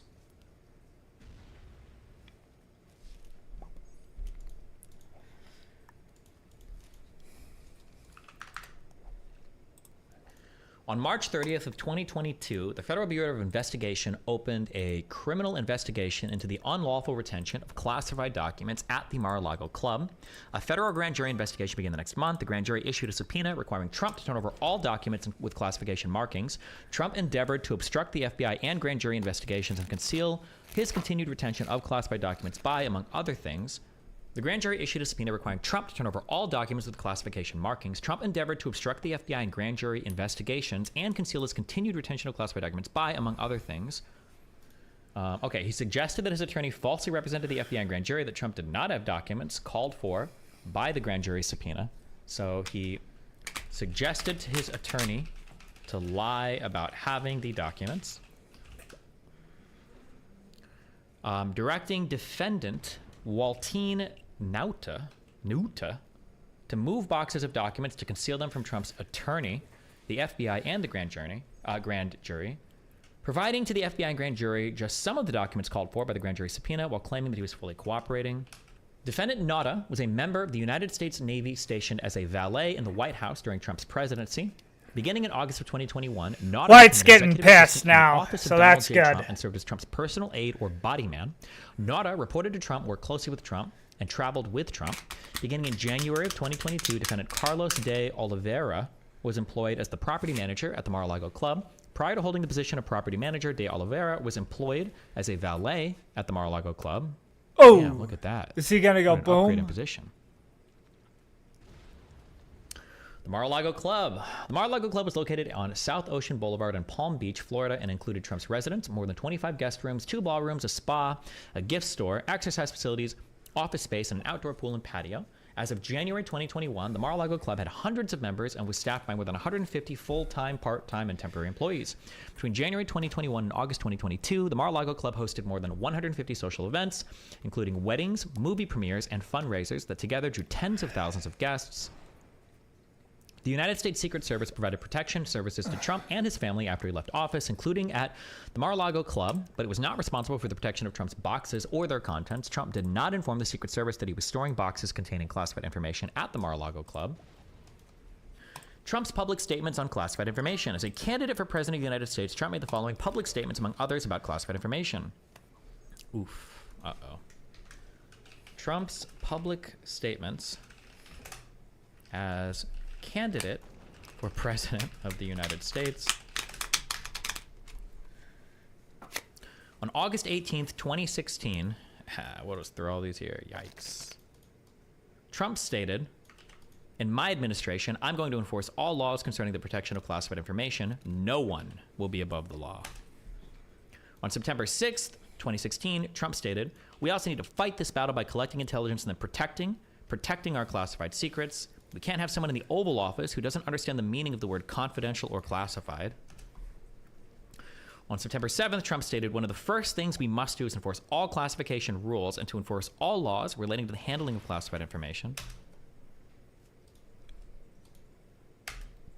And on November 3rd, Trump stated, on September 19th, "We also need the best protection, classified information."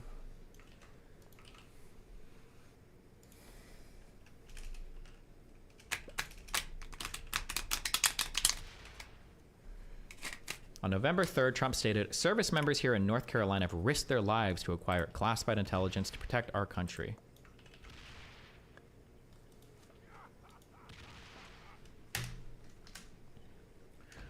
Trump's public statements as President of the United States.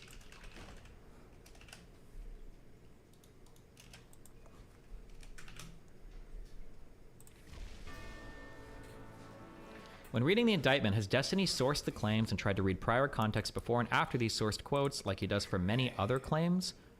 Not as much, because it's a criminal indictment. I don't have all the time.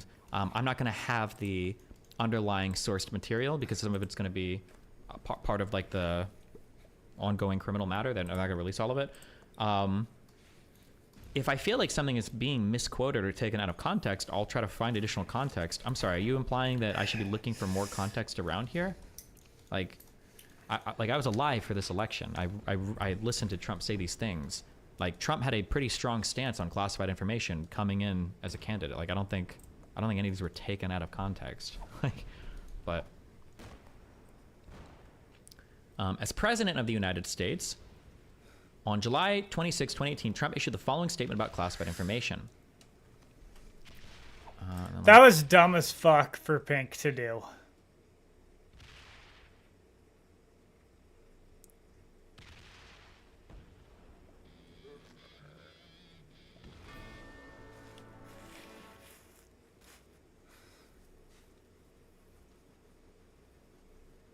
Now, you make it so that you're not threatening by having that much. If you're him. This. On July 26th, 2018.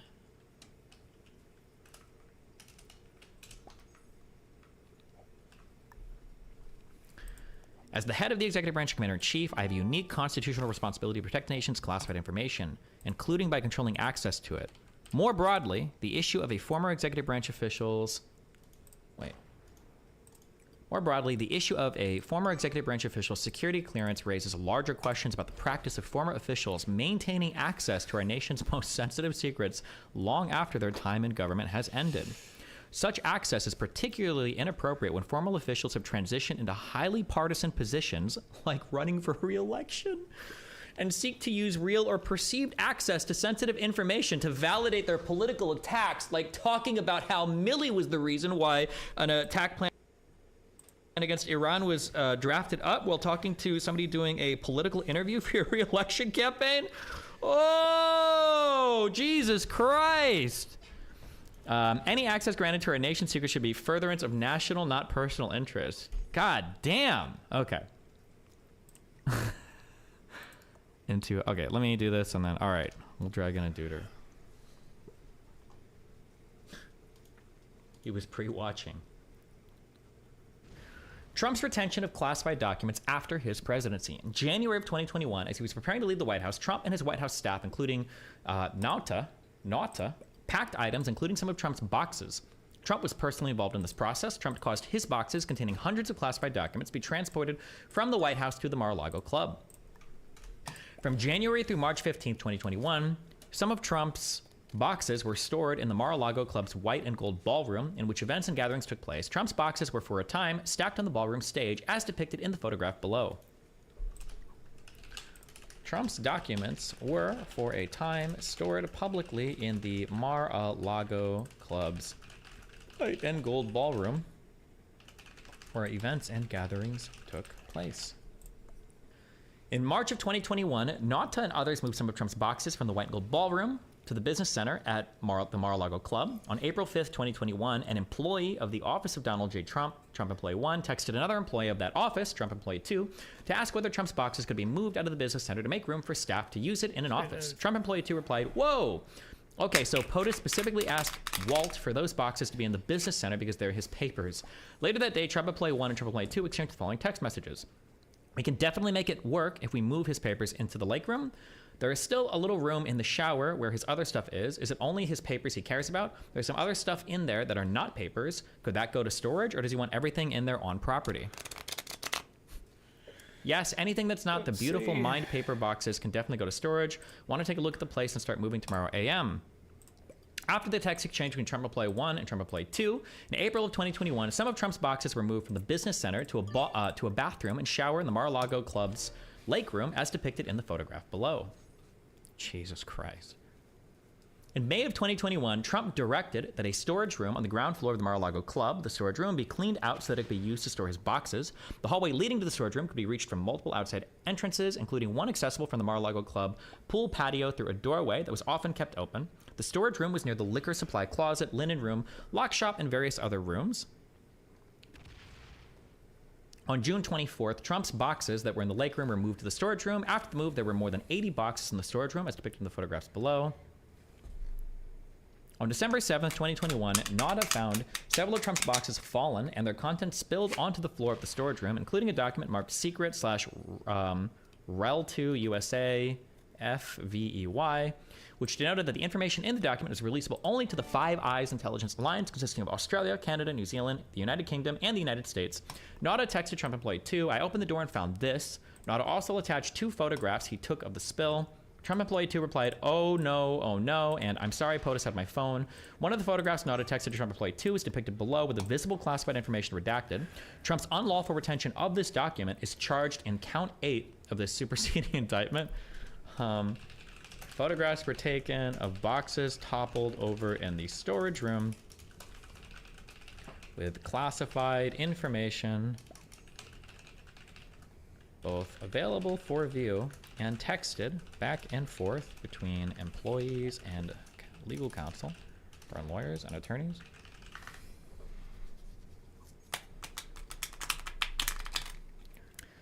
Trump's disclosures of classified information in private meetings. On May 2021, Trump caused some of his boxes to be brought into his summer residence in the Bedminster Club. Like the Mar-a-Lago Club after Trump's presidency, the Bedminster Club was not an authorized location for the storage, possession, review, display, or discussion of classified documents. On July 21st, 2021, when he was no longer president, Trump gave an interview in his office at the Bedminster Club to a writer and publisher in connection with a then forthcoming book. 2 members of Trump's staff also attended the interview, which was recorded with Trump's knowledge and consent. Before the interview, the media had published reports that at the end of Trump's term as president, the senior military official, purportedly feared that Trump might order an attack. This is Milley, right? That Trump might order an attack on country A, and the senior military official advised Trump against doing so.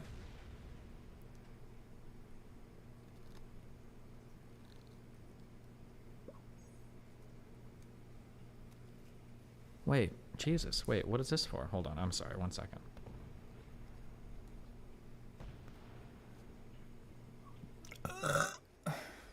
Hi, Mark Barden at Sandy Hook Promise here. When the gunman shot his way into Sandy Hook Elementary School on December 14th, 2012, he loaded his AR-15 with 30-round magazines so he could continue firing without having to change magazines. He fired 154 rounds in around 4 minutes and killed 26 people. And one of those 26 people was my 7-year-old son, Daniel. I can't bring Daniel back, but I can save others. Please sign the petition and urge Congress to make assault rifles illegal. Fuck no. There's no practical application. What the fuck? Fucking pussy shit, bro.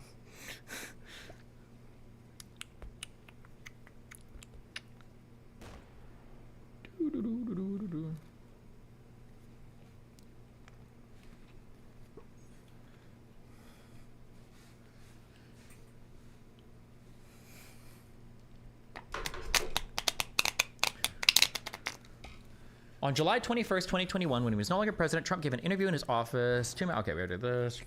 Upon greeting the writer, publisher, and his 2 staff members, Trump stated, "Look what I found. This was the senior military official's plan of attack. Read it and just show it's interesting." Later in the interview, Trump engaged in the following exchange. Wait, we already did part of this, right? Why is it stated multiple times?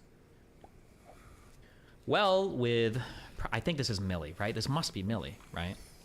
Let me see that. I'll show you an example. He said that I wanted to attack Iran, I think. Isn't it amazing? I have a big pile of papers. This thing just came up. Look, this was him. They presented me this. This is off the record, but they presented me this. This was him. This is the department, or the Defense Department, and him. Wow. We looked at some. This was him. This wasn't done by me. This was him. All sorts of stuff. Pages long. Look. Wait a minute, let's see here. Ha ha ha, yeah. I just found, isn't that amazing? This totally wins my case, you know. Except it's like highly confidential. Yeah, haha. Secret. This is secret information. Look at this. You attack and By the way, isn't that incredible? Yeah, I was just thinking because we were talking about it, and you know, he said he wanted to attack country A, and what? You did. This was done by the military and given to me. I think we can probably, right? I don't know. We'll have to see. Yeah, we'll have to try to declassify it. Figure out yeah. See, as president, I could have declassified it. Yeah, haha. Now I can't, you know. But this is still a secret. Yeah, haha. Now we have a problem. Isn't that interesting? At the time of this exchange, the writer, the publisher, and Trump's 2 staff members did not have security clearances or any need to know any classified information about a plan of attack on country A. The document that Trump possessed and showed on July 21st, 2021 is charged as count 32 in the superseding indictment. In August or September of 2021, when he was no longer president, Trump met in his office at the Bedminster Club with a representative of his political action committee. During the meeting, Trump commented that an ongoing military operation in Country B was not going well. Trump showed the PAC representative a classified map of Country B and told the PAC representative that he should not be showing the map to the PAC representative and to not get too close. The PAC representative did not have security clearance or any need to know classified information about the military operation. But he didn't show it to him exactly. 4 years before Trump's disclosures of classified information set forth above, because they told him Trump not said to in a get press too conference, close. The first thing I thought of when I heard about it is, how does the press get this information that's classified? How do they know it? You know why? Because it's an illegal process, and the press should be ashamed of themselves. But more importantly, the people that gave out the information to the press should be ashamed of themselves. Really ashamed. Trump's production of 15 cardboard boxes to the National Archives and Records Administration. Beginning in May of 2021, the National Archives and Records Administration, which was responsible for archiving presidential records, repeatedly demanded that Trump turn over presidential records that he had kept after his presidency. On multiple occasions, beginning in June, NARA warned Trump through his representatives that if he did not comply, it would refer the matter of the missing records to the Department of Justice. Let's see, on January 17th, okay. Beginning in May 2021, NARA repeatedly demanded that Trump turn over records. Between November 2021 and January 2022, NADA and Trump Employee 2, at Trump's direction, brought boxes from the storage room to Trump's residence for Trump to review. On November 12th, 2021, Trump Employee 2 provided Trump a photograph of his boxes in the storage room by taping it to one of the boxes that Trump Employee 2 had placed in Trump's residence. Trump Employee 2 provided Trump the photograph so that Trump could see how many of his boxes were stored in the storage room. The photograph shown below depicted a wall of the storage room against which dozens of Trump's boxes were stacked. On November 17th, 2021, NADA texted Trump Employee 2 about the photograph Trump Employee 2 had provided to Trump, stating, he mentioned about a picture of the boxes, he wants me to see it. Trump Employee 2 replied, calling you shortly. On November 25th, 2021, Trump Employee 2 texted NADA about Trump's review of the context of his boxes, asking, has he mentioned boxes to you? I think I delivered some, but I think he may need more. Could you ask if he'd like more in Pine Hall? Pine Hall was an entry room in Trump's residence. NADA replied in 3 successive text messages. Nothing about boxes yet. He has one he's working on in the Pine Hall. Knocked out 2 boxes yesterday. On November 29, 2021, Trump Employee 2 texted NADA asking, next, you are on property, no rush. Could you help me bring 4 more boxes up? NADA replied, yes, of course. On December 29th, Employee 2 texted a Trump representative who was in contact with NARA. Box answer will be wrenched out of him today, promise. The next day, Trump Representative 1 replied in 2 successive text messages, hey, just checking on boxes, would love to have a number of them today. Trump Employee 2 spoke to Trump and then responded a few hours later in 2 successive text messages. 12 is his number. On January 13th, NADA texted Trump Employee 2 about Trump's tracking of boxes, stating he's tracking the boxes. More to follow today on whether he wants to go through more today or tomorrow. Trump Employee 2 replied, thank you. NADA sent Employee 2 4 messages saying one thing he asked was for new covers for the boxes for Monday morning. Can we get new box covers before giving these to them on Monday? They have too much writing on them. I marked too much. Trump Employee 2 replied, yes, I will get that. On January 17, 2022, Trump Employee 2 and NADA gathered 15 boxes from Trump's residence, loaded the boxes in NADA's car, and took them to a commercial truck for delivery to NARA. When interviewed by the FBI in May of 2022 regarding the location and movement of boxes before the production to NARA, NADA made false and misleading statements as set forth in count 38 of the superseding indictment, including falsely stating that he was not aware of Trump's boxes being brought to Trump's residence for his review before Trump provided 15 boxes to NARA. Oof. So this is just like assuming the text messages are true. In May of 2022, Nauta made false and misleading statements to the FBI. Lied about being aware of Trump reviewing the material in his boxes. Falsely stating that he did not know how the boxes that he and Trump had played to brought from Trump's residence to the commercial truck for delivery to NARA on January 17th had gotten to the residence. Lied about knowing how the boxes got to the residence. When asked whether he knew where Trump's boxes had been stored before they were in Trump's residence and whether they had been in a secure locked location, not a false... All right, let's watch this. He's slightly...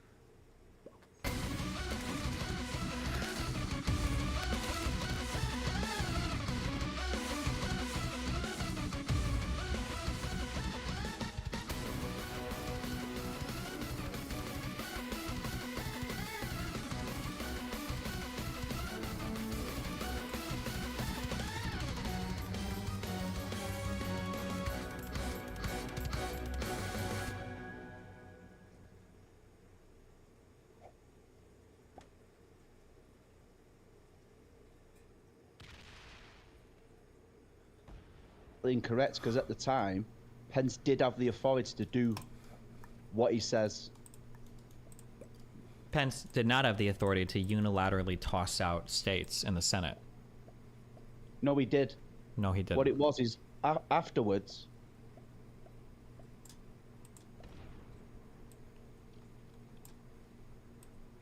they actually changed the law afterwards. That changed the law afterwards is not doing what you think it's doing. There's no part of the law beforehand that said that Trump was able to unilaterally throw out any of the states. They changed the law afterwards. I think they added like 7 lines to be a little bit more clear, which is fair. But to say that, well, they had to change the law because before the law was completely the opposite, that's not a compelling argument. There's no place in the ECA or any other part of law prior to the modification of it or amendment of it that said that the vice president of the United States can unilaterally throw out election results. I think the law basically said he could be like the final decider in settling like a dispute between people if they couldn't come to an agreement or something, but not unilaterally throwing them out. What Trump asked him to do was send them back to the States and basically do a recount. No, you're wrong, or you don't understand the process, or you've just bought too much of the Kool-Aid. We're way past talking about recounts and any of that. That's all. This forum is not for that. That's like going to court in the middle of your trial and arguing, well, the police officer shouldn't have pulled me over. My taillight wasn't actually out. We're way past that. They had the courts. They had other forums to challenge this. Now we're just certifying the votes that came from the states. If the electoral slates that were sent from the states were done with the process they were supposed to be done with, then the job of the Senate is just to verify and pass them along, not to challenge voter fraud. That's a wholly inappropriate forum for that. Do you understand that? Probably, yeah. It's not probably, it's definitely. I need you to understand that. I need you to say, yes, I understand that the time of the certification of the Electoral College vote is not the time to challenge voter fraud. That's not what happens at that forum. Not even if you see massive voter fraud on the books? Even if you saw personally people doing voter fraud yourself and you know it happened 1,000,000%, even if you watched millions of the most Mexican illegal people ever from sanctuary citizens, even if you saw it yourself, no. At the time where you are at the certification of the electoral vote, the only thing you're supposed to do is make sure that the states are sending in their slates, and then you certify those, and then you move on from there. That's it. If there was voter fraud or whatever, there are other forums to challenge that in. It's not here. So basically, Pence's only job was to literally just pass it to Congress? Essentially, yes. Yeah. That's why he said his role was ceremonial. Most people agree. Fair enough. I have no argument there. Okay. I mean, like, but also, that makes sense, right? You wouldn't want the vice president to be able to unilaterally throw away, like, the vote of a state, right? Doesn't that make sense? True. It does put too much power in one person's hand. Yeah. Okay. Well, hello, everybody. Cheers. Our troops. Well, just What's this? I've just been debating with someone else on that channel where they said that I'm walking into a bear trap here. There you go, boom, boom. My contention is your biggest issue the fact that Trump didn't hand them back when he was asked, or he took them in the first place? Good game. Probably the latter, I guess, or it depends, I guess. We took them knowingly, that's bad, but my understanding is that when presidents leave office, sometimes they just take a bunch of shit, and sometimes they've got classified stuff. That it's pretty ordinary that Sometimes they take classified material and then NARA makes requests to get things back. Yeah, I agree with you there. But the only issue I've got with your viewpoint is the fact that Biden, I'm not going to play whatabouter. Biden did take documents when he was vice president and he was president. Yes, I agree with you. He did hand them back when he was asked. But the second document was found in a garage. Now, I've noticed you was using the Mar-a-Lago to say that it was the storage wasn't satisfactory. Should we say? There we go. I don't think. Beautiful.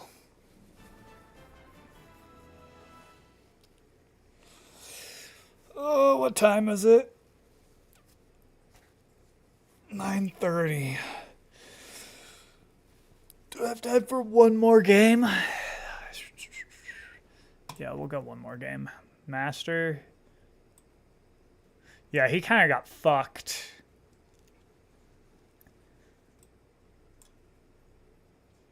Expert. Expert.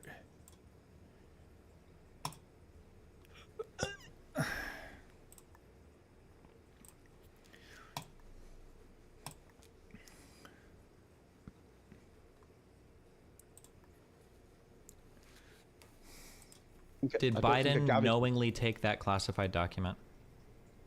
Well, yeah, because his attorney found it in a garage. Let me try this one more time. Did Biden knowingly take that document? Probably. Knowingly meaning he knew it was classified and he wasn't supposed to take it. Well, I'd assume so. Since Why would you assume so? President. Because he can read a document, Carter. It's on the top of it, classified. One, I don't even know. If Also, he shouldn't even had it because he was two, also wasn't this the document, like, in a fucking folder? vice president, not the Isn't that how he president. found it in the garage, was like in a folder. Yes. Okay. 3, you can't think of any. I'm already being too charitable because you have no evidence. Obviously, nobody's asserted that they knowingly took it. Okay. But like 3, you can't fathom that somebody might accidentally take something, even if it could be marked classified and not know, and it ends up just getting like thrown around somewhere at a house. All right, what's the move? I guess I'm last, so I get Yeah, but it, that's my so I point, can you see. figure out what everyone else is doing, and then I can make a move. You wouldn't put a classified documentation in a garage, would you? I don't know. He could have taken it with a million different things, and who knows where it could wind up. No? Well, no, but you're kind of holding a double standard here. What is the double standard?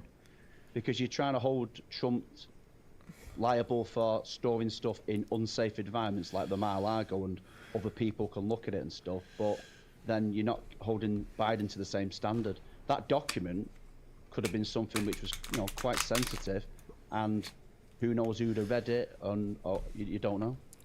What is the thing that I'm saying is the bad thing? What is the thing that makes it a crime?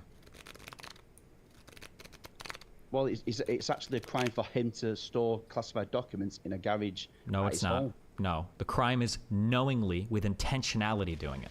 That's the crime. I was afraid that he was going to attack my 4 Well, so with you that you're 7. I holding was Trump to really a standard afraid you're of not that. holding Biden to. Trump knew that he had classified material in a place that it wasn't supposed to be. We don't know if Biden knew that. There's no evidence presented for that. Right, but yeah, but can you see where the hypocrisy is? Only if you have 25 IQ. Can you state the difference in these two cases that I'm saying are material to what we're talking about? I'm just saying that the fact that... I'm going to repeat myself. Can you just state the difference in what Trump did versus what Biden is alleged to have done? No. Trump admitted it, Biden didn't. Admitted what? That he didn't know that it was classified. Trump knew that it was classified. What do you mean? No, Trump did, but Biden, he's just plain dumb. He's just saying, well, I didn't know it was classified. So it's a bit like plausible deniability. He's saying, well, my attorney found it. I didn't know it was classified. Hold on. It was his attorney that found it, right? Yes. Yeah. So he found his attorney, his representation found it, and then they contacted NARA to turn it in. You understand that chain of events, nothing illegal has happened, right? Well, I thought taking classified information... It's a forgotten game.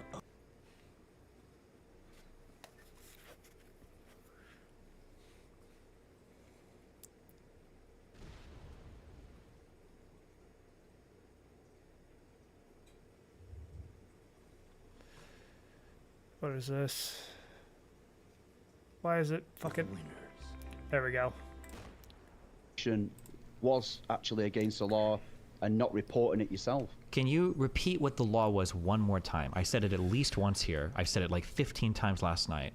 Can you really not state what the illegality part is? Are you just not listening, or? No, I understand what you're saying. No. Restate it. Tell me what is illegal. Tell me what part is illegal. What of Biden taking classified information when he was vice president? What's illegal? What makes it illegal?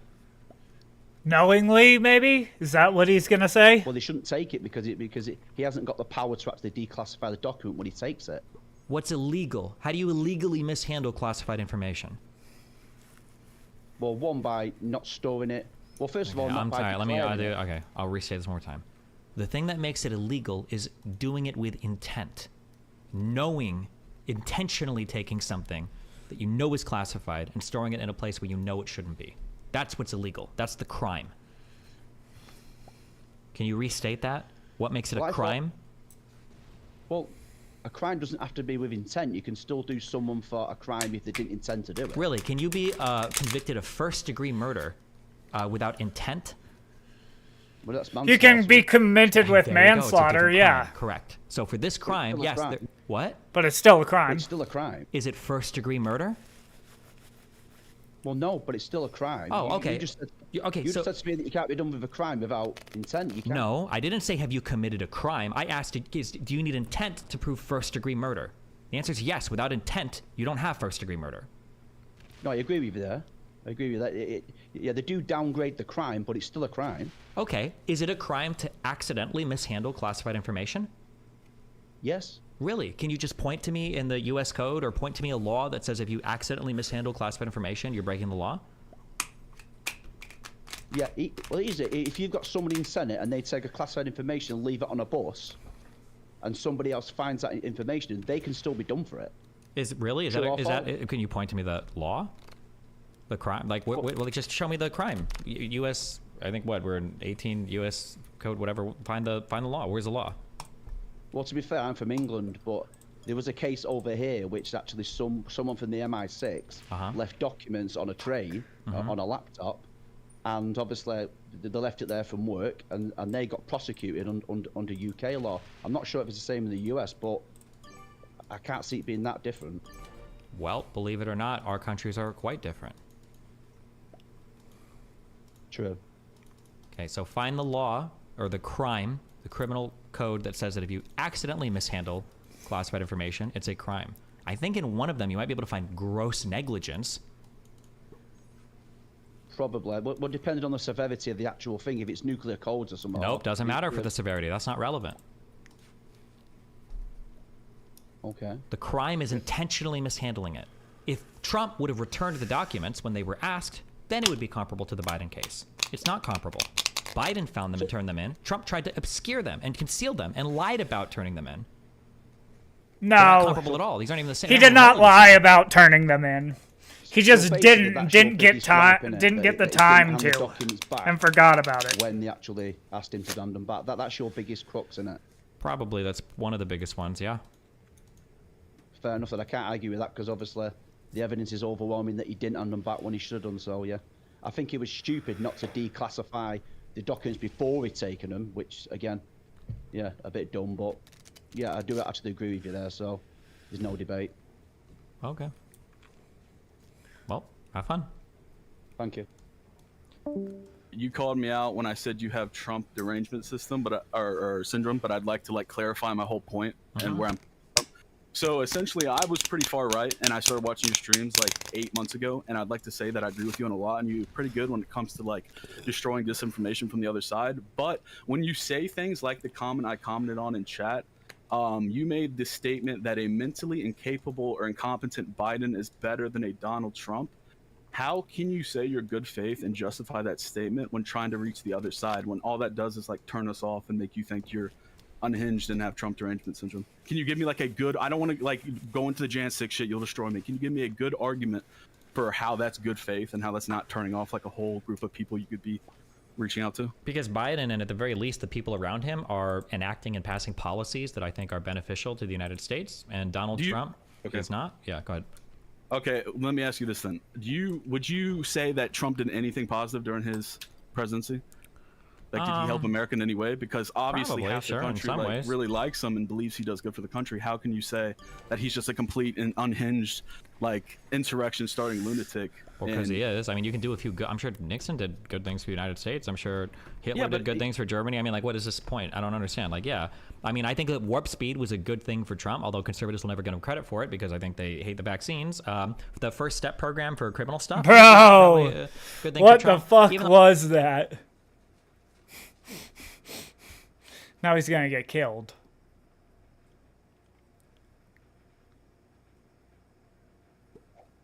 Do I have a trade? No.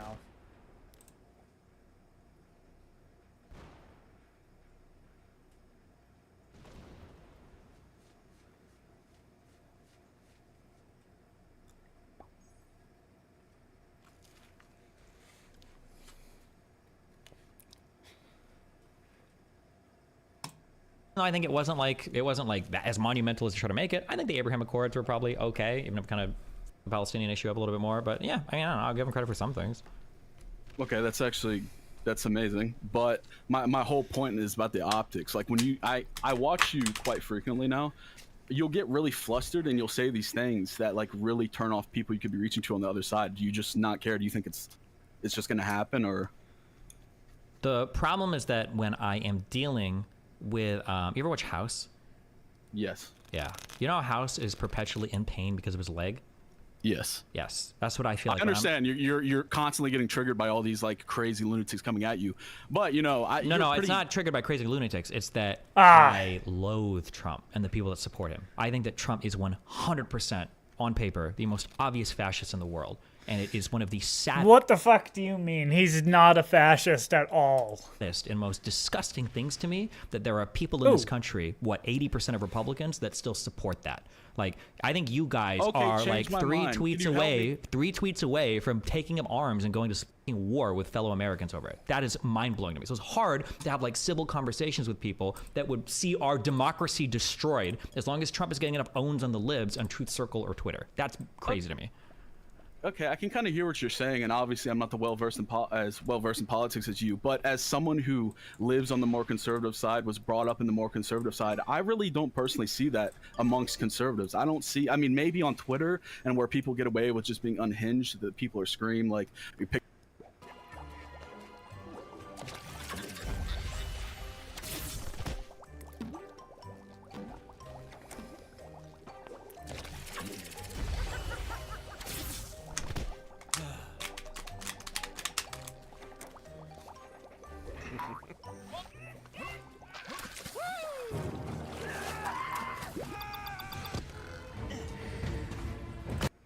Pick up your arms and let's go to civil war. But like, my general feeling amongst conservatives isn't that. Just like conservatives are beat down, they're tired of being called unhinged lunatics, we all want January 6th, we want to take over the country, and we hate gay rights and anything that has to do with the left. I don't see that at all. I actually see a lot more conservatives coming to meet in the middle when it comes to social issues and things that you talk about a lot. You have brought me more to the middle and left when it comes to social issues. But once again, I just think like making every single conservative that would vote for Trump seem like some unhinged MAGA, like gun waving insane person, that doesn't help. You see where I'm coming from? Sure. Yeah, I'm not perfect. No, I'm not saying you're perfect, but is your goal to move more people in what you would believe the right direction is and to vote for the right candidate? Sure, I think I do better than anybody else I know on the left doing it. I would agree. I would agree. You're the only perfect. leftist I watch. Okay, but yeah. I would say, when you get so heated and you say these things, it really just turn off people, and that's just my whole point. I mean, I guess if you are going to say that it's going to happen ever so often and agree to disagree, I guess there's not much left to talk about. But that was my whole point. Sure. This is the optics, and okay. Yeah. So in your mind, Trump derangement syndrome is when I say mean things about conservatives. No, that's not at all. But when you made the explicit comment that a mentally incapable Biden, so somebody who's not fit to serve any position whatsoever, is better than any form of Trump, I don't know how you can confidently, in good faith, without being triggered, say that when we had 4 years of Trump and we had a lot of great things happen to the country and we're not in war? It didn't. I mean, most of the great things that division. happened under Trump, I don't think were because of Trump, and I think a lot of bad things happened under Trump. That With that being said, I mean, it still doesn't make him like an unhinged lunatic that deserves to be in jail. That shouldn't be. Well, he deserves to be in jail if he truly did break or did at least anything that's said in any of the indictments issued against him. He deserves to be in jail. And my biggest issue with Trump is the fact that I feel like he's an authoritarian. I don't think he has any respect for rule of law, for democratic processes, and I think that his supporters have been largely persuaded the same.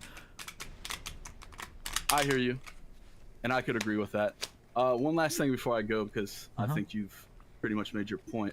Can you give me just like the biggest one fact, the biggest one-liner you can hit me with to prove that Trump actually should not be a candidate in the next election, should not be allowed to be voted for, should be taken off the ballot like all these left liberal states are trying to do? Why should he not be qualified for the ballot, and why is he such a bad person that he should not be allowed to run for a second term?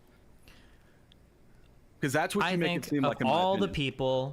I think of all the people that should have your back, that you should be friends with, that you should be working with, that you should be defending.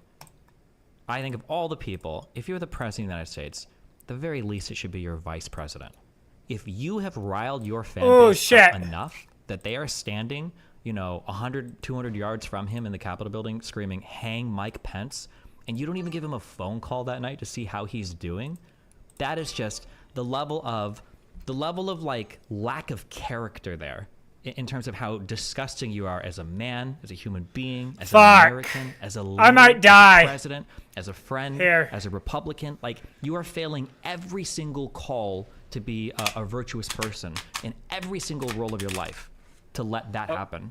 I think that's probably one of the most unbelievable things that I've seen. Okay, 2 points real quick. I don't really want to try to get into the Jan 6 shit because I'll be dragged. I don't have to go through all of it. I just like a basic, But I have two things. One point I wanted to make is, I don't know how you feel about the BLM riots because I'm kind of a newer viewer, but people like to bring up this statistic that like 95% of whatever the riots were peaceful. Are you willing to say that all of anybody who'd vote for Trump and all of Trumpers are violent protesters when only a small percentage of them showed up to the Capitol? Yeah or no? I don't think most Trump protesters are violent. I don't know what you mean by that. I mean, he was able to rile up a sizable crowd, but when you break it down to percentages, it was probably less than 1% of his entire fan base, right? So I don't think he's riled up that many people. And how many of those people that were at Jan 6 were actually peaceful? The hyperfixation on like how many people were violent at the protest is like, I think one of the things I'm the least interested in. I understand that, but now I think it's really easy after the fact to like make everybody who showed up seem like this really angry, like terrorist, like death to America, death to democracy person after the fact. But how many of those people do you think actually showed up? Because all the heat Trump was taking during his entire first term, all the bullshit, like the Russia hoax, all that stuff that came after him. I mean, he has a reason to feel like other people are after him, right? Yeah, you can have a reason to feel like people are after you, but that's part of being a celebrity. That's part of being a CEO. But how That's many part of of those being people a do you think are radical? Hold on. Okay. You're always going to have people coming after you if you get sufficiently big enough. That's true in YouTube. That's true if you're the manager of a I agree. McDonald's. That's like, there's always going to be people after you. Trump knows this. He was a celebrity. He was the CEO of multiple huge businesses, and he was the CEO of the United States. He was the president. You're always going to have people that come after you. Part of your job, part of your responsibility as being a leader is to balance the negative with the positive. You cannot let the position destroy you. And if you have, then that's a good argument for you to never be in that position. Yeah, there were a lot of people going after Trump. You don't think there were a lot of people going after Hillary? You don't think there were a lot of people going after Obama or Bush or or Clinton? Like, all of these people going after them. That you can't use that as an excuse to start to spread false claims and rile your fan base up to cheer for your vice president to be hung. I mean, you might be able to sway me on this point. I'm not as educated as you in this. How different was the treatment Trump was getting versus all these other presidents? Don't you think it's pretty insane? Like the Ukraine hoax with the phone call hoax, like all that stuff was pretty radical, right? Like how many examples like that do we have on past presidents on the other side, or on any side actually? I think that Trump was probably treated worse by the media than any president that I've known about. Now, so you would agree on that? Trump was treated worse than any previous president? Probably. However, have you ever heard the phrase, if you walk to one place and it smells like shit, there might be shit there, but if you walk everywhere, there's probably shit on your shoes? Yeah. Right? Like, the issue is Trump made an enemy of everybody. People look at Trump's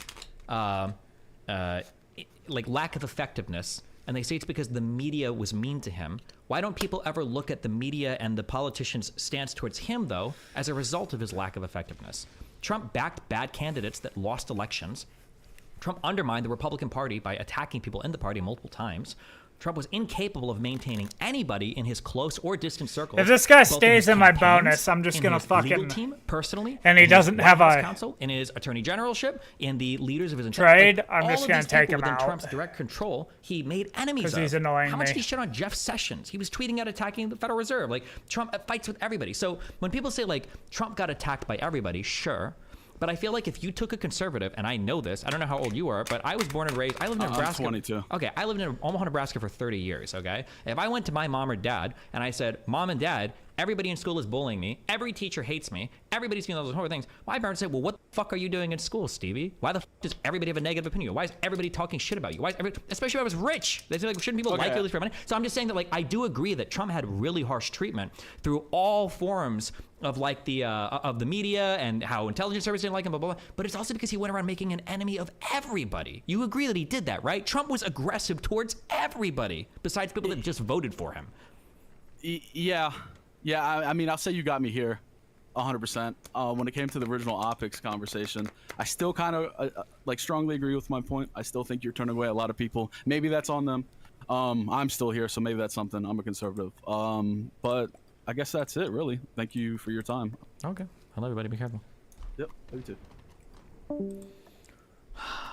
Okay. One more and then 10 more pages. All right. What's up? Yo. Hi. My mic okay? Yep. Okay. What's up? So we're gonna have a conversation, right? You're gonna be screaming over me, okay? Okay. You're not gonna interrupt me either. Yeah, I want to talk about the intention of Donald Trump with the insurrection. Okay. Yeah, and as a source, I'd like to quote his natal chart from astrology, if you will. So, the first thing I'd like to look at is his first lord, as Leo, as the sun, and his 11th house of friendship. I think that itself signals such a big... Okay, I don't know what I'm doing. I want to know what that guy was. Anything else? No, I'm good. Okay.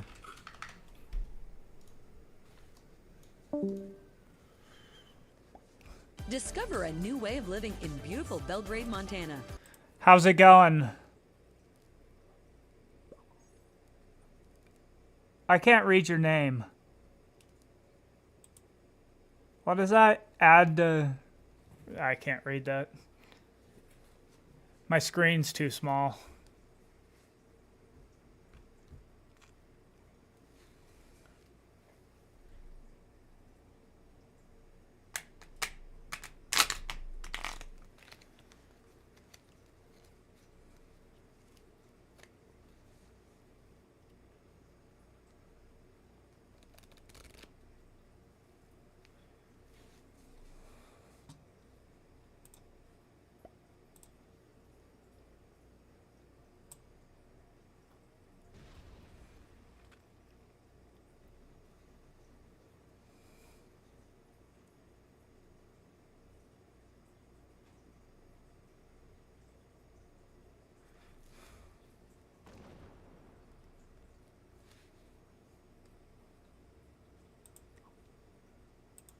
Introducing Prescott Ranch, a community of new homes.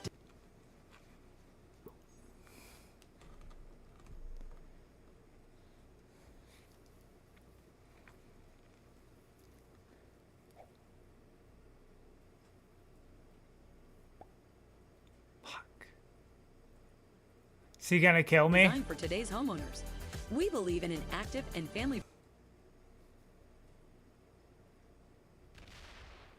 lifestyle. Enjoy fly fishing, hiking, and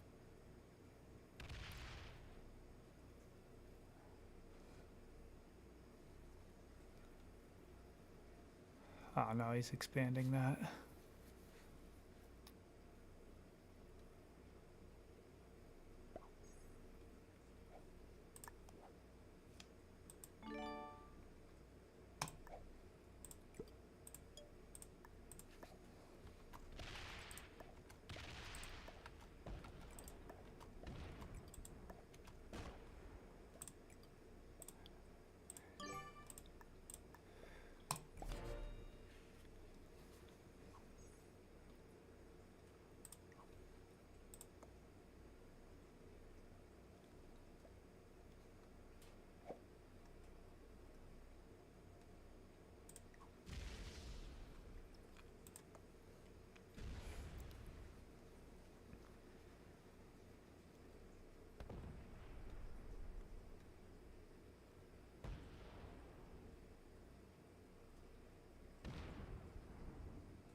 Fucking A, this is... There we go. When did Trump hide alternate electors? What does that even mean? They found people to go in a room and falsely certify on a piece of paper that they were the duly elected representative electors from Georgia. I think it was from all 7 states, and then transmit that to, I think it's to NARA, because they get the electoral slates, and said that we're the ones that actually do the electoral college votes. We are the ones that tell you who it is. That was a lie in 7 states that Trump and his party, or Trump and his gang of cronies, ordered people to do. But they didn't make that public. None of this was public information. They did it secretly in the hopes that Pence then would throw out the votes because of the secret electors that were being transmitted. When alternate electors tried to meet publicly in Michigan, they were barred from congregating in the state house. Yeah, because they're not supposed to, because they're not the actual electors in Michigan. They're fake electors. They're not supposed to be here. Oh, he's going for...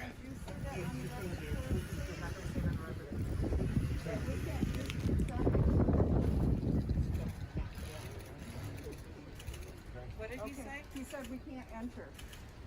What I said was, for the Capitol Commission, for the governor's office, for the Speaker of the House, for the Speaker of the Senate, the Capitol is closed unless you have an office here to conduct business today, or if you are taking part in the electoral college process. Anybody else is not permitted to come in. They are here. The electors are already here. They've been checked in. They're also elected. All 16 electors that we've been advised by the governor's staff that we're going to be here to vote in the electoral college. We've been checked in. They're already here. But these are the rest of the electors. I understand. The Capitol is closed. Sir, come forward. Captain, the electors are also, the GOP electors are also on the governor's certificate of ascertainment. I'm not going to get into a political debate. I'm following orders. Political debate. Okay. It's the official sealed document that the certificate of ascertainment has also the GOP electors they have here. They're trying to do their constitutional duty. I understand. And the constitutional duty. These documents are faked by Trump's legal team. These guys are not. They're not the duly elected electors. Requires them to be at the Senate chamber today at 2 p.m. Okay. All right, I understand they're not being permitted in. If you have a problem, you can contact the governor's office, the Speaker of the House, the Senate Majority Leader, or... I saw the governor's press release this morning that said due to COVID. Is that the reason being given? No. All right, that was what the press release said. Is there another reason why? You'd have to ask the governor's office to answer the question. I don't have We have a copy of paperwork that was prepared as electors under their constitutional duty. Can I speak to the Sergeant at Arms of the Senate? Deliver to the chamber today? He's in a meeting right now with the electoral college. He's not available to meet. Captain Green, is it Captain? First Lieutenant Green. First Lieutenant, can you deliver this? I cannot. Okay. Is there anyone here that's willing to allow us? I've got elected officials and electors to deliver this to the Senate today at 2 p.m. Okay. I can ask the Senate Majority Leader, the House Majority Leader, and Senator Mike Shirkey. Would you deliver that to him? Tell him Ian Norton. You can contact his office directly and make arrangements to drop that off to him. So I'm not you're not letting him in the building. His office is inside. He's not here. What's that? He's not here. So are you telling me that the Senate chamber is in session and the Senate leader is not here? Yeah. So you'd have to contact his office and make arrangements to meet with him. Right. So from the governor's team that's. Is he gonna attack Orange? I wonder. So what is this? You'd have to contact the governor's office with their team to make arrangements for them. Right, again, the electors by statute, it's statute MCL 168.47, have to be at the Senate chamber today at 2 p.m. They're trying. I'm telling you that they're not going to be allowed to enter the Capitol. All right, thank you, Lieutenant. You're welcome. Thank you. What is he supposed to do here? So Trump's plan was in 7 states they got private citizens to say illegally to say that we're the electors. We're the ones that are going to certify and sign and then send off the electoral votes of our state. So blue gets the red kill. Of what actually happened. So their goal here in Michigan, they were going to say we're the electors when they shipped their electoral college votes off to the office that does the electoral college votes. That sucks. They're going to certify and say, well, actually in Michigan, I really wish that I got the red kill. And that's what we're sending. Since not everyone is a total stoner like my husband, Guilty. Mood takes the guesswork out of cannabis, so you know exactly how you're gonna feel. Whether you're a guru or just trying it for the first time, click on the mood you want to feel and then go for it. Yes, 50 milligrams. Want to relax after work? There's a mood for that. Want to feel energized? There's a mood for that. I found mood after my hip replacement. I only wish Dad was here to share these with us. Yeah, but he's a pre-roll guy. There's even a mood for getting in the mood. Not now, honey. I'm making you a sister. Yeah. Mood is legal cannabis. Don't make. Ships right to your door. Don't be making that joke. Gross. That's what we're sending off to. So in Michigan, it would have been these ones. This is what they were trying to basically mail in that envelope, certifying that we're actually the duly elected electors, and we're the ones that have the authority to do that. But none of this is true. This is all forged. All of this is forged and fake and not true. This is not. None of this is right. So all of these people are guilty of perjury, unless they were ordered and didn't know by the people above them, who are being charged with in a RICO suit. That's part of the charges that Donald Trump has, and part of the Jack Smith case of defrauding the American public out of their vote. But this is what that was. This right here is probably the envelope that he was trying to hand him. It's my guess. That's, if you can see the envelope he's holding here, that'd be my guess is what he was probably trying to hand him here. But they tried to do this in 7 different states. That's 68.47 have to be at the Senate chamber today. Okay, At 2 p.m. They're trying. I'm telling you that they're not going to be allowed to enter the Capitol. Okay. What was your hope and plan today by coming here? The electors can speak for themselves, but the hope and plan is for them to follow their constitutional duty. Did Trump directly instruct these people to do this? Trump's campaign did, yes. This was part of the Eastman strategy. The goal was, if they can transmit their fraudulent votes to the Electoral College, essentially, that when the votes were being counted, there'd be like kind of what the fuck is going on in the Senate, and then Pence would basically say, you've got what is it, 2 minutes? All right. Huh.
I wasn't expecting him to do that.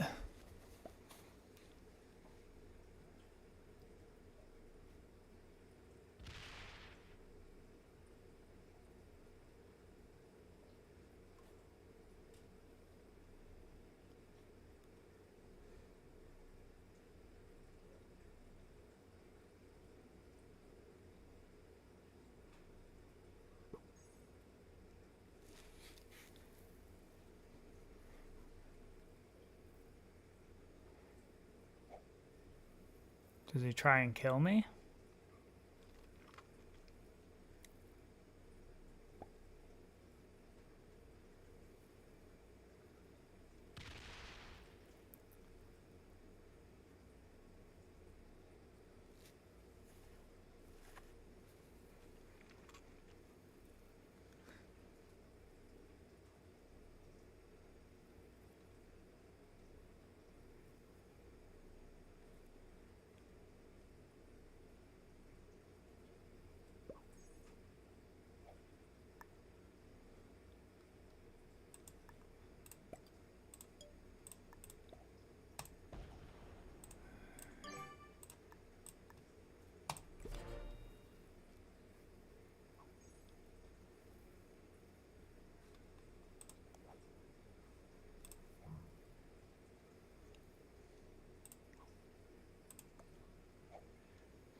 Pence to debate this or something. And then after they debate, Pence go, okay, well, you guys clearly can't figure out like what's going on. You've transmitted false electors. Like you don't even know what's happening.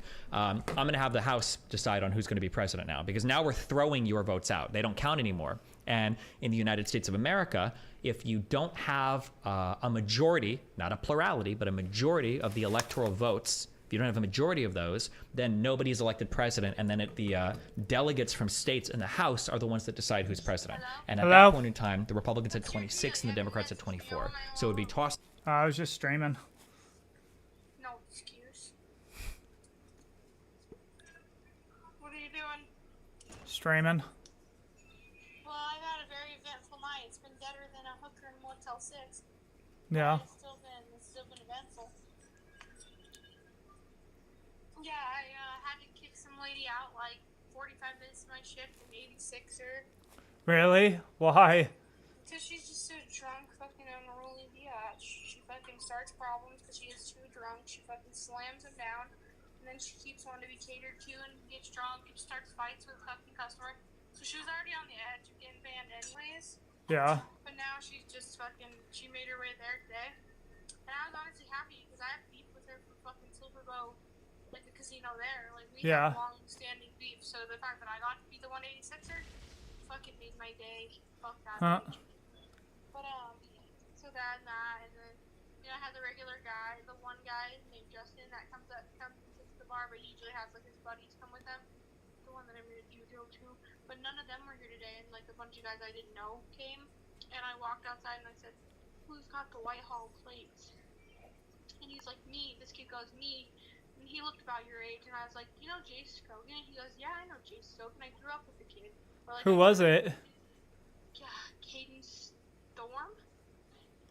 Strap? Hmm. What the fuck's his name? You know who I'm talking about. I'd heard of his name. Sharp. Caden Sharp. I can't think of him. I don't know, but then he was like, his mom's so hot, and I was like, I know she is. So are his aunts, Carrie and Nicole.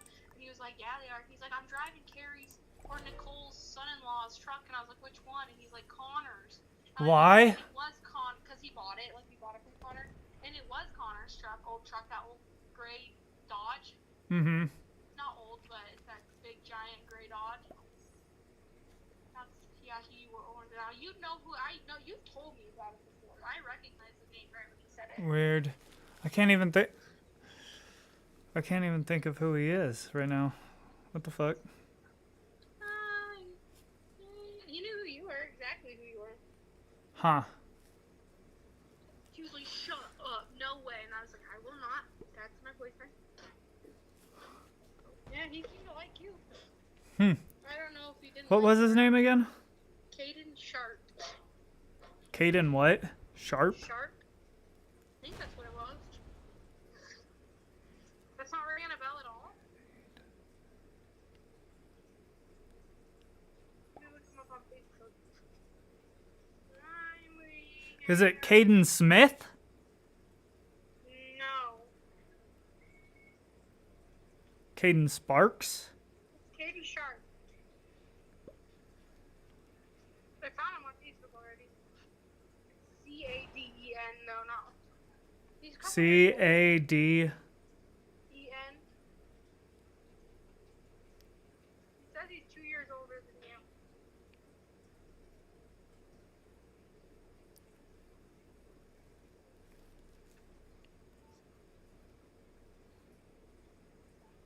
Find him?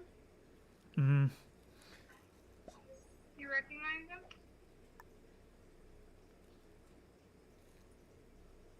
Oh, yeah. I don't think that you've met him before, though. I haven't met him before. I met him today.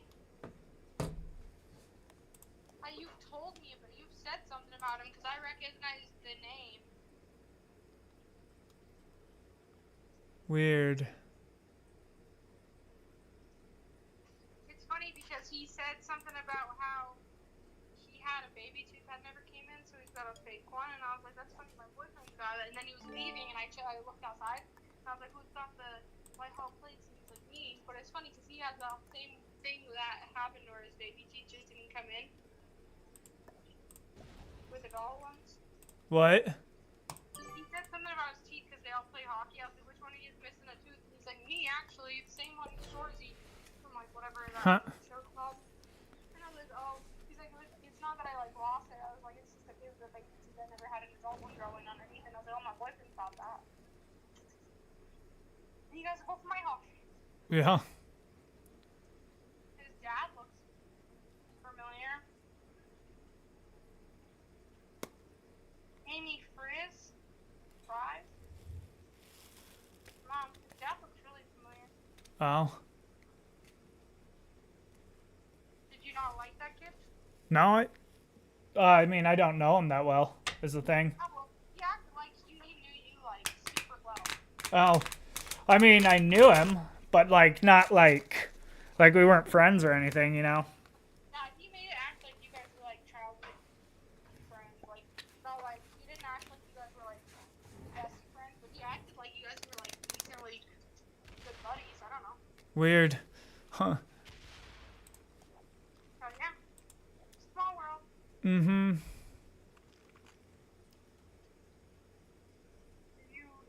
Did he go to high school with you, or, like, grade school or something? Yeah.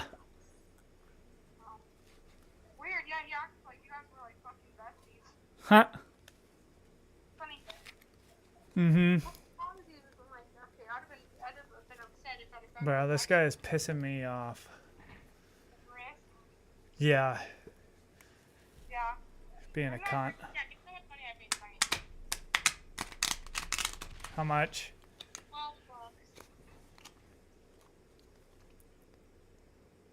I don't even know what I should do here. Hear me? $12? Yeah. Damn, that sucks, babe. I mean, that fucking sucks. Super bad. Well. Alright, well, I just wanted to chat with you. You guys messaged me all Yeah. night. Love ya. Alright, I love you. Bye.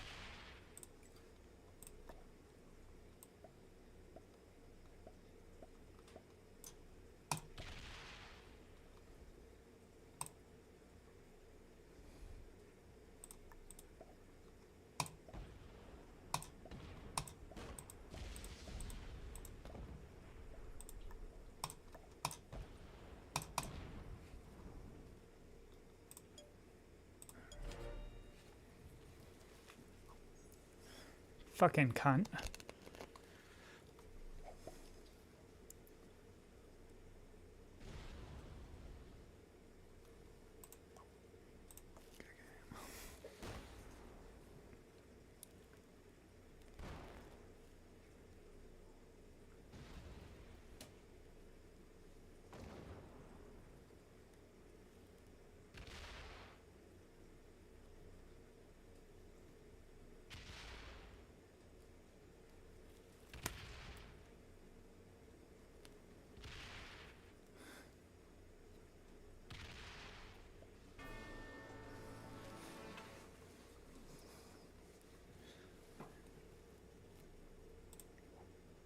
Yeah, intermittent. Fuck.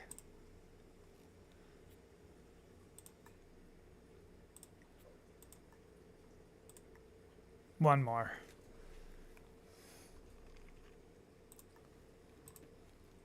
To the House, 7 states would have their electoral votes thrown out, and then hopefully the 26 Republicans in the House to the 24 Democrats would elect Trump the president again. That would be the, yeah, that was the plan basically. Under the U.S. Constitution, not just the Michigan Constitution, but under the U.S. Constitution, the electors have a duty to vote for their chosen candidate. In this case, What the fuck? How is this not super illegal? I don't know. Ask Eastman, who I'm pretty sure said this was bullshit, even though it was his theory, and all the conservatives that seem to defend this.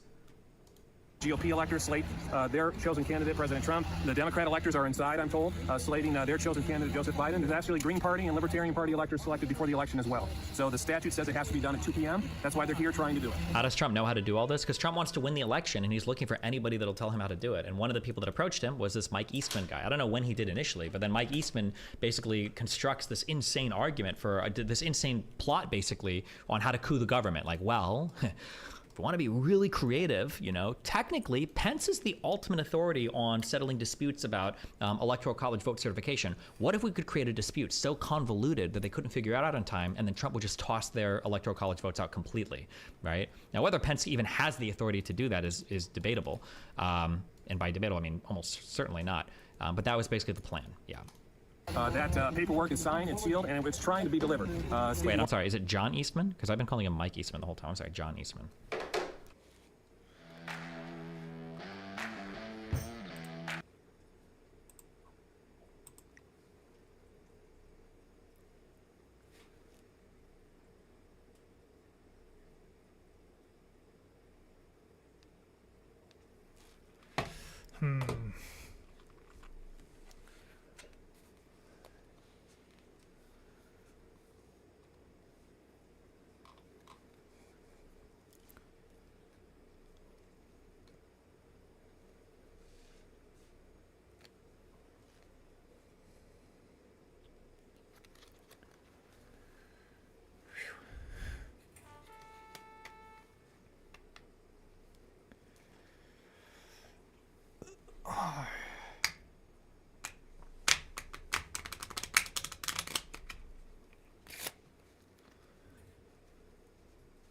Chile. Hi.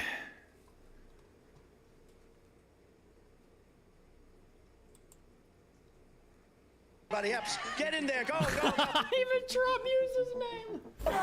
No, hold on. That guy's a plant, okay? Because that guy is... Trump just suggested things. Like, it didn't even get to the court process. When you say Trump just suggested things, he was trying to suggest to his vice president to make him the president, subverting the vote that he knew he lost. That's an That is not what he did. Attempt, though. I mean, there was an attempt. It was when he asked Pence, "Can you please help me coup the government?" It would have went to Congress. He didn't just tell Pence to like make him president. That's not how the fuck it would work. What? It would have went to Congress, you dumb fuck. What do you call it?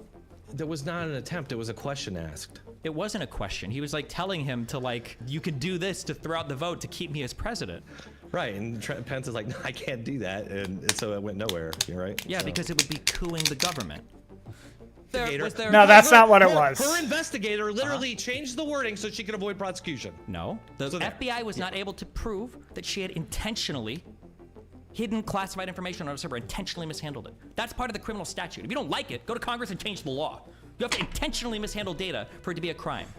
I started this out by explaining that, you know, I'm not a lawyer. I'm not a It's not about you. scholar. It's not about you being a lawyer. It's about you. You're trying to sell me a story that this 60-year-old boomer guy whipped up more people to break into the Capitol than the president of the United States, Donald Trump, who has spent the last 4 years winding people up to believe the election was going to be rigged and stolen, knew people in his crowd had weapons, sent them to march on the Capitol to protest.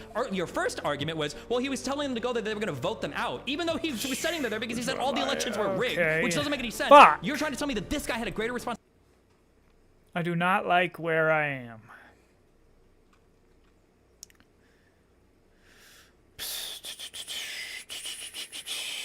This is not good, not good at all.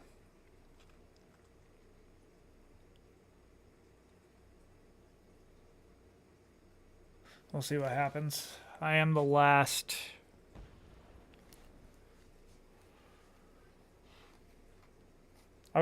I thought that I was black, so I was like kind of stoked on the seating.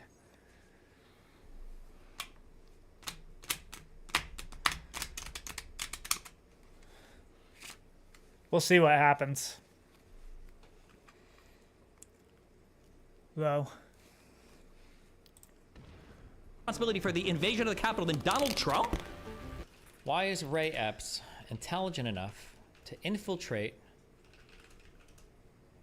the January 6th protests, instigate.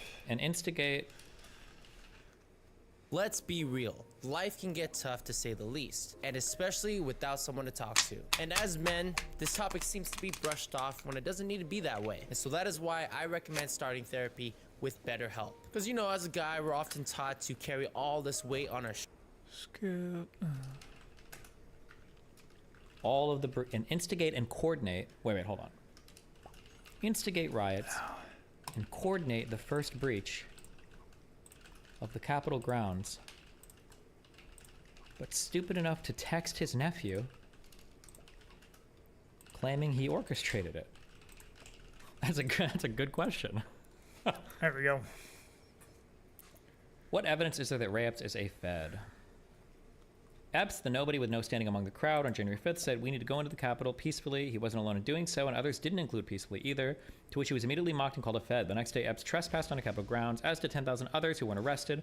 Of those who remained outdoors, they've only arrested those who engaged in violence or possessed a weapon. He was almost immediately placed on a seeking information list, which he sought 2 days after the riot, prompting him to call the FBI's number as listed to clear his name, to which, over the course of 2 interviews, he provided evidence that he interceded to stop violent confrontations at least twice before giving up and leaving. In June, the FBI satisfied that Epps didn't commit an offense greater than the 10K others who trespassed on outdoor grounds, removed him from the list. Here's proof that he, number 16, was still listed as March 2021. He was also interviewed by the J6 Investigative Committee, by which, in response to this conspiracy theory, he was asked if he was working for or on behalf of law enforcement in any capacity, to which he denied, as have the FBI, stating Ray Epps has never been an FBI source or employee. Oh, so they have commented on this. Ray Epps has never been an FBI source or an FBI employee. Oh, okay. So they did make a statement about it. Transcripts show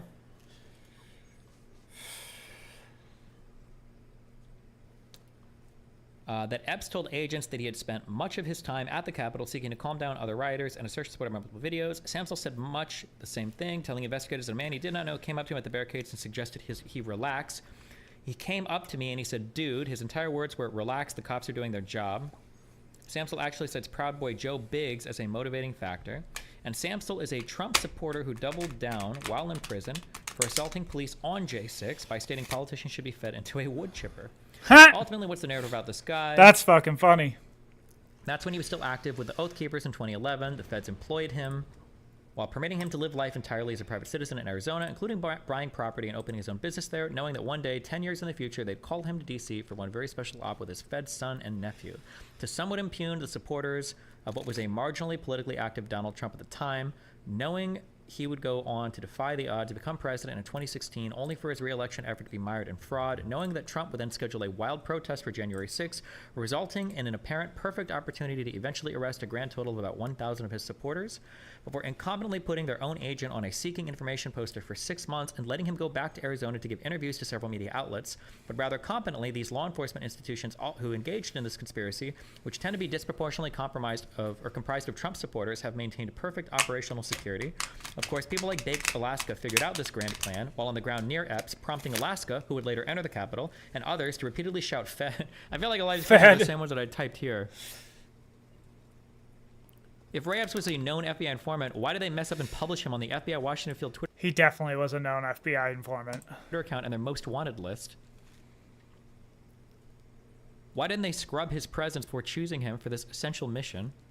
Why did Epps himself confess to local newspaper, like in other media? Why didn't they just arrest him immediately? Yeah. And yet, the rather suspicious and braggadocious Epps, who gave interviews during and immediately after the riot in which he blames Antifa for the violence, I expect more coherence in your false flags, FBI, if this is what $11 billion is getting us for shame, was still somehow able to fool hundreds of personally responsible Trump supporters spread across 6 different entry points on Capitol grounds because the enemy is both strong and weak as necessary. But hey, I think I found more feds. Just listen to these people stating their intent to storm the Capitol, and be sure to note that the feds... Alright, I need to take it because otherwise it's fucking useless right now. So I need to go boom, boom, boom. Doesn't look like anyone's setting up to go into it, so...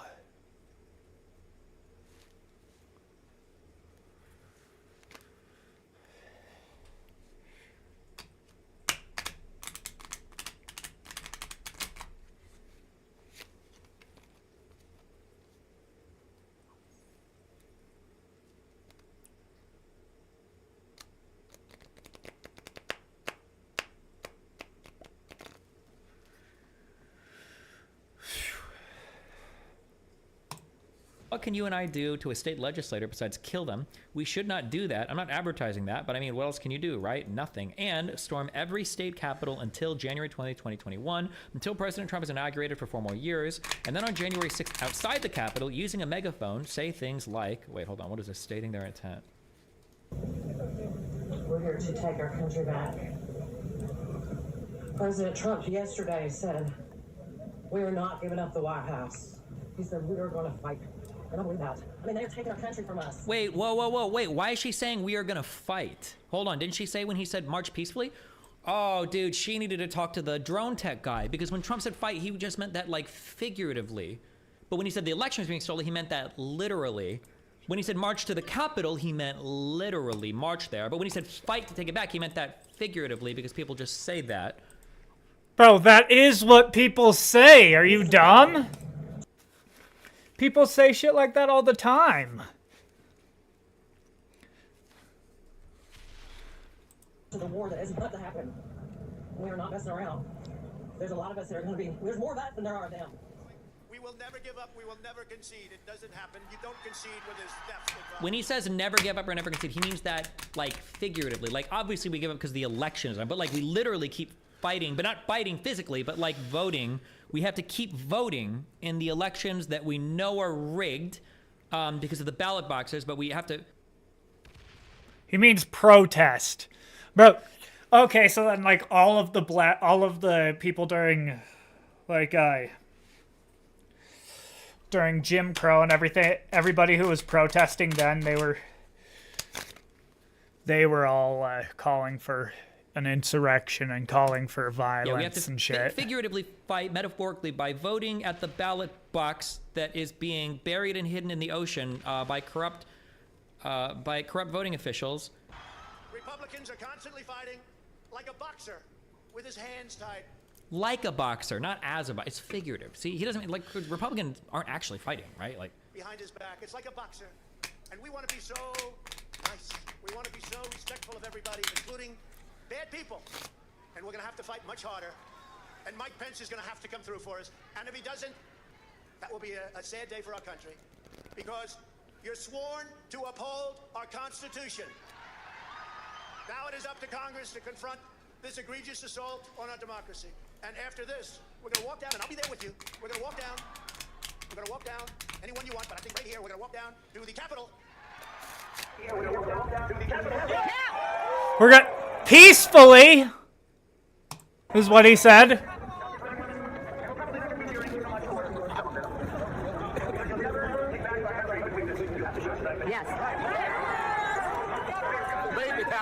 remember, all of these people, by the way, are supposed to be at work. Remember that. All these people are supposed to be at work, remember, okay? Because remember... Okay, well, he was taught... I do understand what he's saying with that. That we used to say, oh, don't any of these people have jobs and shit? I always thought that that was a dumb argument when we were talking about... of the libs crying in the streets. Conservatives said, do you know what we would do if we would lose the election? You know what we do the next day? We'd go to work. That's what they said. All these people are supposed to work. And here we are, 4 years later, and they still think the election was stolen, by the way. Take the Capitol! Take the Capitol! Take the Capitol! Take the Capitol right now! Yeah. Who is that? Ray Epps shouting all the time? Peacefully and patriotically, make your voices heard. The radical left knows exactly what they're doing. They're ruthless, and it's time that somebody did something about it. And Mike Pence, I hope you're going to stand up for the good of our Constitution and for the good of our country. And if you're not, I'm going to be very disappointed in you. I will tell you right now. I'm not hearing good stories. Because Pence didn't say shit to him when he begged him to coup the government. He didn't fucking... It wasn't a coup. You're not going to have a country anymore. Our exciting adventures and boldest endeavors have not yet begun. My fellow Americans, for our movement...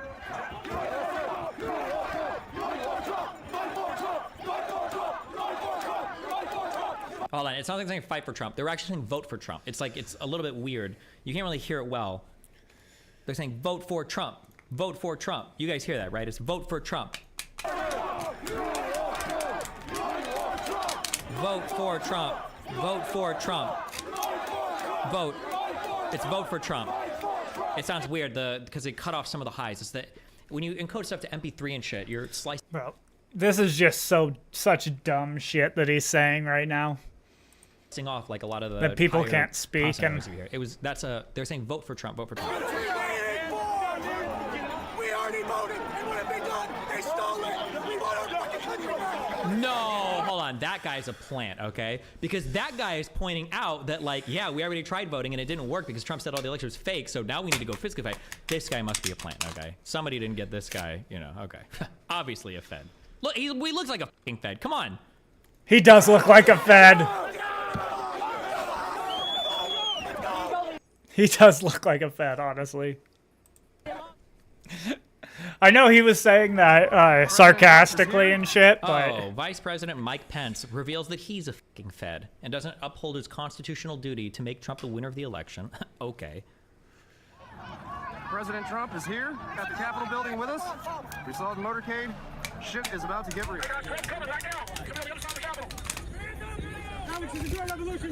Thank you. Thank you. Speech is over. It was awesome. Some of you may have seen it online. He went over all the voter fraud.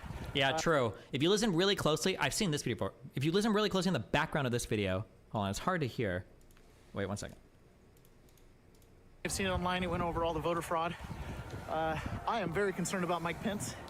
I have no idea. There's two people talking in the background. One of the guys is saying, I was going to be peaceful, but Ray Epps is brainwashing me into violence. But it's really, really hard to hear on this one. I think there's a higher audio boosted version somewhere, but I'll look for it later. What he's going to do.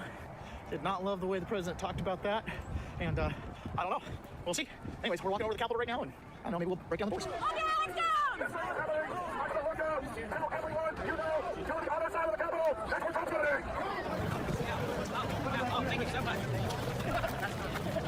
Oh, shit. As we know, a lot of the Trumples that showed up were in poor health. Most of them that died there died from obesity, unfortunately. The same people that told you not to put, you know, foreign chemicals and shit into your body were dying of amphetamine overdoses and double cheeseburger overdoses. Crazy. I guess they don't always care what they put into their body. But some of the more health conscientious ones brought a pull-up bar so they could get some reps in. Reps for Trump.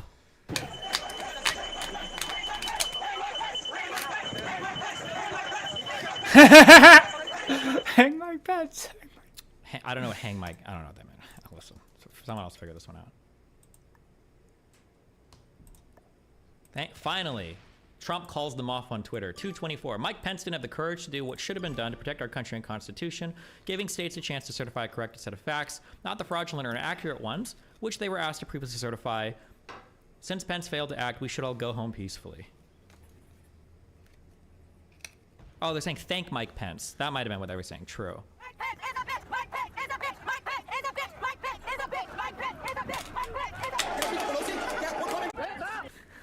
Bro, imagine doing this to your own vice president. Holy shit. Trump didn't even call him this night, by the way. Trump didn't even call him to see if he was okay afterwards. Also, keep in mind, while these guys are out here calling for him to be hung, while Donald Trump is in the Oval Office attached living room, sitting there sipping Diet Coke, watching all of this unfold, with Ivanka, with Trump Jr., with Meadows coming in, begging him to say or do anything, Pence is, I believe, inside still, actually making phone calls, figuring out like, hey, what the f is going on? My shit is getting... And after all of this shit, okay, people are like, maybe we should take the day off and go home. Bro, why is he doing the leafy? Pence was like, march your fucking ass right back in here. We are certifying the vote. And they did it that night. Good on him.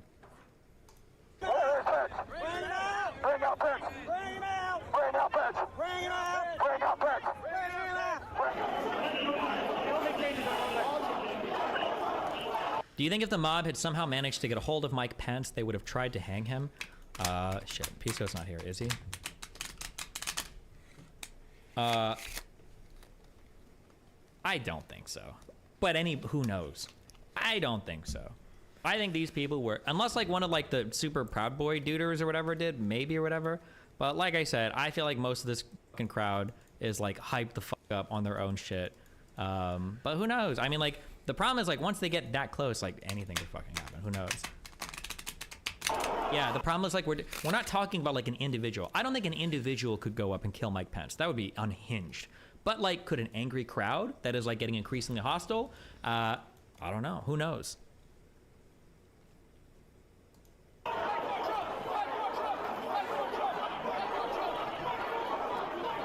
just want to report to you guys Do you think so? They unironically beat a cop with an American flag, so I feel like they could do way worse. But yeah, but they were doing that. They were doing that while fighting at the picket line to like break in, right? Patriots and the protesters have taken the Capitol building. I'm going to show you guys what's happening right now.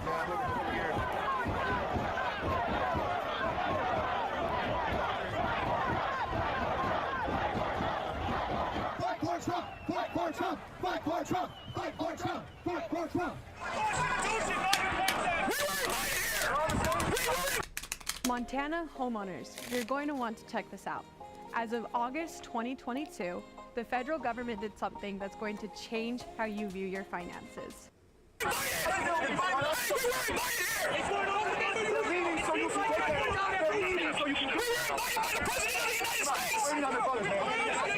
He means Ray Epps when he says that, by the way.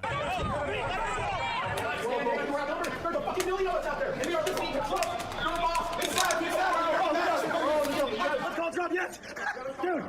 Dude, let's tell Trump what's up. Trump would be very upset. I may be like, no, just say we love him. We love you, bro. No, he'll be happy. What do you mean? Bro, they're just Even chilling. though Baked Alaska was able to accurately identify Ray Epps as a Fed, he was still mind controlled. That's a negative, Chief. They attacked the officer with the flagpole after they pulled him into the crowd. Wait, hold on. Let me go watch a video of that. Is that true? I don't remember the exact unfolding of that. January 6th, officer attacked flagpole. Leslie Foster attacking the stairs, the police officer. It shows these terrorists dragging the officer down the stairs, beating and stomping and smashing him with a pole flying the American flag. DC's acting police chief says it left him sick to his stomach, and the officer was terrified they would kill him. That's why I don't want this dog shit news shit. Give me, does anybody have a link to the actual thing? The Arkansas man. Known down. This video shows the moment rioters dragged Officer Mike Fanone down the steps of the Capitol, punching and tasing him. He was even pummeled with an American flag. A photo from overhead shows the officer face down on the ground, a rioter holding a police baton over his neck. Officer Daniel Hodges, who was nearly crushed. He's lying, don't believe him. Maybe they would have killed Pence, man. I'm not sure. You watched the interrogation of the guy who tased that officer? Yeah, that interrogation was super sad. Like, pathetic, yeah. Look at storming the Capitol.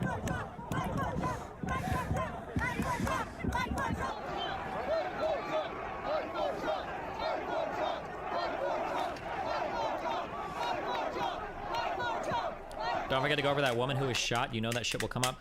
Bro, there is no shot that anybody would defend that. You're staring down.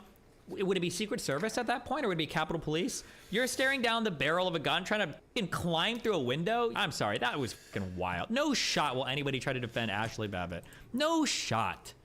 This was a fraudulent election, but we can't play into the hands of these people. We have to have peace. So go home. We love you. You're very special. You've seen what happens. You see the way others are treated that are so bad and so evil. I know how you feel. But go home and go home in peace. Everybody now. Like, what are you yelling at? Oh, Donald Trump asked everybody to go home. He just said, he just put out a tweet. It's a minute long. He asked everybody to go home. Why do you think so? Because, dude, we won the day. My guys won. How did we win? Well, we won by sending a message to the senators and the congressmen. We won by sending a message to Pence, okay? That if they don't do as they are, as their oath to do, if they don't uphold the Constitution, then we will remove them from office one way or another. I don't have any idea what was in his heart about what he wanted to happen once they were in the Capitol, but he wanted there to be chaos, and I'm sure you've also had conversations. What percent of the rioters genuinely believe the election was rigged and stolen? I'd say 90% plus. For this crowd, you're already selecting for the most like partisan Trump supporters, and then given the day when Trump is literally saying, I would say probably 98% plus thought the election was actually stolen of this crowd. That'd be my guess. Conversations with other senior White House officials, as I have. As this was unfolding on television, Donald Trump was walking around the White House confused about it was stolen. Maybe not like the way that people say it, that it was like actually stolen, but by the way that they changed the voting laws and everything, it was fucking stolen, for sure.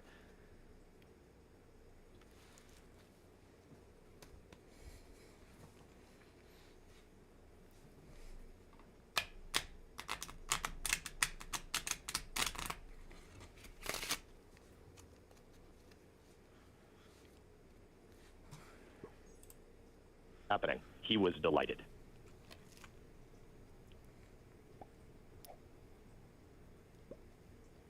I would say I felt like I was doing my patriotic duty. Tonight, Frisco realtor Jennifer Ryan is speaking out in defense for her actions last week that federal authorities say were criminal. So me personally, I do not feel a sense of shame or guilt from my heart from what I was doing. I thought I was following my president. I thought I was following what we were called to do. She's referring to this moment, a now deleted video that the FBI recovered showing images of Ryan entering through the rotunda. He asked us to fly there. He asked us to be there. So I was doing what he asked us to do. So as far as... Crazy how there are so many videos saying that Donald Trump sent them there, but there's not a single video of somebody saying Ray Epps encouraged me to go in. When, like... My heart of hearts, do I feel like a criminal? No, I'm not. Why research January 6th now? Because I'm debating Alex Jones and Glenn Greenwald on January 6th about this.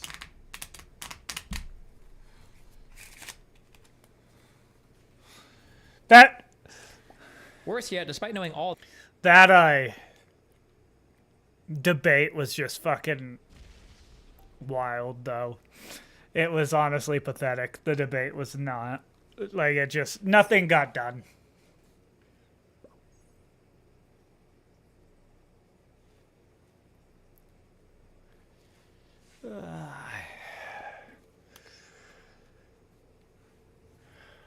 In that debate.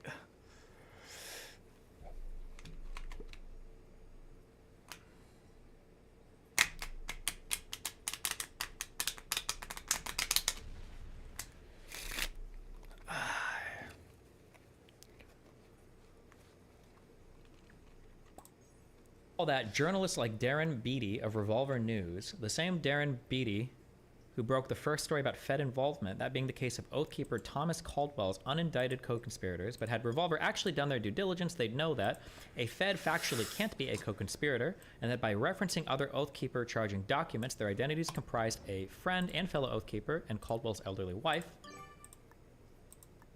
Wait, is that true? A federal informant or a federal agent can't be a co-conspirator in a case? I don't know if that's true or not. He just says it. Who has maintained that Jan 6 was a Fedsurrection, since Ray Epps wasn't charged for advocating peaceful entry the day prior, has only praised and defended Fuentes, while politicians like Gozar, Marjorie Taylor Greene, and Rogers attend his political conferences while Trump dines with him. Clearly, he must be very well connected. He must be a very well connected FBI agent to avoid scrutiny, and at all of 22 years of age, very impressive. I don't know how he didn't get charged for anything. That's wild. And hey, if a 20-hour lead time of advocacy by a nobody who the crowd didn't take seriously meets the legal definition of incitement, and that such advocacy both has to be directed at causing imminent lawless action and is likely to cause such action, these must also be far more deserving of incitement charges, lest they be Feds too. Giuliani, let's have a trial by combat, kick ass and take names, Ali Alexander. If they ratify, everyone can guess what me and 500,000 people will do to that building, victory or death. I did call for people to enter the U.S. Capitol. I started a riot for the sitting president of the United States. I started an insurrection. 1776 is always an option. Wait, hold on. Stop the steal. A campaign to get right-wing activists to discredit mail-in voting, disrupt vote counting, and falsely accuse local officials of stealing the election. I started a riot for the sitting president. Why Ali Alexander won't go to jail for his role in January 6th. 6 is always an option. 1776. All hell is going to break loose tomorrow. We're on the point of attack tomorrow. We're going to bury Biden on January 6th. Bury him. Bannon. These video links suck. The Willard in the White House, the January 6th panel widens its net. What was this? We were essentially in a national emergency, Michael T. Flynn declared on January 5th during an interview with the internet conspiracy theorist Alex Jones, recorded in a luxurious suite at the Willard Intercontinental Hotel near the White House. Thank you. The truth is going to come out, said Mr. Flynn. Hold on. In another room of the five-star hotel, a phalanx of lawyers and political advisors for Mr. Trump, including Rudolph Giuliani, his personal lawyer, Bernard B. Carrick, a former New York City police commissioner, and John Eastman, a scholar working feverishly on a legal strategy to prevent Joseph R. Biden Jr. from assuming the presidency, had set up a kind of command post. On the hotel's grand front steps, Roger J. Stone Jr., a longtime Trump advisor, was flashing his signature Nixon victory sign to fans as members of the Oath Keepers, a militant group, protected him. So yeah, I just basically wanted to ask you about a couple of those things. I want to explain that, you know, I'm not a constitutional scholar, I'm not a lawyer, and so I'm looking at this from, you know, all the research and everything I am able to gather. And I'm honestly just interested in getting to the truth here, and I think there's a lot of points that never get discussed in our, you know, Wait, before we get into that, can you, just so people know who you are and where to find you, can you introduce yourself and let people Yeah, this is, I'm Drone Tech. I have a YouTube channel, and I'm on Twitter, or X, sorry. And yeah, I just basically talk about media bias. I try to add a little humor into it. And a big topic I like to talk about is the two-tiered partisan system of standards. Not necessarily talking about justice system, but that does come into it. And I kind of look at this entire thing through that lens of, and like I said, you and Rob did get into this a little bit. And I'd like to just further get into it if possible. Yeah, sure. So I don't think that Trump incited or planned a riot. I don't think there was an insurrection. And I have a couple, I think, factual points that at the very least raise some reasonable suspicion that, there was some other cause for the actual riot than Trump. Okay. So first of all, just so we can kind of set a standard here, do you agree with the mostly peaceful narrative that we heard through like 2015 and 2020 as far as like the Democrat riots? For like BLM? Well, yeah, it was a mixture of like BLM, Antifa, regular Democrat voters. Yeah, I think they were mostly peaceful protests, yeah. No! Okay. What the fuck? And so, like, based on, like, what criteria would you say that it's mostly peaceful? Just on the number of people rioting versus the number of peaceful? I saw that number a lot. 93% of protests didn't have any violence or like charges or anything involved. That's not, that number could be wrong. I've just read that number a lot. But. Yeah, I know exactly what you're talking about. I'm not really I'm not sure how legitimate that is. That sounds a little weird to me, but so do you know how many people were at the Capitol on January 6th? How many protesters? I don't know, 40,000 or 50,000 or something. I'm not sure. No, it was over 120,000. Oh, okay, over 120,000. It was a lot of people there. Okay. Yeah, and so do you know the actual number of people charged with violence? With violence? Yeah, my guess with actual like violent actions. Probably like less than 50, would be my guess. Well, no, it's actually more than that. It was around, I think 372, I want to say is the exact number, 372 people. Okay. Does that include, when you say violence, does that include like breaking and entering and like obstruction stuff, or is this like actually attacking? No, that's a separate thing. So that would be like obstructing officers, attacking officers, that sort of thing. Okay, so over so it was about 372 people. All right, so and then sometimes the front lines are on our own back.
See what he's got here.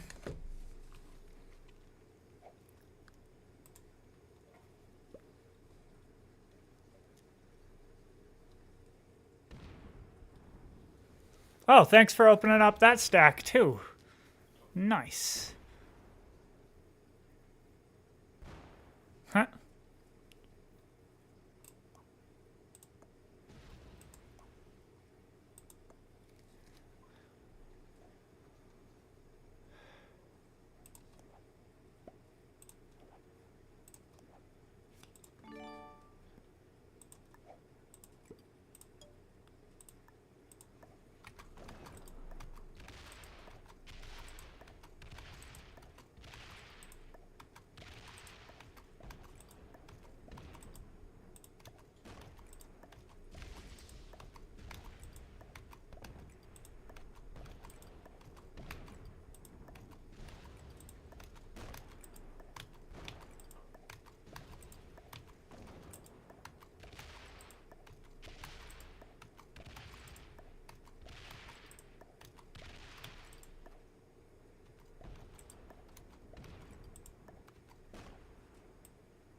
Boom. All right, all done.